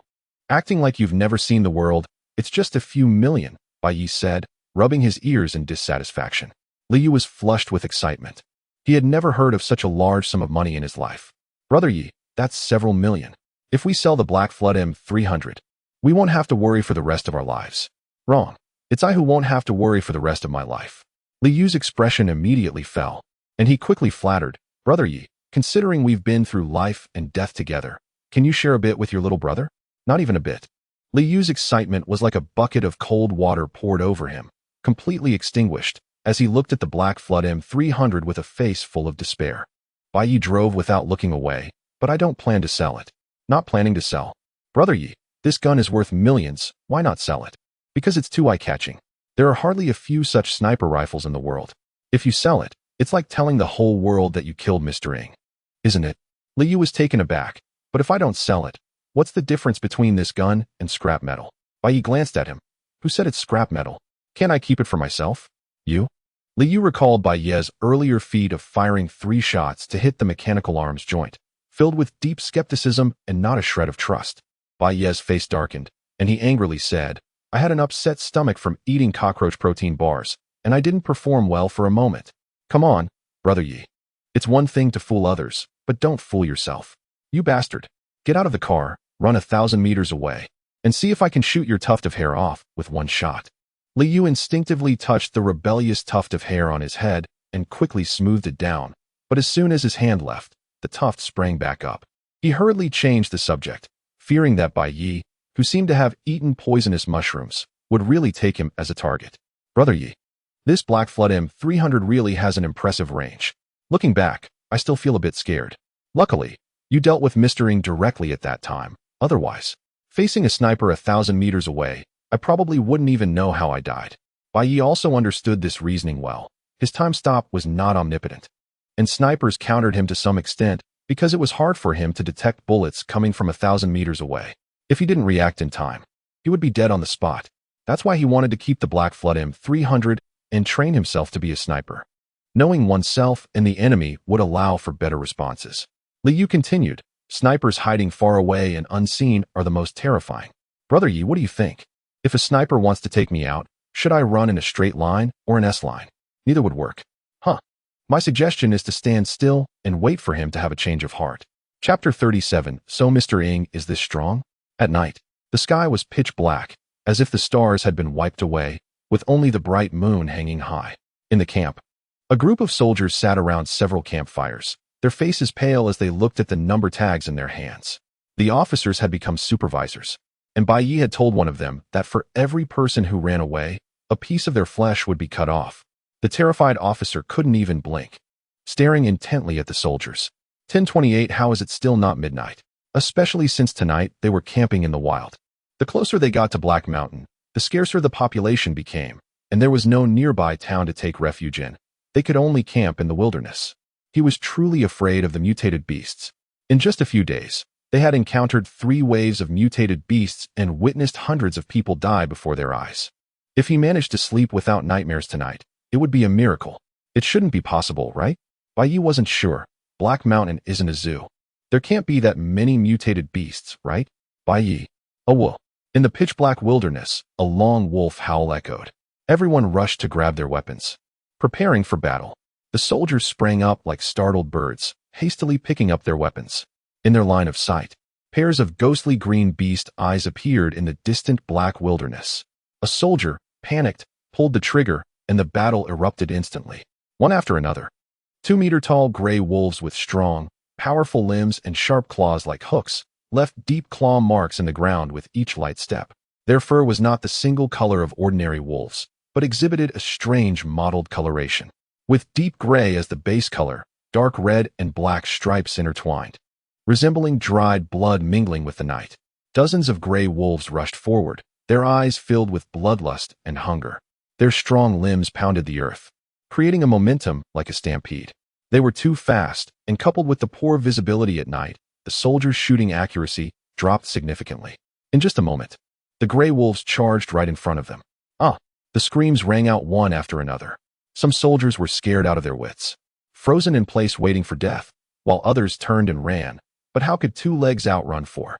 Bai Ye kept shooting, and after emptying his magazine, he had only managed to kill 1 gray wolf. Their intelligence was not low. They seemed to understand the threat of firearms, so after killing a soldier, they would not linger but immediately pounce on the next one, exhibiting extreme agility. Especially after becoming mutated beasts, the already fast gray wolves became even quicker, almost leaving afterimages in the dark. At that moment, Bai Ye despised his own shooting skills and vowed that when he had time in the future, he would definitely practice his marksmanship diligently. In fact, it wasn't just him. Even these soldiers who had received shooting training found it difficult to hit the gray wolves because they were too fast. Damn it, I can only throw another mechanical arm. He resorted to his old trick, throwing a mechanical arm into the pack of wolves, and then suddenly fired his gun. Bang bang. This time, luck was on his side. The second shot hit the connection point of the mechanical arm. Boom. A huge fireball shot up into the sky, and the deafening explosion toppled several gray wolves and a few soldiers. The strike was immediately effective. Wild beasts are inherently afraid of fire and loud noises, and the explosion of the mechanical arm quickly frightened off the remaining gray wolves. Bai Ye let out a sigh of relief. At least he hadn't wasted time. After this battle, the number of soldiers was reduced to just over 50, more than half of whom were injured. Brother Ye, how about we retreat? I don't think we need to go to Black Mountain. There are other shelters besides this one. Once my right hand heals, we can explore other shelters. Liu covered his right hand, which was oozing blood through the bandage, feeling apprehensive. He felt that if this continued, his right hand might never recover. Looking at the gray wolves that were gradually retreating, Bai Ye's expression darkened. Where can we retreat to? The mutated beasts of Black Mountain are out. They are wandering nearby. Who can guarantee that we won't encounter them if we retreat? Black Mountain might actually be safer. He had already informed Liu about the situation at Shelter 189, planning to go there to make a profit. The remnants of civilization left behind, any one of them could fetch a sky-high price on the black market. At this moment, Bai Ye seemed to think of something, grabbing the fallen officer and coldly saying, "I'm really curious, with your level of strength. What exactly gave you the courage to venture into Black Mountain? Do you have some secret weapon hidden away?" The officer was truly in a difficult position, and he quickly explained, "Sir, it's not that we are weak. It's that you are too strong. There really isn't any secret weapon. If there is, it can only be Mr. Ng. Isn't Mr. Ng just a sniper? Is he really that strong?" Bai Ye was a bit confused. He hadn't noticed how strong Mr. Ng was. He was just good at boasting, claiming he could kill the 10 kings with a single word. Mr. Ying's close combat ability isn't strong, but his marksmanship is divine. With his gunfighting skills and sniping techniques, he can become one of the 12 zodiac signs, the eagle. The outside world evaluates him as both the strongest and the weakest of the 12 zodiac signs. His strength lies in the fact that as long as he maintains distance, he can kill anyone among the 12 zodiac signs. However, his weakness is that as soon as he gets close, anyone among the 12 zodiac signs can kill him. Take the gray wolves from just now, for example. If Mr. Ng had been here, he alone could have killed all the gray wolves. Although the gray wolves are fast, in Mr. Ying's eagle eyes, they would seem to be moving at a snail's pace. With just a submachine gun, he could penetrate the eyes of all the gray wolves within 3 seconds. Bai Ye was taken aback. Wait, is that guy really that amazing? Treating a submachine gun like a sniper rifle? Wait, no. Which of the 12 zodiac signs has an eagle? The officer was stunned, clearly not expecting Bai Ye's focus to be so peculiar. He carefully explained. The 12 zodiac signs belong to the organization under Apocalypse Technology Company, composed of 12 powerful genetically modified individuals. Their names are determined by the direction of their genetic modifications, not by their zodiac signs. What about gunfighting skills? The specifics are unclear to me, but it seems to be a profound gun technique that allows the gun barrel to whip around at high speed at the moment of firing, using centrifugal force to make the bullets curve. Chapter 38 Arrival at Black Mountain. Bai Ye had heard of the technology that allowed bullets to curve in his previous life, but he thought it only existed in movies. He didn't expect it to be real. Looking at the corpse of the mutated beast, the gray wolf, on the ground, he instantly felt relieved. Well, mutated beasts aren't scientific anyway, or rather, they are too scientific and have long exceeded his understanding of technology. What about you? So you're just a useless follower?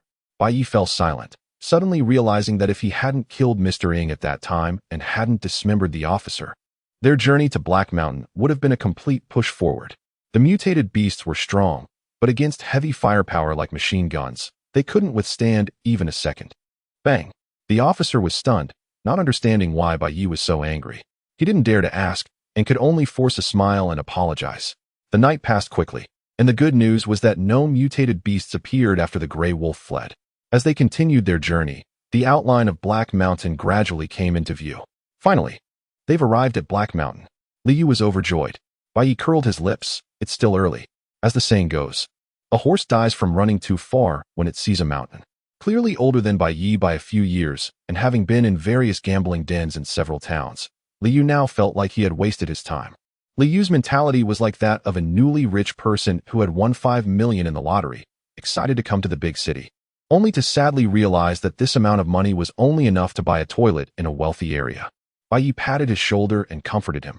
Young people should have confidence in themselves, be a little more self-assured. Is there still a need for doubt? As they continued forward, the view of Black Mountain became clearer, but after a full day of walking, they still hadn't entered the territory of Black Mountain.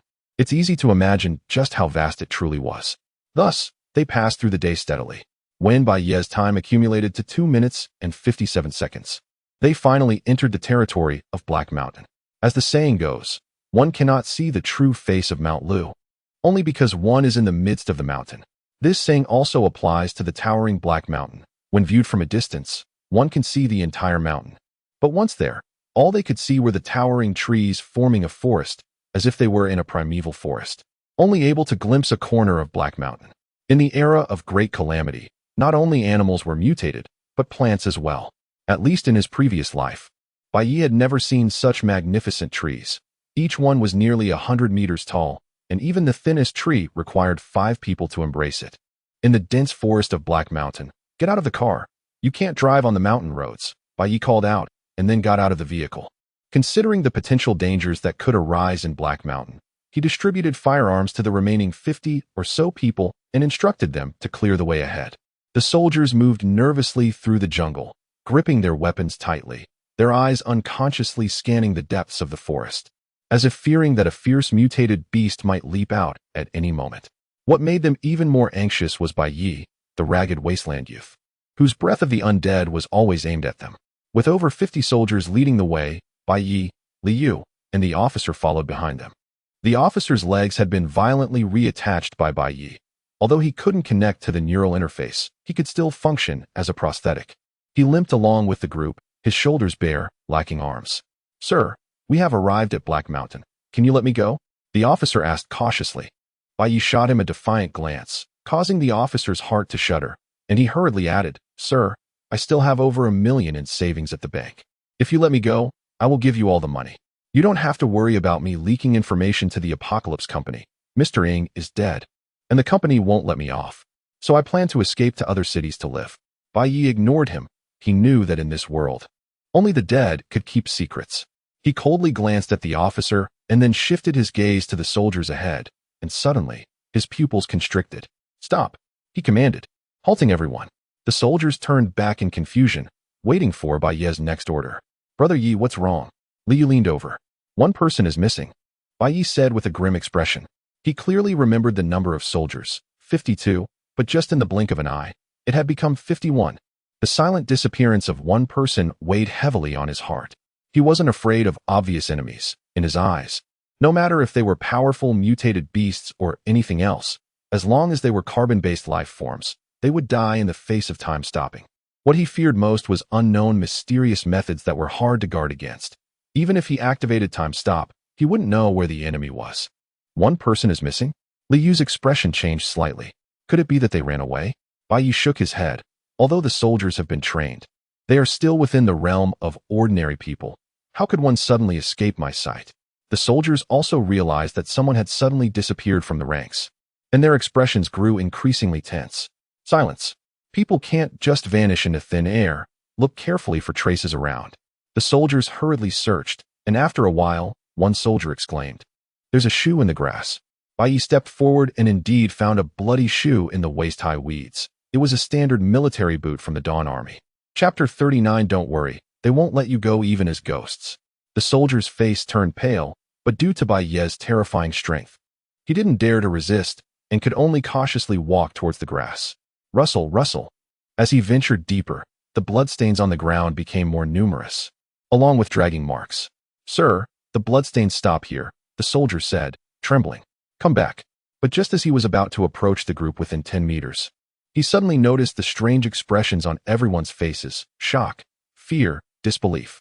A thick green vine dropped down from the tree like a python, with a huge flower bud at its top. At that moment, the bud split open in the middle, revealing jagged flower petals that resembled a beast's gaping maw, filled with sharp barbs. "Ah, it's a carnivorous flower tree." The officer's eyes widened in disbelief. Bang, bang, bang. The dense bullets mostly hit empty spaces, but the sheer number compensated for the lack of accuracy. When several bullets struck the split flower bud, the carnivorous vine let out a roar similar to that of an injured beast, with green sap dripping inside, sizzling as it hit the ground. The soldiers, regaining their confidence, also became more accurate with their shooting. After several shots, the vine carnivorous flower was riddled with holes, collapsing helplessly to the ground. Everyone was stunned, and the next moment, a scene of despair unfolded before them. Between the dense canopy blocking out the sun, thorny green vines descended, thick and abundant, as if it were raining snakes in the forest. Carnivorous flower tree. Ah, ah. Continuous screams erupted.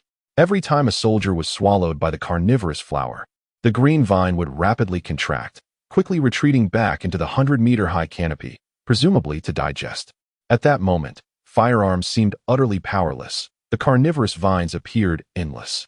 For every one that was shot down, dozens more dropped from the treetops. A few clever soldiers realized that the tree was the key, so they aimed their guns at it.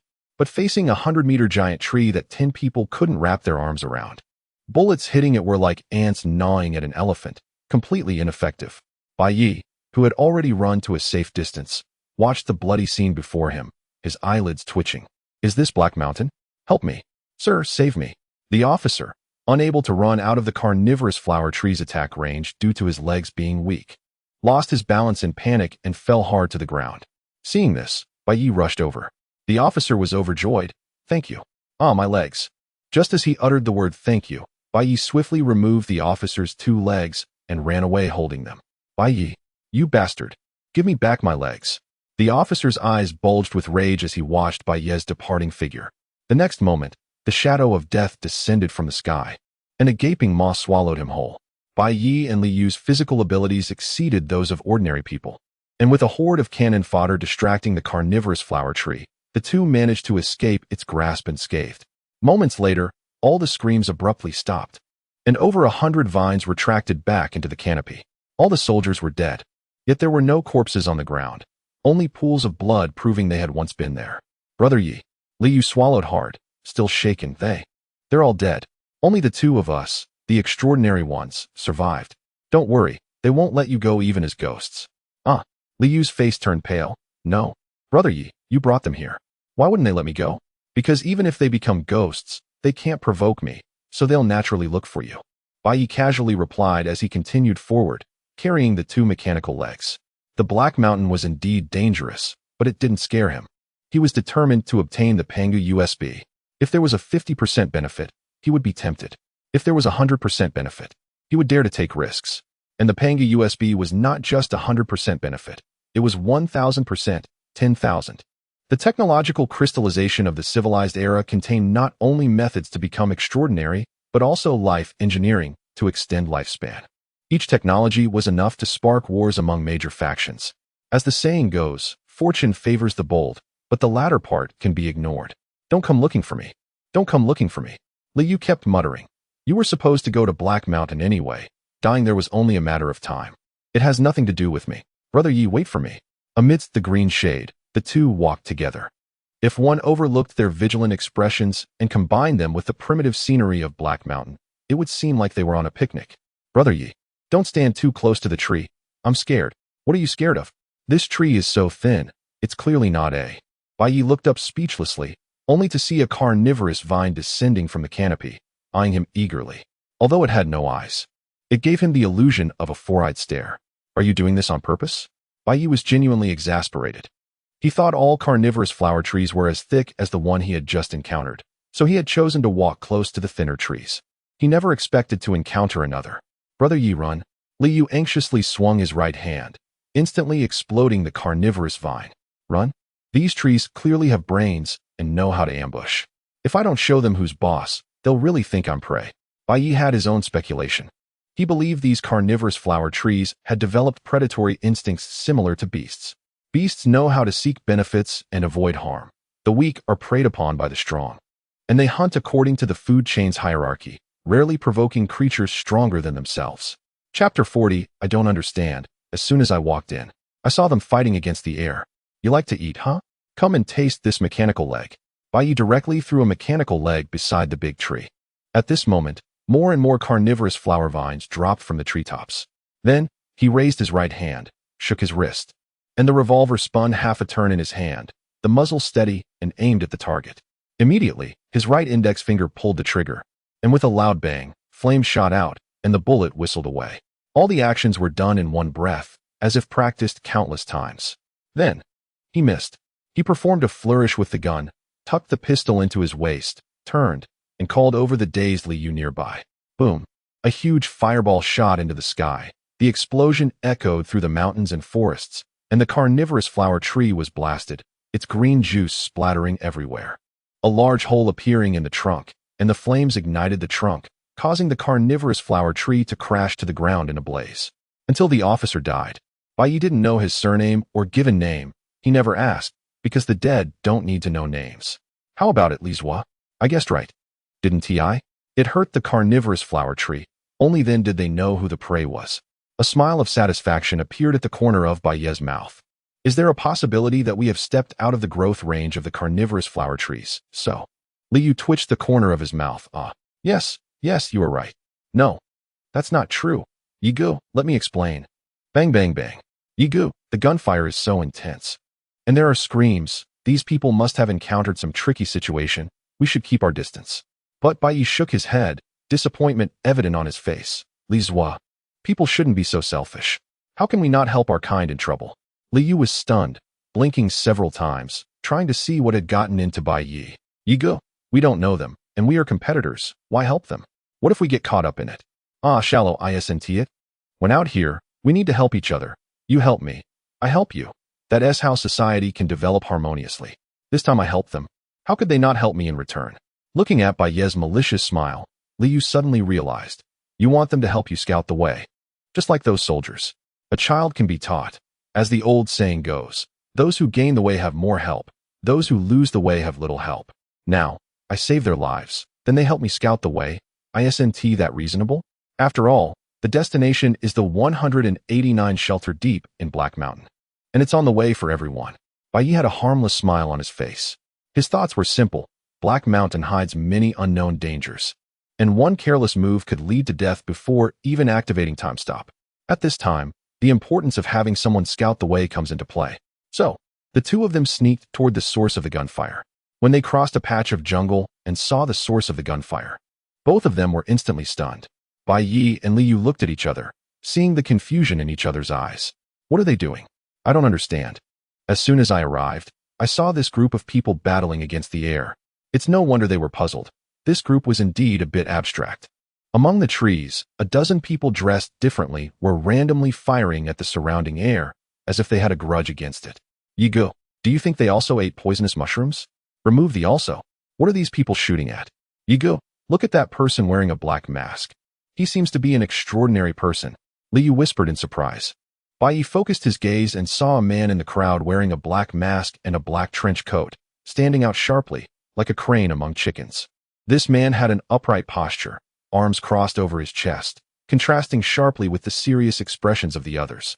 Strangely, the shadow beneath his feet seemed to have a life of its own, completely separating from his body and standing up on its own.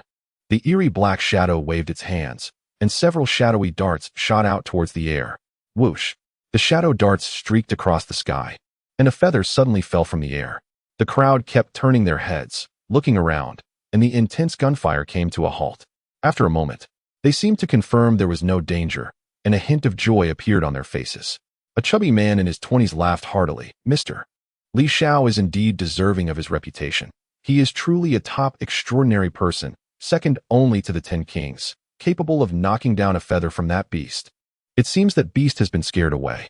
A cold and proud look flashed in the black-masked man's eyes, second only to? I, Li, have never fought with the 10 kings. On what basis do people judge that I am inferior to the 10 kings? The chubby man was taken aback, not expecting his words to hit a sore spot.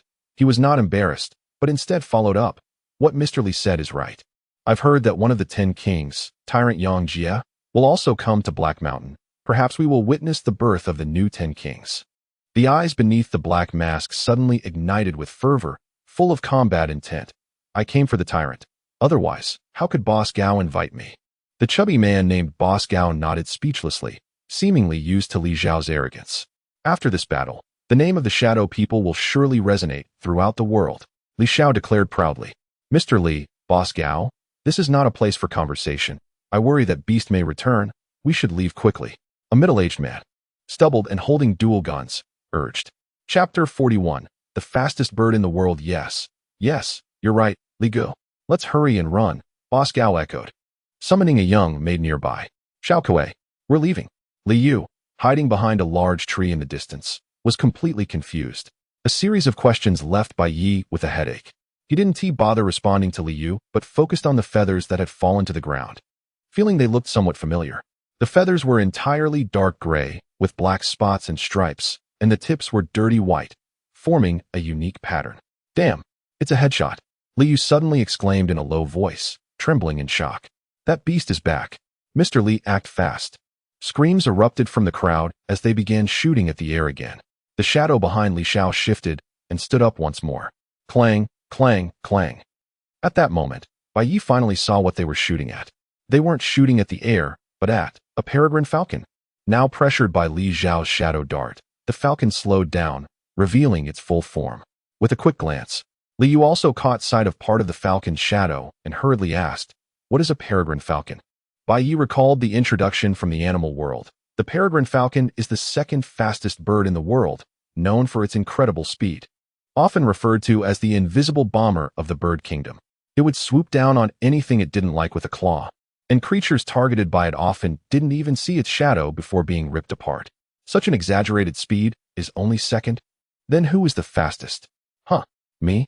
Li Yu said, confused, and after 3 seconds, he finally realized he had been insulted, becoming slightly angry. This was a mutated peregrine falcon, clearly faster, almost beyond the limits of the naked eye. This group of people was in danger. Bai Ye observed the panicking crowd and saw another person had just been shot through the head.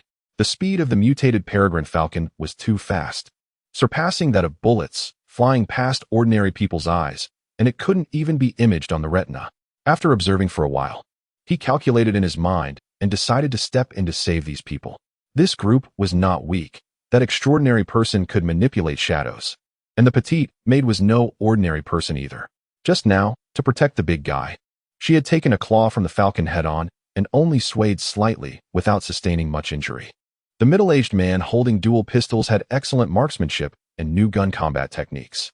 There were also several genetic modifiers in the group, clearly stronger than the wild boar Tangia. Only the big guy seemed like an ordinary person, needing others to protect him. This team was not weak. If they had faced the previous hyenas or gray sparrows, they could have easily crushed them. Unfortunately, they were now up against a mutated peregrine falcon. The falcon's strength was not formidable, but its speed was unparalleled. No matter how strong they were, it was pointless if they couldn't hit the falcon. Yet, for Bai Ye, the falcon's speed was nothing at all. Could it even surpass the stillness of time? He thought for a moment, and said to Liu beside him, "Li Zhua, it's time for you to show off." "Huh? Me?" Liu pointed at himself, looking completely bewildered. Bai Ye smiled mysteriously and leaned closer to his ear, whispering a few words. "Li Xiao, can you even handle this? I paid 2 million to have you protect me."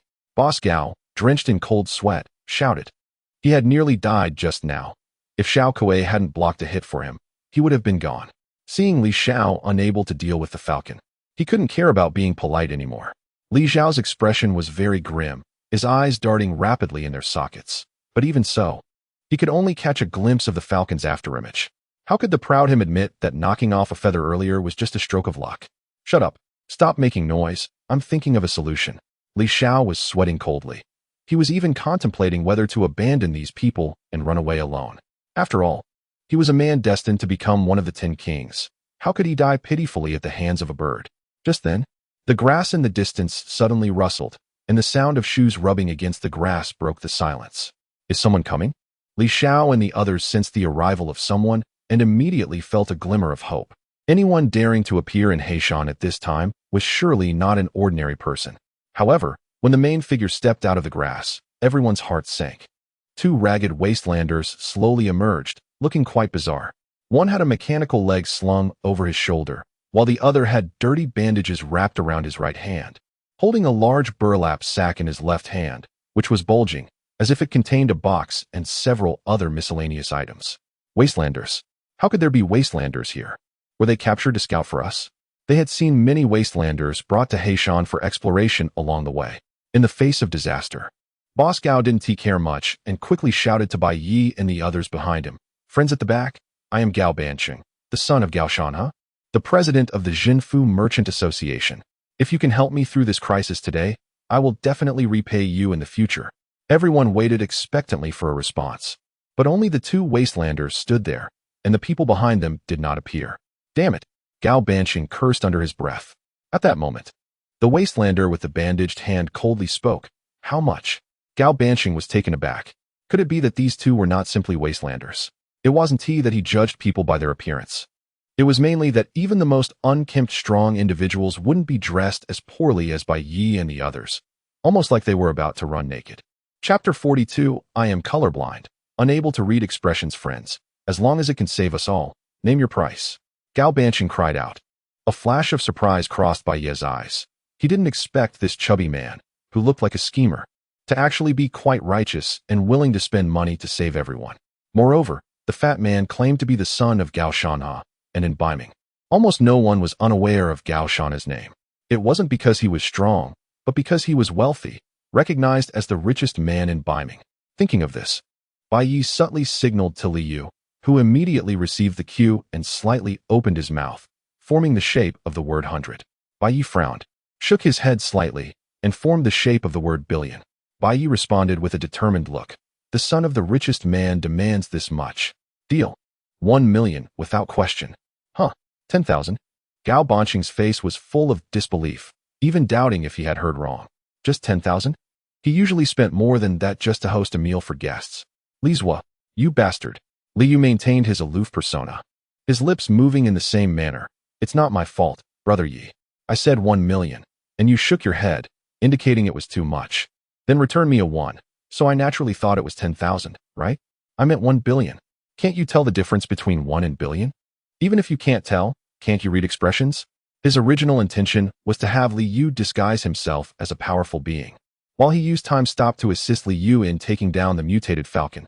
This way, he could conceal the time stop and lower his presence.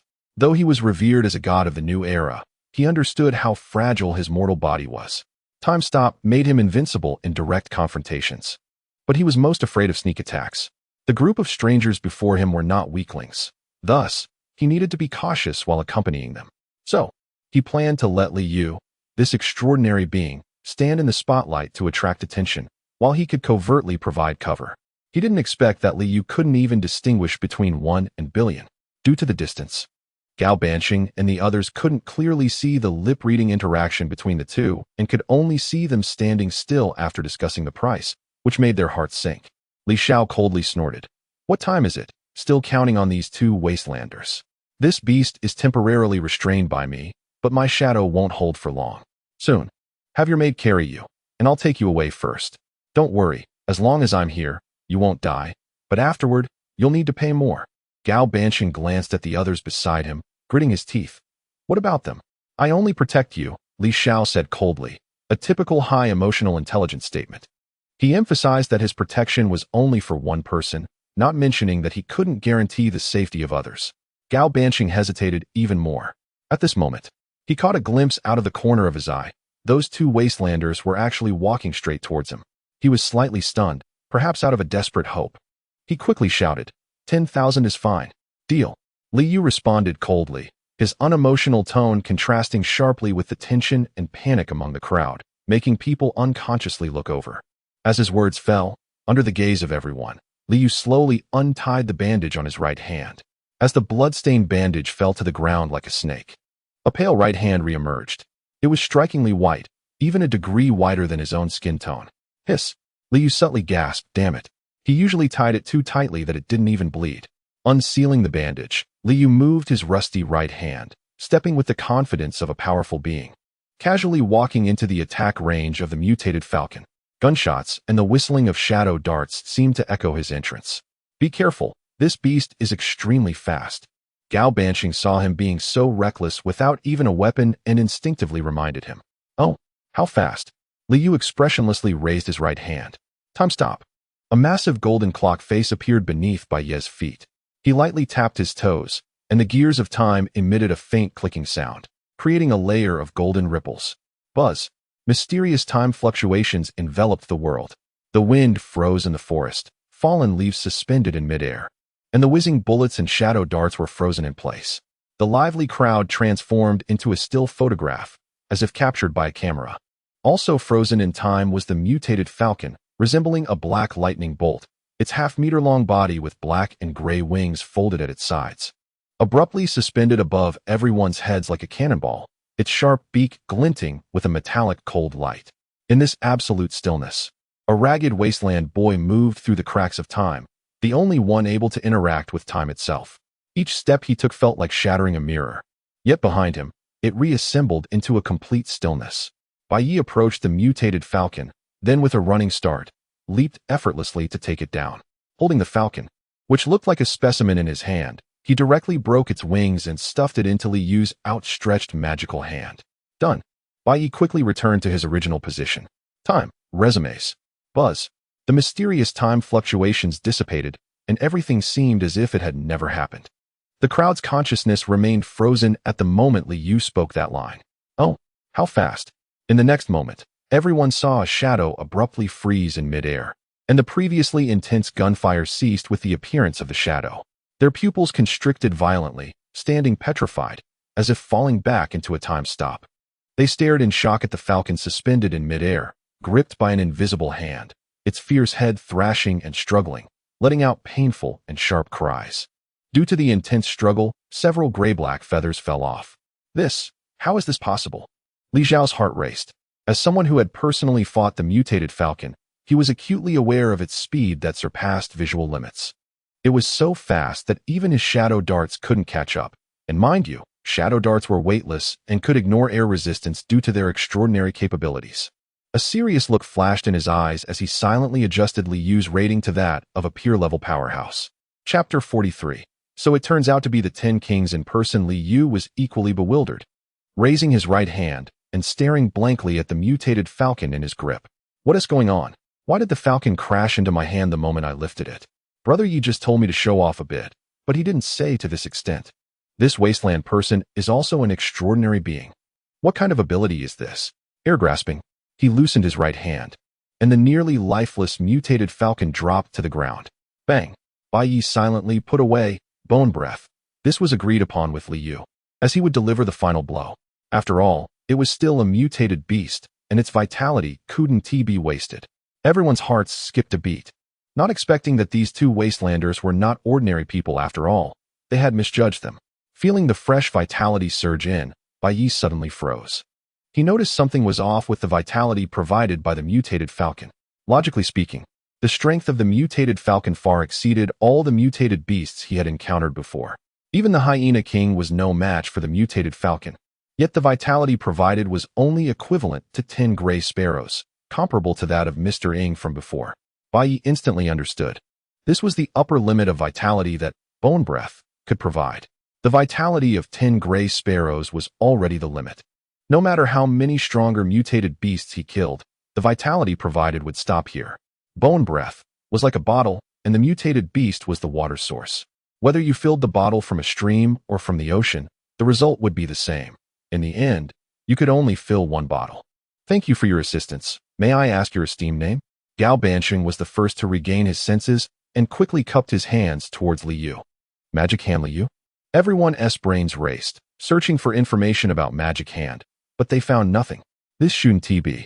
Such a strong person couldn't possibly be unknown. Could he not be a local? Bai Ye. The others also quickly came to their senses and expressed their gratitude. The middle-aged man holding dual pistols said gratefully, I am Dual Gun Li Bai Tian, a bounty hunter. Thank you both for saving my life. If you ever need assistance in the future, I, Li Bai Tian, will be duty-bound to help without asking for any reward. I am He Jian Slim Tiger, Quick Shooter, Rattlesnake. The crowd sparsely reported their names to express their thanks. Only Li Xiao stood with his hands behind his back, his gaze proud. With your strength, you have yet to break into the ranks of the 10 kings. It shows how blind the world is. Magic Hand Li Yu, your strength is impressive. You will surely have a place among the 10 kings in the future. It seems this trip to Black Mountain won't be boring. Li Xiao's words carried a hint of mutual respect among the strong. His cold, proud gaze fell on Li Yu through the black mask, as if among these people. Only Li Yu caught his interest. Li Yu was taken aback. Who are you, buddy? Do we know each other? He glanced at Bai Ye, hoping to get some indication from him. After all, Bai Ye only said to act like a master, but didn't he provide many details?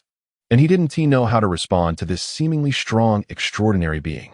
At this moment, Bai Ye was feeling frustrated about the vitality provided by bone breath and did not notice Li Yu's plea for help. Li Yu felt a chill run down his spine. It was his first time acting like a strong person. Can someone tell me how to converse among the strong? After pondering for a moment, he had to grit his teeth and maintain the persona of a tough person who doesn't say much. He coldly asked, Who are you? Li Xiao's lips curled into a sharp smile as he proudly replied, I am the Shadow Man, Li Xiao. Shadow Man Li Xiao? I haven't heard of you. Li Yu felt confused. He had just become an extraordinary being and had previously only mingled in low-end circles, so naturally, he didn't know any famous extraordinary beings. The only two he knew of were the Night Girl from the Silent Court and the 10 Kings. He only heard about the 10 Kings from Bai Ye. This Shadow Man Li Xiao also mentioned the 10 Kings, implying that he recognized that he could also become one of the 10 Kings. Could it be? Li Yu suddenly realized and replied, So it turns out to be the 10 Kings in person. Li Xiao's expression stiffened, his lips trembled, and he was momentarily speechless. The others exchanged glances, and the atmosphere became strange. Li Xiao's expression was hidden by the black mask, but his eyes changed repeatedly. After a long pause, he finally murmured, I am not. Oh no, this is awkward. I even mistook one of the 10 Kings. Will this ruin my strong persona? Embarrassed, Li Yu had no idea what to say and could only try to keep a straight face, awkwardly replying with an oh. Oh, what kind of attitude is that? Since I'm not one of the 10 Kings, you can't be bothered to say another word? Li Yu's demeanor, in Li Xiao's eyes, was nothing but a blatant provocation. What does this mean? I praised you for being able to join the 10 Kings. And you turned around to mock me? Knowing that my name isn't among the 10 Kings, you deliberately referred to me as one. Isn't that implying that since I'm not even one of the 10 Kings, what right do I have to judge? Chapter 44, starting with the inner layer? The atmosphere between the two grew increasingly strange, when Gao Bansheng suddenly smiled and pulled out a stack of money, breaking the deadlock. Mr. Li, this is the reward you requested. It wasn't that he didn't want to give more, but he felt that extraordinary individuals often had quirks. Since the other party only asked for 10,000, it indicated that they viewed money as nothing. It was best not to offend their taboos. Li Yu's mouth twitched slightly, feeling a pang in his heart. Who said I don't like it? I do like material things. He knew that once this money got into Yi Ji's hands, he would definitely get nothing back, and it would all be for nothing. Seeing the money accepted, Gao Bansheng relaxed his expression and laughed heartily. Are you two heading to the 189 shelter? That's wonderful. We're also going to the 189 shelter. Why not go together? To be honest, our team was also hastily assembled. Besides Li Xiao and my maid Xiao Kuei, the other companions were also met during the journey, all skilled bounty hunters. Meeting is fate. Why not travel together? No need to find a buyer? Bai Ye asked, feeling a bit confused. Gao Bansheng smiled confidently. Because I am the best buyer. Brother Bai, I'm not bragging. The price I offer is definitely the highest. Bai Ye looked at him suspiciously. Could it be that you always do things halfway, and everything is half finished, so you are called half city? Gao Bansheng was taken aback and laughed in anger. If it weren't for Li Yu's presence, he would have had a good discussion about it. Brother Bai is joking. It's half city as in half of a city, not half finished products. One of the cities controlled by the Jinfu Chamber of Commerce is called Wangguanjing. After saying this, he politely laughed, hee hee. Upon hearing this laugh, Bai Ye knew that Gao Bansheng was definitely not lying. Someone who is worth less than 100 million wouldn't laugh like that. Mr. Li, what do you think? Gao Bansheng asked. Li Yu had already learned about Bai Ye's intentions and naturally wouldn't refuse, so he expressionlessly nodded. Seeing Li Yu agree, everyone's faces lit up with joy. Who wouldn't want a master to accompany them? The group set off happily. With the addition of the magician Li Yu and Bai Ye, the group's mood was noticeably less tense than before, and many took the opportunity to get closer to Li Yu. After all, in this wasteland, knowing a strong person, even if just to exchange a few words, was a capital for bragging in taverns later, especially for bounty hunters like Dual Guns Li and Bai Tian. Bounty hunters are a loose organization that makes a living in the wasteland, solving various problems for employers who post tasks, such as assassination, hunting, and even acting as mercenaries for major powers. They live a life on the edge, spending their days either completing tasks or hanging out in taverns. To maintain his image as a strong person, Li Yu remained taciturn throughout the journey, only occasionally whispering a few words with Bai Ye, fearing that speaking too much would expose his lowly identity as a wasteland dweller. The others were not only not annoyed, but even more eager, as if they believed that a strong person should act this way. This made the shadowy figure Li Xiao feel quite uncomfortable. Before Li Yu appeared, this was a treatment he enjoyed alone. But with Li Yu's presence, everything changed. Even the employer Gao Bansheng started calling him by name. This made Li Xiao secretly vow, once I defeat the tyrant Yang Jie and ascend as the new 10 kings, then you won't be able to reach me. He didn't seek trouble with Li Yu, partly because Li Yu wasn't one of the 10 kings, and winning against him would be useless, and partly because he couldn't bring himself to do it, having just received Li Yu's help, even if it wasn't a help he actively requested. Ye go. That 10,000. At the end of the line, Li Yu moved his lips. 10,000? What 10,000? Where did this 10,000 come from? Mr. Li, why are you talking nonsense? Bai Ye replied wide-eyed. Ye go, I even broke my hand to cooperate with you in acting. You can't even deduct the wages of a disabled person. Humph. You still have the face to say that. If it weren't for you not understanding the situation, I would have already made 100 million. Not making you pay me 100 million is already good enough. Just as Li Yu was about to say something, he saw Gao Bansheng leaning over and quickly closed his mouth to maintain his aloof demeanor. Brother Bai, you're young and have already contained forbidden items. Your future is limitless. Gao Bansheng's chubby face was filled with smiles. He noticed that Li Yu was indifferent to everyone, so he sought to get closer to Bai Ye. Hee. Bai Ye forced a smile, still immersed in the sorrow of losing 100 million. Compared to Boss Gao, who had a maid carrying him, he was just a small fry. He glanced at the maid Xiao Kuei, who was carrying Gao Bansheng. This petite girl had never said a word, just silently carrying Gao Bansheng forward, her porcelain-like face exquisitely doll-like. Bai Ye really wanted to ask, did you see the fat guy when you were killing someone? Gao Bansheng seemed not to hear Bai Ye's sarcasm and said with a smile, Brother Bai misunderstood. Although I, Gao Bansheng, have money, I never bully others. What about her? Bai Ye pointed at the maid Xiao Kuei. Gao Bansheng smiled slightly. Oh, she's not human. Hiss. Bai Ye gasped, his eyes widened involuntarily, as if he were seeing the chubby man in front of him for the first time. It's all you.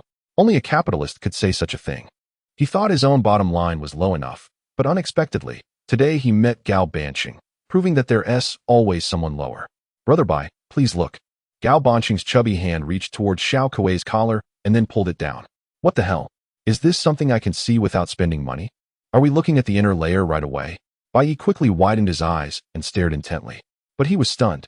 A flash of silvery metallic cold light almost blinded him. Ah, my eyes. I'm getting styes. The shimmering silver metal shell was exposed to the air, with intricate threads and circular patterns layered upon one another. As Xiao Kuei moved, the tiny grooves and channels emitted ripples of light, as if liquid mercury were flowing beneath the skin. This metallic windbreaker was quite unique. Chapter 45. Qi and Blood Martial Arts. He. Little White Brother is joking. This is not underwear. It's the body structure of Little Kuei. As you can see, Little Kuei is indeed not human, but a robot. One left over from the pre-catastrophe era, found by people from a shelter and later bought by me. Bai Ye was secretly astonished. A robot? Such an advanced robot? By the way, Little White Brother, I see your physical fitness is quite good, and there are no signs of gene serum injection. Have you practiced Qi and Blood Martial Arts? Or are you an extraordinary being? Qi and Blood Martial Arts? Bai Ye was not unfamiliar with this term. His friendly exchanges with the officers had allowed him to learn quite a bit, including Qi and Blood Martial Arts. After the catastrophe, the surviving people underwent a certain degree of mutation. Although they looked no different from ordinary people on the outside, they had something called Qi and blood inside them, a form of biological energy. After so many years of development, people continuously researched and utilized Qi and blood, eventually forming Qi and Blood Martial Arts. It's not a martial arts manual from a wuxia novel. It involves mobilizing the Qi and blood in the body through specific breathing frequencies and exercising to continuously strengthen it, thus obtaining physical fitness far beyond that of ordinary people. Qi and Blood Martial Arts, also known as civilian martial arts, can be practiced by anyone, just like anyone can work out. But to achieve success requires a lot of effort. In the end, it might not be as powerful as a single injection for gene modifiers. As for extraordinary beings, it does not differentiate between rich and poor, relying solely on talent and luck. Bai Ye thought for a moment and replied, Qi and Blood Martial Arts. Little White Brother is indeed a hero from a young age. Achieving success in Qi and Blood Martial Arts is difficult for anyone without great perseverance. It's clear that Little White Brother has lofty aspirations. Who doesn't he know that Qi and Blood Martial Arts is a path chosen by those who are desperate and poor? Most people practice Qi and Blood Martial Arts their whole lives, only to find they are not as strong as gene modifiers with a single injection. The group chatted as they moved forward, feeling somewhat like a spring outing in the perilous Black Mountain. The reason for their swift progress was truly thanks to Gao Banqing and Li Xiao, among others. Gao Banqing had obtained a Black Mountain map at a high price, saving them much trouble. After finishing the fight, they had to look back at Li Yu for a moment. At night, the already quiet Black Mountain fell into complete silence, with only the faint crackling of burning firewood. Bai Ye was roasting wild rabbit meat by the campfire, feeling content. They had saved quite a bit of time today. 2 minutes and 49 seconds. This was the remaining time he had. Since joining the team, he hadn't used time stop again, relying on others to solve crises. He took out his golden pocket watch and looked at it. In 3 hours, he would gain another minute. Please, let nothing unexpected happen. Don't let me waste time again. Let us just get through tonight safely. Bai Ye prayed while eating rabbit meat, and then, nothing happened. The next morning, the group set out on the road again. Along the way, Bai Ye felt slightly dazed. They really hadn't encountered any danger? The mountain forest at night was the most dangerous, and not encountering danger made him feel somewhat unreal, even doubting whether he was hallucinating from rabbit meat poisoning. It's worth noting that before coming to Black Mountain, they would have encountered mutated beasts 3 times a day. Chapter 46. What is the Panga Project? Just a fantasy before dying? After the army of Dawn City discovered Shelter 189, they repeatedly dispatched troops to clean up Black Mountain. The aberrant beasts here are either dead or fled, significantly reducing the threat level. Otherwise, I wouldn't dare come here. Bai Ye nodded. That's right. The previous aberrant beast attacks on Grey Earth Town were ultimately the fault of Dawn City. Gao Banqing laughed and said, because most of the army has withdrawn. Mobilizing troops is not a simple matter. Just the food issue alone is enough to give one a headache. Moreover, the dangers of Black Mountain are not limited to the visible aberrant beasts. There are also poisonous insects, toxic miasma, and other various unseen threats that are the most deadly. Although Dawn City is powerful, it cannot inject genetic agents for all soldiers. After all, trained soldiers are just ordinary people. They can drive away aberrant beasts with guns and ammunition, but find it difficult to survive in Black Mountain for long periods. Dawn City, backed by the Apocalypse Technology Company, is strong, but it cannot offend everyone at once, so it does not seal off Black Mountain, leaving only a batch of elite warriors to wait for an opportunity. After all, Black Mountain is within the sphere of influence of the Apocalypse Company, unless major forces tear their faces apart and truly start a full-scale war. Who can take it from them in this small area? Bai Ye's eyes flickered. He didn't expect this wealthy fat man to have some intelligence. This is indeed the plan of the Apocalypse Company, which he had already learned from Mr. Ng. Since you know the intentions of the Apocalypse Company, why are you still wading into this murky water? This means that as long as one does not try to interfere with the Panga project, there will be no direct conflict with the Apocalypse Company. You seem quite open-minded. Can you really resist the temptation of the Panga project? Bai Ye was taken aback. How many times has this been? Damn. Bai Ye's heart sank instantly. If there is no Panga USB drive in Black Mountain, then my time has been wasted. In my opinion, there is no such thing as the Panga project in this world. It is merely a fantasy of people from the civilized era before they die. Bai Ye's other half of the heart also cooled down. He even felt that Gao Banqing was right. In an era of broken civilization, decision-makers might indeed weave a lie called hope to preserve the ember of humanity. Wait, even if the Panga project is fake, the Panga USB drive should be real, right? People from the civilized era could not possibly not preserve that precious knowledge. Huh, there's still a glimmer of hope. Someone ahead, Li Beitian, who was leading the way, suddenly crouched down and signaled everyone to be quiet. Someone. Bai Ye followed the crowd over. It's not surprising to encounter people in Black Mountain, as they are close to Shelter 189, where people will definitely become more numerous. There are two groups confronting each other. Li Beitian whispered. This experienced bounty hunter pulled out a tactical binocular from somewhere and began to observe quietly. One group has 8 people, dressed uniformly, likely belonging to the same bounty hunter team. The other group has only one person, a young man with 4 swords on his back. Let me see.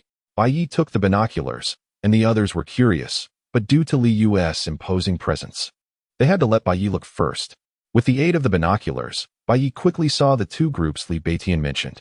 The young man with the 4 swords was holding a ginseng, still covered in fresh soil, likely just dug up. The other group of 8 was pointing guns at the young man, and it seemed they were discussing something. Bai Ye read their lips and got the gist that they were arguing over the ginseng. Little Bai, let me see too, Gao Banqing said eagerly.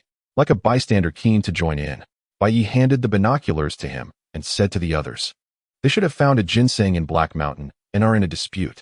At this moment, Gao Banqing exclaimed, I know that young man with the 4 swords. He is the sword-bearer, Xiao Yi. Li Xiao squinted his eyes, a dangerous cold light flashing in them. The extraordinary person with a bounty of 85 million from the Eastern Continent Federation, sword-bearer Xiao Yi? Gao Banqing nodded, his expression somewhat excited. No one knew what he was excited about. He handed the binoculars to Li Xiao, saying, it's him. 85 million. Li Yu, who had been pretending to be a master, almost lost his composure upon hearing this astronomical figure. If it weren't for Bai Ye's light cough to remind him, his image would have collapsed. Bai Ye was not unfamiliar with the Eastern Continent Federation mentioned by Gao Banqing. To be precise, anyone living in this wasteland knows about the Eastern Continent Federation. The continent they live on is called the Eastern Continent. The Eastern Continent Federation is the highest governing body of the Eastern Continent, established by various forces to maintain balance. It seems supreme, but in reality, its management is very loose, with various major forces ruling themselves. As for bounties, they are a strategy implemented by the Eastern Continent Federation to split apart extraordinary individuals, genetic modifiers, and others with significant military power who do not obey discipline. Since ancient times, heroes have violated the law with force, in this age of great disaster. These extraordinary individuals and genetic modifiers are even more so. The Federation has established a series of strict regulations targeting these people to stabilize its rule, such as prohibiting the use of extraordinary abilities for profit, not displaying them in front of ordinary people, and undergoing supervision monthly. Chapter 47. Wait, hold on, stop. After being put on a bounty, not only do you need to guard against the Federation, but you also have to be wary of other extraordinary beings. Genetic modifiers might take your life in exchange for money. Under mutual suspicion, these individuals naturally find it difficult to unite. If you want to avoid being put on a bounty, it's simple. Join one of the major factions and serve those big shots, and you will be exempted. This is an outright scheme, a decree that makes it hard for extraordinary individuals to grow in the civilian sector. Some extraordinary beings even take pride in high bounty amounts, specifically challenging those with higher bounties to boost their own. Do you have a grudge against him? Gao Banqing asked, puzzled. Li Xiao put down his binoculars. No grudge. Humph. It's just that I happened to kill a second-generation member of a prominent family, and I'm slapped with an 85 million bounty, which is 20 million higher than mine. Truly, there are no heroes in this time. It allows a brat to gain fame. Bai Ye. Look, here comes the crazy one.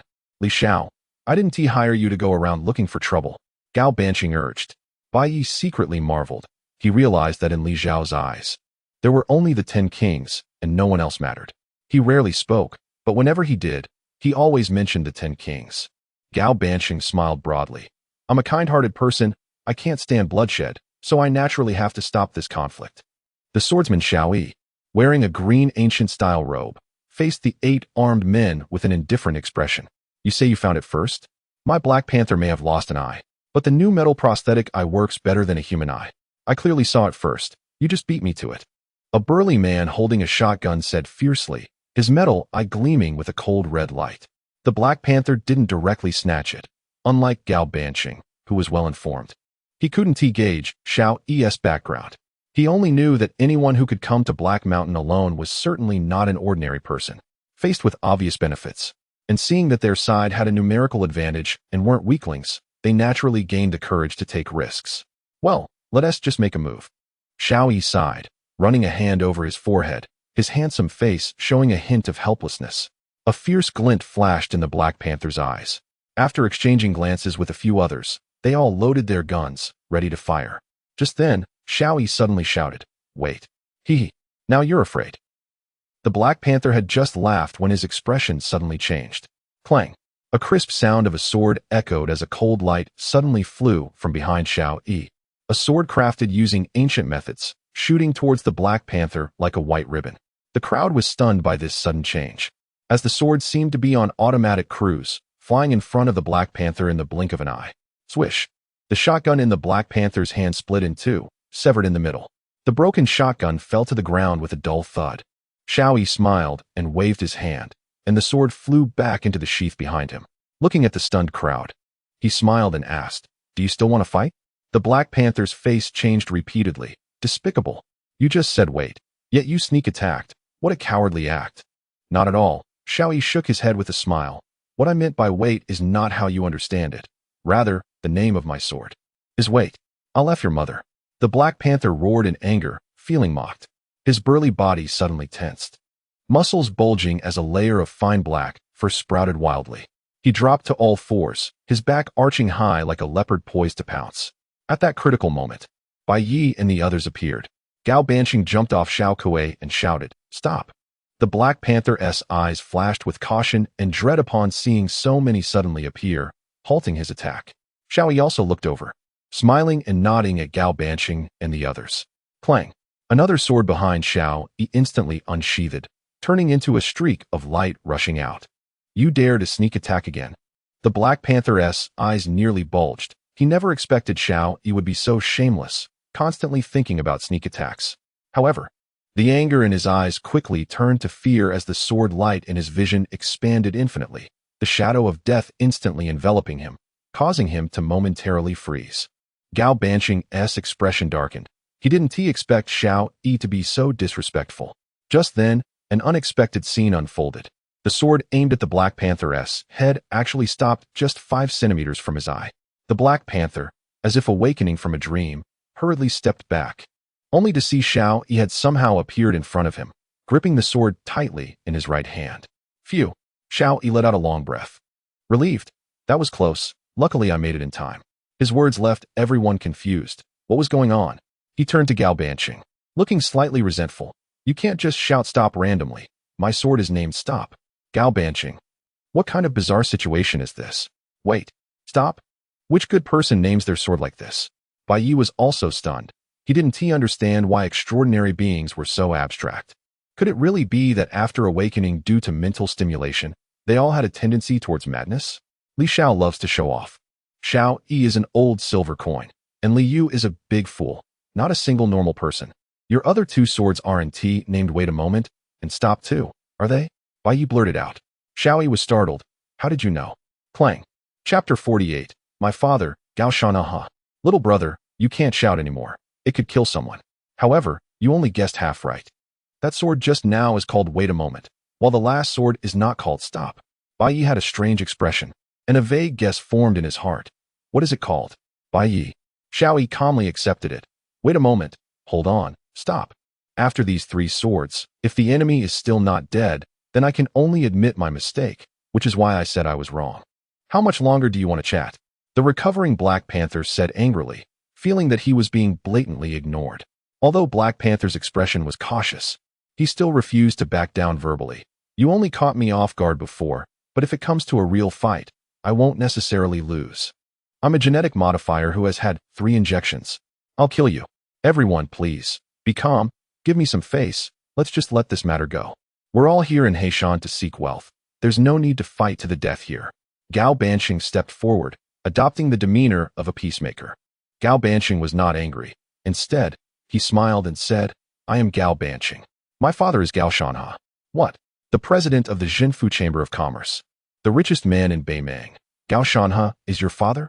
Black Panther and the others' expressions changed drastically, feeling as if struck by thunder. The Mountain River Order of the Jinfu Chamber of Commerce. Black Panther exclaimed, clearly recognizing the significance. After observing him for a while, Black Panther paused and said, since it's Boss Gao in person, I naturally have to give you this face, but... He shifted his gaze fiercely to Xiao Yi. He stole my ginseng. How should we settle this? Logically speaking, the ginseng was discovered by us together. He should give me half. Gao Banqing smiled slightly, walked directly between the 2 groups, then pulled out a stack of checks and a pen from his body.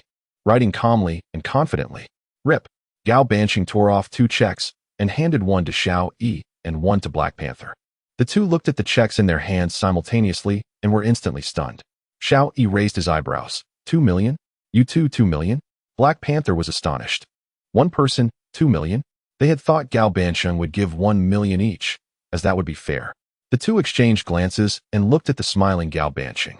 I'll pay double the price to buy this ginseng from both of you, just to make friends. How about that? At this moment, the 2 felt their eyes were almost blinded, illuminated by the golden glow of wealth emanating from Gao Banqing. What does it mean to be rich and unfeeling? They had truly witnessed it. It turned out that for the wealthy, offering double was considered fair division. No wonder he's President Gao's son. He really is generous. This friend, Xiao Yi, I'm definitely making. Me too, Black Panther quickly echoed. After receiving the mutated ginseng, Gao Banqing turned to Li Yu and said gratefully, I am grateful for Mr. Li's life-saving grace. I know you don't care for mundane things like money, so I specially bought this century-old mutated ginseng for you. Please accept it. Li Yu stared blankly at the ginseng in front of him. Give it to me? He was still immersed in the shock of Gao Banqing purchasing the ginseng at double price, and now it was being given to him? Is this the world of the wealthy? This operation shocked not only Li Yu, but even Bai Ye. The magic of money truly astonished people. Of course, his real shock was at Gao Banqing's actions. A ginseng worth 1.5 million, to make friends, first reduced to 2 million, then offered double, making both parties satisfied, and finally so smoothly given to Li Yu. Bai Ye could only think, this friend, I'm also making. He swiftly snatched the ginseng and tucked it into his own pocket. Just give it to me. I'll hold it for Mr. Li. After showcasing the charm of wealth, Gao Banqing naturally extended an invitation to form a team with Xiao Yi and the others. Unsurprisingly, both sides agreed without a moment's hesitation. Bowing to money is not what the strong do. Li Xiao, who had never looked at the swordsman Xiao Yi with any respect, now looked down on him even more. This statement was overheard by Bai Ye, who couldn't help but ask, didn't you also take Gao Fatty's money? Li Xiao shot him a sideways glance and coldly replied, I'm different from them. They came to seek wealth. While my purpose here is for one of the 10 kings, Tyrant Yang Jie, and I'm just making some travel expenses along the way. Is there a problem? To this, Bai Ye only replied with one word, 6. I really shouldn't waste my breath talking to you. You always bring up the 10 kings. Double standards, as always. He realized that Li Xiao and Gao Banqing were indeed a match made in heaven. One opened with my father Gao Shana, while the other opened with 10 kings. No wonder these 2 could come together. With the addition of Xiao Yi and the others, Bai Ye felt even more relaxed. Sometimes, to boost his vitality, he had to scramble to use Breath of the Undead, Otherwise, there wouldn't be enough mutated beasts to divide. Watching Gao Banqing, who had been getting close to everyone, Bai Ye even suspected that this fat man was not here for refuge, but rather to recruit people. By noon, everyone arrived safely near the entrance of Shelter 189. Passing through this grove, the entrance to Shelter 189 was right ahead. Li Beitian pulled out a map of Heishan from somewhere and pointed to the red circle on the map. Why is there a mountain drawn inside the red circle? Bai Ye asked curiously. Li Beitian smiled and said, Little Bai, you may not know, but Shelter 189 is located beneath the mountain. I don't know how people from the old era managed to build a shelter in such a place. Finally, we are here. Xiao Yi felt a surge of energy and took the lead at the front of the group. Chapter 49. Do you think you are me? Not really. I'm here at the shelter to find a few suitable swords. Gao Banqing was taken aback. The technology level of the old era was very advanced, mostly relying on firearms. If you go to the shelter looking for swords, I'm afraid. Are there such divine swords? Gao Banqing thought for a long time, but couldn't find a divine sword that met the requirements. Xiao Yi was overjoyed. I didn't expect Brother Bai, coming from humble beginnings, to have such extraordinary insights and even know about divine swords. Laser. Bai Ye's face darkened. That humble beginnings comment could be left out. During this time together, everyone had learned a bit about each other's backgrounds, including the incident where the magician Li Yu captured the mutated peregrine falcon. Xiao Yi shook his head and said seriously, a laser sword is still a sword. As long as it's a sword, it can be used by me. You think you are some kind of conceptual deity?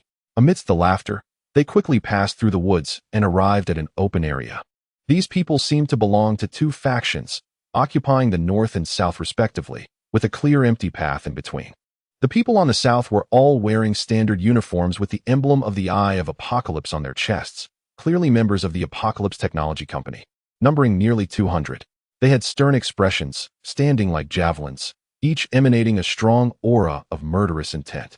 Bai Ye paid no attention to these people, but instead looked beyond the crowd at the 189 shelter he had been thinking about. The cave was pitch black, resembling a black hole that swallowed sunlight, making it impossible to see inside. These people seemed very afraid of the cave, not daring to approach, resulting in a vacuum zone within 100 meters of the cave. Bai Ye came back to his senses and looked at the Jin warriors. His gaze quickly drawn to a man and a woman guarded by the Jin warriors, who seemed to be the leaders of the group. The woman was even more striking, with more pronounced pectorals than the man, wearing a snakeskin miniskirt and a bustier, her long, slender, fair legs exposed to the air, sporting a standard snake spirit face, sitting seductively on the man's broad shoulder. Her enchanting eyes glanced at Bai Ye and the others, with her red lips slightly curling up. The swordsman Xiao Yi and the shadow man Li Xiao. I didn't expect the two of you, bounty over 10 million extraordinary beings, to come together. Are Xiao Yi and Li Xiao that famous? Bai Ye secretly glanced at the two, seeing that Xiao Yi was about to speak, but Li Xiao stepped forward, standing in front of everyone, arms behind his back, and proudly said in front of the hundreds present, to recognize me at a glance shows you are not an unknown person. State your name. His assertiveness attracted the attention of many, clearly enjoying the feeling of being in the spotlight. The woman chuckled, her laughter causing her to tremble. Zodiac, Silver Snake. Zodiac. Bai Ye's expression turned slightly strange as he thought of the wildly imaginative Mr. Eagle Ing, discreetly signaling to Li Yu. However, Li Yu completely ignored him, his shifty eyes fixed on the Silver Snake, his pupils twitching in sync with her movements. Sigh. Bai Ye deeply exhaled, unsure what to say to Li Yu anymore. Smoking, drinking, gambling, being greedy and lustful. Does he have any redeeming qualities? He quietly approached Li Yu and cleared his throat. Only then did Li Yu come back to his senses, wiping his mouth and slightly parting his lips. What's up, Brother Yi? The Zodiac is right in front of us. What do you think? Li Yu swallowed. Of course, I want to watch it repeatedly. Damn it. Bai Ye was so angry he almost cursed out loud. But he managed to stop himself in time. Can you be a bit more alert? He pointed to the tattered sack containing the Black Serpent M300. Li Yu finally regained his composure and hurriedly hid the sack behind him. After hiding it, he paused, seeming to realize. Were you just cursing me? No. Bai Ye shot him a glare. I said your mom is better than anything else. Li Yu. In the crowd, Li Zhao's eyes flashed with brilliance, completely ignoring the curvaceous Silver Snake, focusing instead on the wild man beneath her. Among the Zodiac, the Silver Snake and the underworld tiger were always inseparable. Known as the tiger head, snake tail, So it seems you are the underworld tiger. The man referred to as the underworld tiger coldly glanced at Li Xiao. His eyes filled with disdain, not speaking, seemingly unimpressed by someone like Li Xiao. Li Xiao's expression suddenly darkened. I didn't expect the famous Zodiac underworld tiger to be a mute. It seems Apocalypse Company is indeed poor at selecting talent. What the hell? Bai Ye was dumbfounded, thinking, dude, how dare you? They have 200 gene warriors with them. Do you think you are me? If I had known you would show off without regard for the occasion, I wouldn't have teamed up with you. He felt the situation was dire and quietly retreated to the back of the crowd. When he got to the end of the line, he found someone had gotten there even faster. Li Zhua, when did you get here? A little earlier than you. Li scratched his head shyly. On the other side, the underworld tiger had already stood up from the boulder, his whole body filled with fierce energy, exuding an oppressive aura like a ferocious tiger. The presence of a top predator. Chapter 50. Gathering of strong warriors. The shadow under Li Xiao's feet stood silently, sneering. Is that all you've got? The atmosphere in the arena suddenly became tense, with many people showing expressions of anticipation. Wait, Mr. Minghu, my father. Before he could finish his sentence, he was interrupted by a sharp sword's whistle. Gao Banqing turned around in astonishment, only to see Xiao Yi's sword already soaring above his head, flying towards Minghu. Hey, come back. Xiao Yi dashed forward, grabbing. Wait a moment, and said to everyone with a forced smile. If I say this is a misunderstanding, would you believe me? Gao Banqing was anxious, thinking about what kind of teammates he had found. Mr. Li is so reliable. He never talks nonsense. Hey, where are Mr. Li and brother Xiaobai? Just as a great battle was about to break out, Gao Banqing shouted, My father, Gao Shanhe. A flicker of surprise flashed in Minghu's eyes. He raised his hand to stop his men from drawing their guns. Gao Banqing gasped for breath and said, I am Gao Banqing, the son of the president of the Jinfu Chamber of Commerce. As he spoke, he fumbled to take out the Shanhe order. Minghu glanced at the Shanhe order, his expression softening. So it's President Gao's son. Our company has many collaborations with your Chamber of Commerce, so we naturally have to give young Master Gao some face.